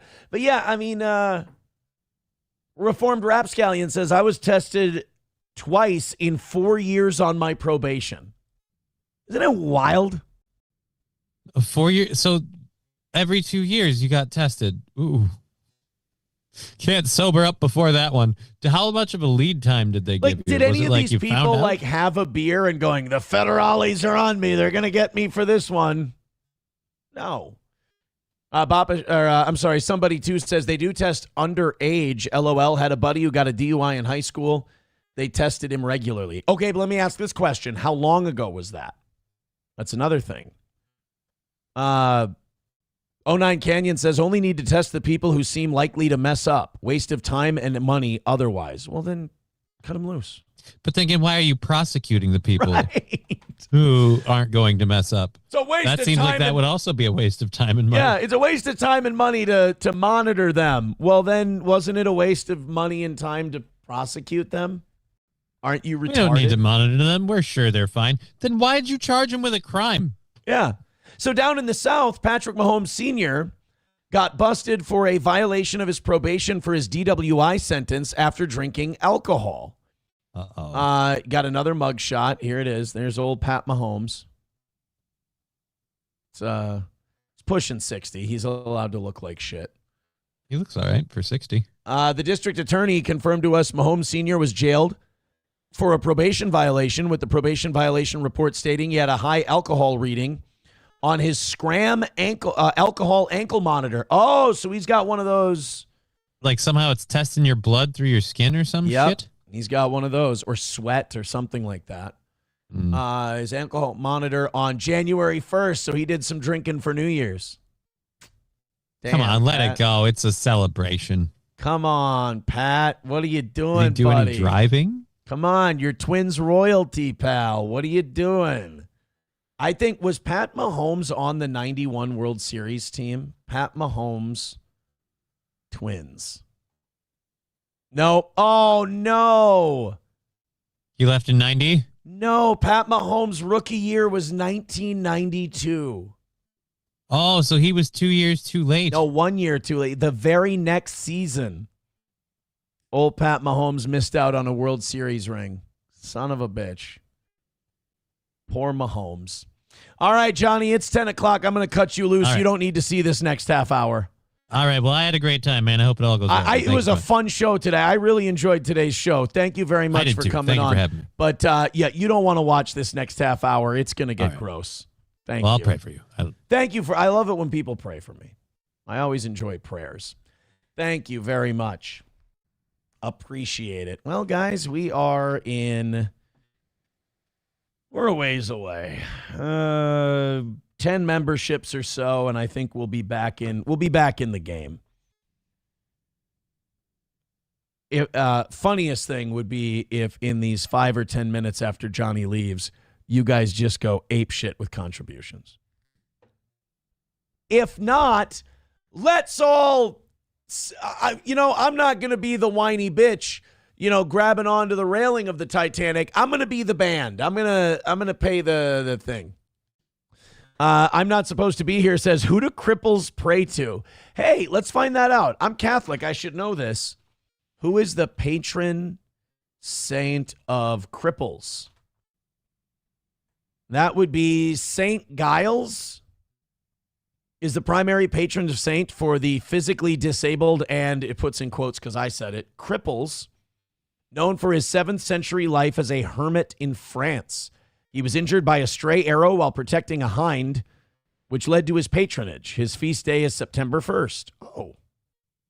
My birthday is December 24th. Do they do this on birthdays, or do they base your saint on birthdays, or do they base it on, or is that's astrology? I feel like. Who is my patron saint? Let's see. For a December 24th birthday, the most notable figures celebrated in the Catholic tradition on this day are Saint Adam and Saint Eve, our first parents. I'm the shit. They are considered saints who represent penance and are honored just before the birth of Christ. Other saints celebrated on this day include Saint Tarsila, Saint Irma, and Saint Eugenia. All right, who are these motherfuckers? Saint Tarsila, a Roman virgin, aunt of Gregory the Great, known for her faith and charity. Saint Irma, a 7th and 8th century abbess and daughter of Saint Dagobert. Saint Eugenia, a martyr celebrated in some traditions on this date. Venerable Nicholas the monk, commemorated by the Orthodox Church for his asceticism. All right, well, nobody that cool. Oh, God damn it. Why did you do... Guys, come on. At least wait a couple of minutes. Main Vein with $20 says, now that the dead weight has finally left. Why? Wanna fuck? Let's fuck! God damn it. Look, you know me. I am a complete whore, and the only thing I hate about this show is the goal. And I appreciate you guys knocking it down. But could we have a little bit of couth? Could we have a little bit of Johnny respect and not throw in the Venmos, the PayPal, the Streamlabs, the Rumble Rants, and the memberships immediately after he leaves and say things like, now that the dead weight is finally left? Or if you're going to throw in the money right away, could you pretend that it's not for Johnny leaving? Could you just not put that part in the comment section? Approachable with $1 says, okay, now that's funny. Your patron saint is a couple of degenerates who got thrown out of the Garden of Eden because they stirred up some shit with someone they had no business dealing with. It's not wrong. Joey Caravello's mommy says, yeah, we have an idea, being that you tell us 30 times a day. We have an idea. Oh, yeah. No, I do tell you 30 times. I only tell you 30 times a day on the days where we're struggling. The theme, though, happens to be that really the last couple of weeks, we've been struggling a lot to get there. So, happy coincidence, if you will. This is kind of shitty. I don't like what the city of Minneapolis is doing. This seems to be playing favorites.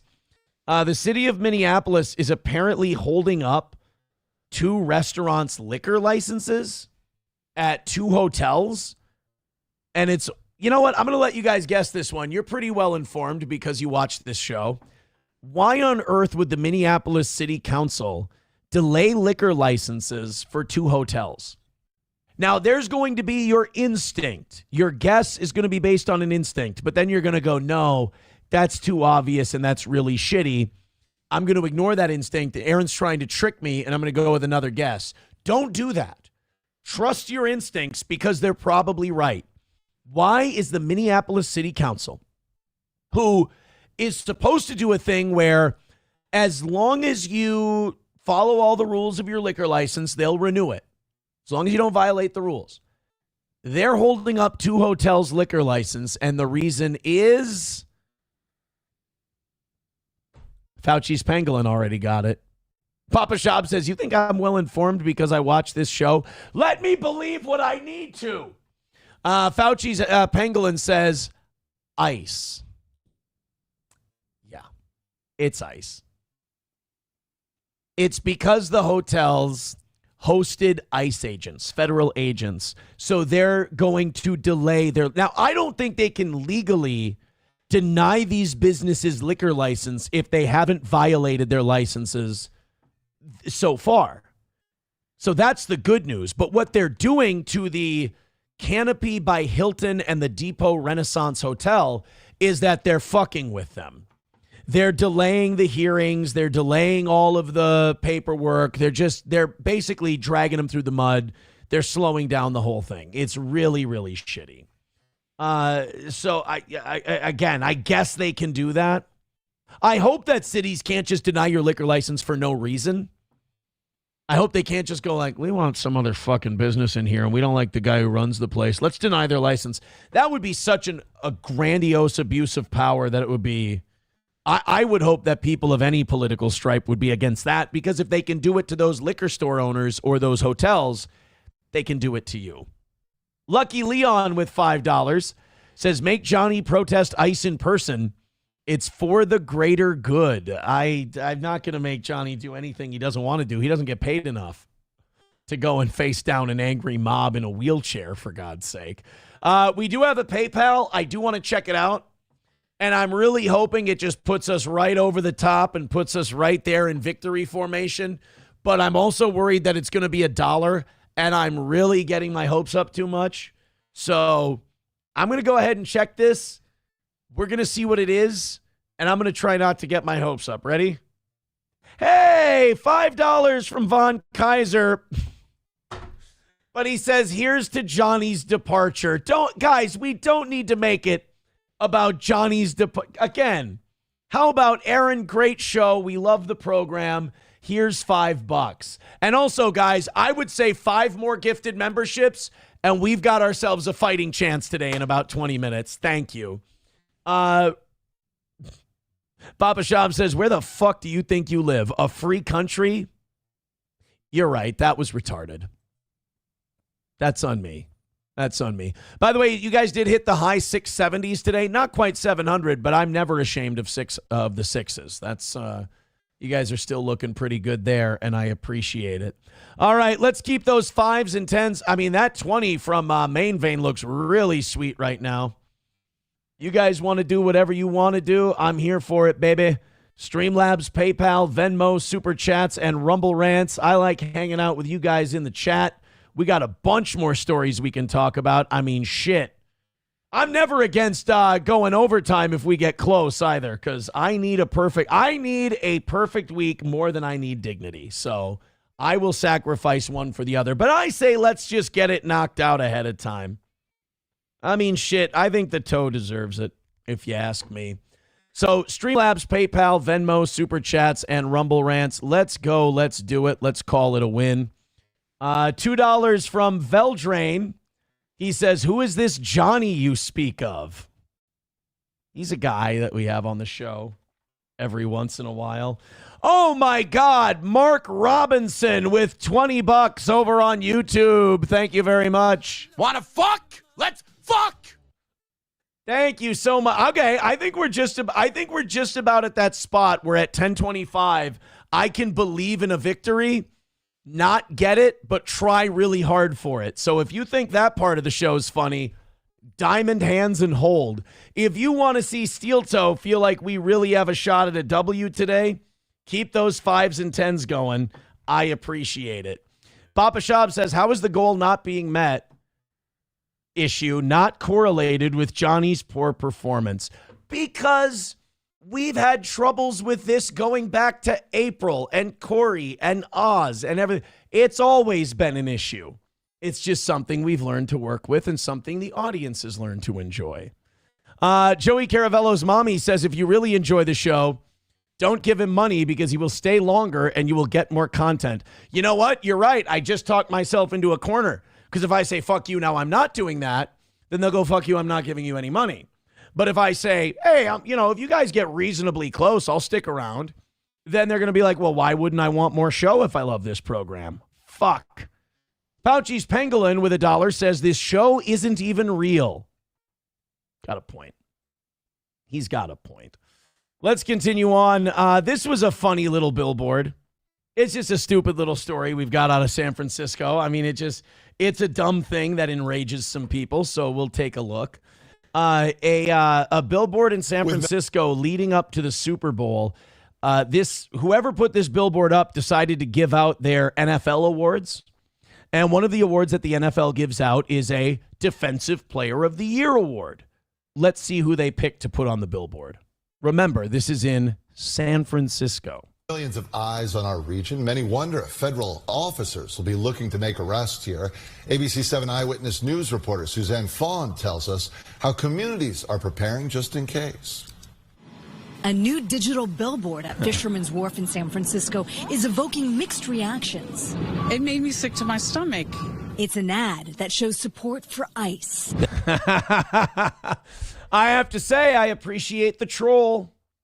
And that's the thing, like when you get so angry and you get so violent and you're yelling and swearing and screaming at people and you're holding up traffic and you're blocking roads, people are going to take positions that they maybe aren't even passionate about because they want to stick it to you. They want to tell you to go fuck yourself. And the way they can do that is by putting up a billboard that they know will trigger the shit out of you. I mean, I do it to anti-steel toe people all the time. As a matter of fact, I'd be a lot more pissed about viewer count some days or goal misses some days if I didn't have a lot of people who didn't like me taking it way too seriously. It helps give me a sense of humor. They're kind of like the ICE protesters to me. So I kind of know what these billboard people are feeling because you're like, them being so retarded and serious makes you just want to be silly and pokey. You just want to kind of prod them a little bit because you know it works. They're so sensitive. They have a job to do, too. That's it. You know, I don't have a problem with them. The billboard reads, Defensive Player of the Year, ICE. A group that calls itself American Sovereignty is behind the billboard. We tried to reach out to them to learn more about their motivation, but have not been able to reach anyone. I like that because basically what it is they're just going to drop. They're doing exactly what I always tell people to do. Drop the troll bomb, set the fire in the middle of the room, and then just walk away and don't say anything. I have a hard time with the whole not saying anything part. I like to brag a little, but they're doing a good job. You set the fire, you walk away, and when people go, hey, can I talk to you about that? Fuck off, I'm busy. In San Jose, dozens of people marched against ICE Monday. Community groups, immigrant groups, labor unions, and more. They say they have a unified message that ICE is not welcome in the Bay. I'm worried for my neighbors. I'm worried for what is happening. I mean, if they get kicked out of their house, that house goes on the market, maybe the price goes up. Maybe somebody else buys it for more expensive, Come on. Think of the economic possibilities. A job will free up somewhere in the neighborhood. And I'm worried to see it escalating here. With the Super Bowl just days away, these concerned community members say they're doing something every day to get their message out. We have a week. Usually bitching. Oh, really? You're doing something to get your message out today. What is it? We're just going to stand with bullhorns and yell at people. And if they mildly disagree with anything we do, we're just going to call them assholes and Nazis. I really think this time it's going to work out in our favor. Of action during the Super Bowl. And the point of this week of action is to send a message not only to Kristi Noem that she's not welcome here, that ICE is not welcome in this community. They've taken an event, a sporting event, the premier sporting event in the world, and are trying to use it as a Trojan horse to have ICE stagings for enforcement. Oh, man, not Trojan horses. That's the worst. Won't allow it to happen. Janitor Cruz Yanez says he's worried about ICE action, but he finds comfort. Bro, should you really be hanging out there? I mean, Mexican janitor? What are the odds that he's, got the right? Bro, maybe now's the time to lay low. It's all I'm saying. In community support. Yo pienso que está bien que protestemos por... Yeah, you should go home. Bro, look, no, I don't know who told you that being down there was a good idea for you, but they're not your friend. Important for the community to be here because it is injustice for, to have federal agents terrorizing communities. You just go up to that guy and be like, hey, do you have any documentation? He starts digging in his pockets. You go, dude, I'm fucking with you. I know you don't. It's fine. I'm not ICE. But that guy is. Hey, sir. Donna Kalia of Woodside says she's standing firm and supporting her neighbors. The only thing that can be done is that we all come out and lend our support to our immigrant neighbors. In San Jose, Suzanne Fawn, ABC 7 Eyewitness News. It's going to be a lot easier to get your teenagers out of the house and get them summer jobs if there's no illegals to do them. I mean, it's just something to think about. Something to think about. MSO2 with $2 over on PayPal says, is Aaron still going to the Batimen party when Eric Church is in town this month? I think Eric Church is in town on Saturday. I looked up tickets yesterday to see if my daughter and I could catch some late tickets, but they're too expensive. I'm not going to pay that. I've seen Eric Church twice. I'm good. Oh, I'm sorry. No, the answer to your question is no, I'm not going to a Batimen party, which means homos. My date, Elijah Schaefer, flaked on me.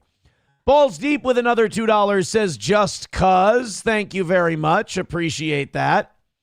All right, guys, I say in the next 10 minutes, we get 5 memberships in there. I feel like we might be able to pull this off today. You guys have gone on a rally. Like, I don't know, MSO, what is it, like 60, 70 bucks since Johnny left?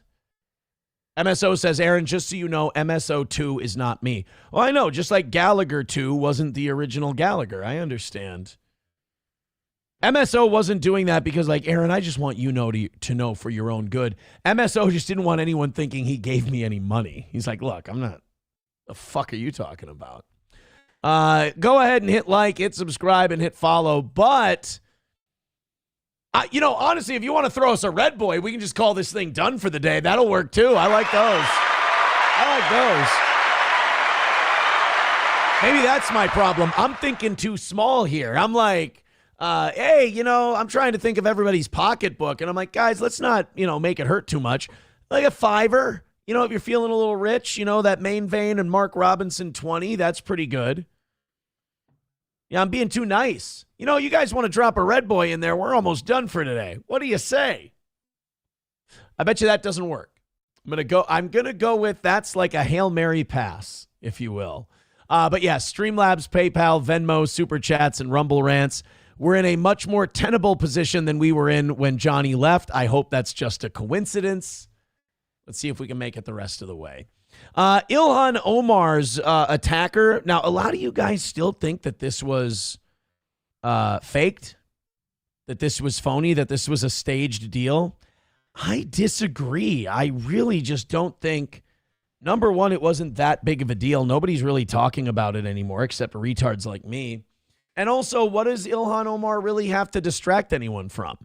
Aaron, she's worth $30 million. Yes, she was worth $30 million before all this. Like, what about the winery? The winery news came out last summer. Nobody gave a shit. I'm fascinated by the money laundering she does with her campaign finances through her husband's political action committee. But nobody else seems to really give a shit. And also, technically, what she did is legal. So what can you do? I really don't think there's anything she needs to distract people from. Most people don't give a shit about Ilhan Omar. But this is the latest on her attacker. They're holding him in federal custody while he awaits trial, which, I mean, if this guy were a plant or this were all staged or everyone was in on it, wouldn't they be letting this guy out on a minimal bail and just letting him go back to living his life, pay him, mission accomplished? I don't know if I go with the narrative some of you guys have put forth on this one. The man accused of spraying Representative Ilhan Omar with that apple cider vinegar from a syringe during and by the way, that's no joke. That's what made that fucking Jordan Peterson go crazy. Town hall is due back in court later today. Tinu Her joins us from our Life Center with a closer look at this case. Good morning. Yeah, good morning, guys. Ironically, Anthony Kazmierczak was... Ironically, Tinu Her, pronouns he, him. Charged for the attack at Omar's town hall in North Minneapolis at the Urban League Twin Cities headquarters. He now faces both state and federal charges here in this case. Now, officials say he confronted Representative Omar during that town hall last week. He walked up towards her, as you can see in that video there, where she's at the podium, and then he sprayed her with that apple. Plus, this guy looks like the kind of retard that would spray apple cider vinegar at a congressperson. So, yeah, I really don't have a problem believing this is what it was. Apple cider vinegar, according to the charge. Okay, sorry to pause so much, but wouldn't he yell something about Muslims or make it Islamophobic or something like that if you really wanted to fake this deal? It's just, it's not giving me fake vibes. Now, Kazmierczak was quickly tackled and arrested. The Justice Department charged him with forcibly assaulting, opposing, impeding, and intimidating Representative Omar. Now, at the same time, Hennepin County charged him with threats of violence and assault. Representative Omar continued the town hall despite this attack here, later stating that... And people are like, oh, it was staged because she put her fist up like that, like she was going to do something. She seems like kind of a rowdy club bitch. I know she's Muslim and everything, but she seems like a scrapper. She seems like she'd be a little uncouth in moments of conflict. I can buy that. Fear and intimidation would not deter her from finishing that town hall. Now, Kazmierczak could face up to 8 years in prison for this attack. This is a court date that we will continue to follow today, and all the developments from this case as soon as more information is available. Guys. All right, Chinu Her in our live center. Also, yeah, I'm sorry. You're going to have to convince me a little. And the more 20s you throw in the chat and the more gifted memberships you throw in the chat while you're trying to convince me, that I get more easily convinced that way. Never mind. I just went back in the chat. There's nothing. I'm staring at the clock. Got 5 minutes. Breathe. And hope that the money's coming from somewhere today. We got a perfect week going so far. I'd really like to keep that. It's only going to take a couple more of you to push this thing over the edge. I told you that one of the big things about the Epstein files was that you're not going to see anybody prosecuted. You're not going to see anybody going to prison. But maybe what we can get out of it is shame. We can shame people out of the public eye like we did Prince Andrew. Or as the boomers start to taper off, people who know a little bit more about what's really going on start to hold people more accountable. I don't know. There's very little we can do, but the little we can do, we should. Sarah Ferguson, Fergie, the Dookie of Dukesville or whatever, because of her connections with Jeffrey Epstein, the former Duchess of York, her charity has been forced to close after more Epstein files emerged. It shows that she stayed in touch with Jeffrey Epstein after his 2008 conviction. Now, to me, this is where I differ from Ben Shapiro, well, amongst many other ways. I think if you were just associating with this fucking creep after his conviction in 2008, you're guilty. I know that Ben Shapiro likes to move the goalposts so that he can keep his narrative going, but if this guy did what he did, was convicted, went to prison, and when he got out, you kept going to the parties, and you kept organizing with him, and you kept working with him, fuck you, you're guilty, you're part of the problem, because there was no evidence that he ever stopped doing the things he did. There was plenty of evidence. Even Alex Acosta, the prosecutor, said, I've been told by people high up that he's an intelligence asset, so I got to go easy on him and offer him a sweetheart deal. Him and Dershowitz both, who was his attorney. And now in the Epstein files, you've got more connections about Mossad and Ehud Barak and the Israeli government. That's why you can't read for yourselves. Don't take it from me. And certainly don't listen to Ben Shapiro when he says, there are no connections in these files. Please, there's websites you can go to where you can just search by keywords and you can find all the files connected to that keyword. I strongly encourage you to do that. I do. Main Vein says the Ilhan Omar thing is obviously fake since she just kept going with the town hall. Yeah, I get that, but do you understand my point, though, that it just doesn't seem big enough? It doesn't, if you're going to fake it, go big. Bapa Shab says, I like how Steve Bannon was legit just kicking it with the... Yeah, I mean, we haven't played any of that interview. Maybe we'll do some of it on the evening show tonight. I don't know, the last evening show of the week. But Bannon there was that picture that came out of him and Epstein at one point. But then also, there was just the casual nature of their relationship and just the totally supportive nature of their relationship, how it was just totally cash and everyone was cool with it. And then Epstein was like, yeah, I'm a tier 1 predator. And Bannon's like, oh, cool. It's just a weird deal to me. All right, let's get our begging pants on. I'm not going to turn red and sweat for this one because I have a sneaking suspicion we're going to fail. I'm not going to look like a stupid asshole and give people clips and then also fail. If you like, same thing I say every day when we're close to failure. If you like the show, throw $5 at us. If you could live without the show, at least say so. So I know not to rattle your cage. You know what I mean? But we're 110 away, which is not the worst number in the world. It's doable. We've got about 5-6 minutes. We're going to play the 2 songs. We've switched up the songs a little bit. I've got my horn. That sounded fucked up. Let's see if we can do this thing, guys. $110. Hit the music. Let's see if we can support the show a little bit here and get us a win for the toe. Like I said, I sure do appreciate it. Everything you guys do for the show. Sorry that we have to take donations to be successful, but you guys have been on our side for this long. And I'm excited to have perfect weeks. I really am. So keep that perfect week going. Let's make $100 and let's call it a win for the toe. Fire away. What do we got? Hey! Main Vein starting us off with $1. You got to start somewhere. He says, you just love Somalis, Aaron. Well, you know, what can I say? She's really cute. Come on, guys. Streamlabs, Venmo, PayPal, Super Chats, Rumble Rants. 110 away. Let's pull my fat out of the fire like you always do. $20 from $20 from Charo's Guitar. Love the show. Chins up. That's the spirit. Chins up for the toe. Wanna fuck? Let's fuck! There we go. Thank you, Charo's Guitar. I appreciate that. $90 away from another win for the toe. Let's see if we can get that $90 taken care of.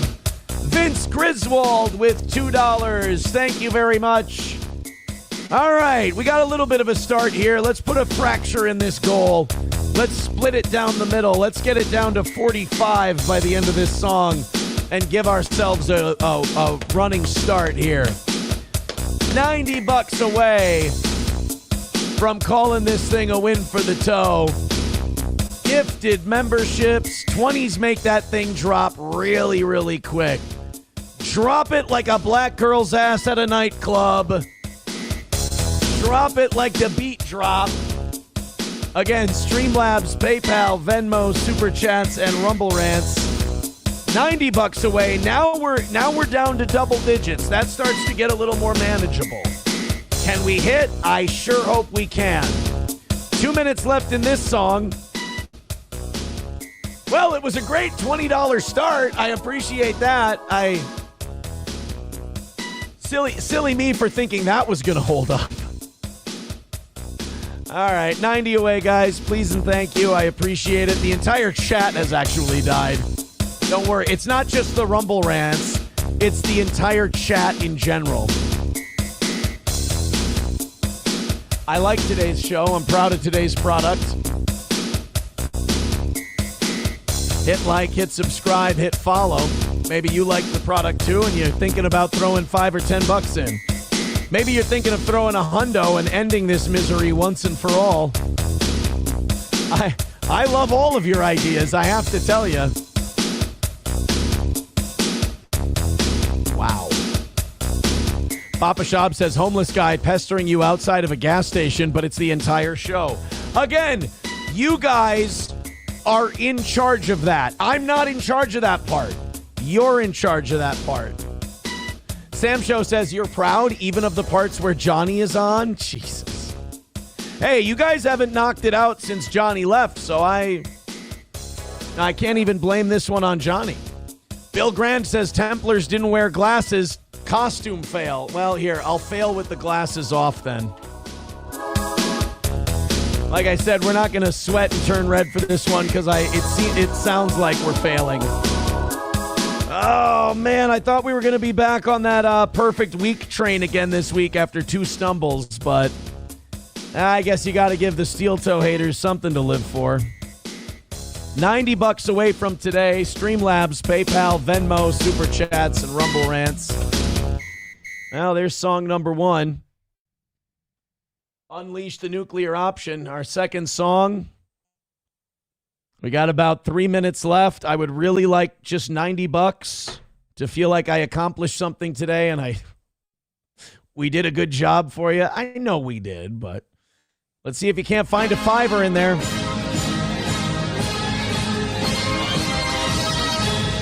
This is the song that really upsets people and causes them to write into Midland Armory. Bill Grant says, I was teasing you. You didn't have to take them off. Do you know how fucking desperate I am to not lose again? We've lost a lot the last couple of weeks. Red Fox Mad with $1 says Aaron is going to rob Deerwood Bank tomorrow if the goal is not met. As with Johnny as the fall man. Don't blow up my spot, Red Fox Mad. All right, $90. Let's see if we can do it. Otherwise, I'll hang out here with you while we fail. You can watch me in the chair as we take an L.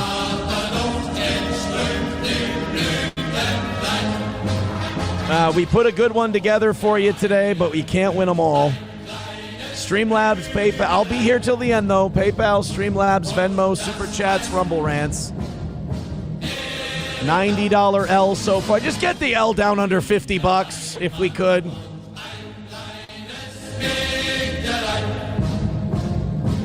Joey Caravello's mommy says, remember, if you don't donate, he'll stay on longer. No, I'm not going to stay on longer for a $90 L is an L. Like, last night I stayed on longer because we were losing by like $20. And I'm like, I'll stick around. I'm going to grab that extra 20 and stay perfect.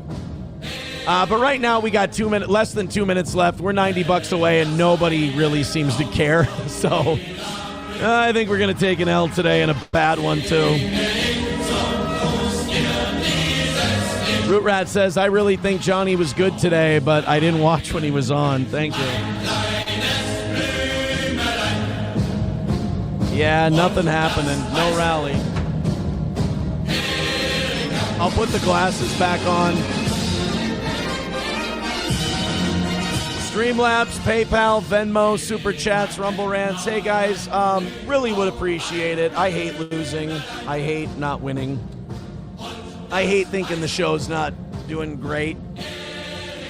So throw in a couple bucks because you pity the toe. That would be cool, too. $5 from Red Fox Mad. Thank you. Maybe we have a heartbeat. Probably not. If you get Corey back for a daily spot on the show, I will donate $1,000. I would love that. But Corey and I don't speak. Corey doesn't talk to me. So I guess I'm a bit of a problem. $85 away from today. We got, oh wow, we have less than a minute left. Yeah, we're fucked. $85 L today. Hey, at least my comment section will be busy with what a piece of shit I am. I get lonely sometimes. All right, there you go, guys. $85 loss. Let's just take it and run. I guess a perfect week just wasn't in the cards. I thought we were going to get back to perfect weeks this week, but it's just not in the cards. Oh, thank you, Main Vein, for another $20. Main Vein single-handedly trying to keep shit alive this week. That puts us 70 away. That's not enough to get us to go till 11 o'clock, because if I go till 11 o'clock and I'm down by 70 and we limped into $200 today, we're not going to win. You know? We're not going to win. Spunker says there's one programming note that you could change to be profitable, but it's not in your nature to recognize the problem. There's no problem. We just do a show for a certain size audience. It's the best. I mean, Spunker, no offense, the shows you watch, we're far better than them. I mean, they have nothing interesting to say. We just can't get it done. Sometimes we can't get it done with the size audience we have. $4.99 from Front Porch Conservative. I appreciate this level of honesty. He says, here you go. Thank you for a good show. And that's all I ask. Like $5 for a good show. Seems fair. Seems fair. And we'd knock it out in like a half hour. You Need Me More says, I've donated every day this week. Yes, I appreciate it. It'd be nice to see some other regulars donate. I mean, it would be nice to see people who just watch the show regularly. Throw in a couple bucks here and there to say, thanks, Aaron. Appreciate the program. All right, 65. So we lost by 65 today. We lost by 65. What are you going to do? I think if we would have got about 30, 40 closer, I probably would have went till 11 today. Like I said, I'm desperate for perfection. So I would definitely hang in there. Let's find a Rumble channel to raid. I'm not raiding Bongino. Fuck him. Let's raid one that's going to approve. We got raided yesterday. Holy shit. Boy, Rumble's got some shows doing really well today. David Knight show, that guy, we've raided him before. Patriot Mike, we've raided him. These guys, I like the guys who get like really excited when you raid them. You know? I like the ones who get really pumped when you throw them a raid. This Patriot Mike guy didn't. David Knight didn't. Tronanon is a guy who likes our show. Matt Coors is a market guy. Let's go with Tronanon. What is the Keystone? Yeah, let's raid this guy. All right, this is the guy we're going to raid today. I really thought that I'd be so pathetic that when I opened the chat again, there'd be a little something. All right, well, 65 away. Hey, guys, after the show, go to PayPal, go to Streamlabs, go to Venmo. Keep this thing perfect. 65 sucks. Let's go ahead and raid this guy. And hopefully tomorrow. Thank God we've only got one more morning goal to get through because, I've really beat you guys up over this one this week. All right, let's go ahead and raid this asshole, Tronanon. We like him. Let's raid him. And you guys have a great rest of your day. Let's see if we can't rally back for the evening show. Throw a couple of bucks our way. See if we can't get ourselves a W. Tell Corey to get on for $1,000 and split the money with him. I absolutely would. I don't think Corey wants to be associated with me anymore, and I respect that. That's okay. He doesn't respond to me. All right, here you go, guys. Go enjoy Tronanon. We took an L today. What do you do? Have a good day. And also the help of Russia as well. Alliance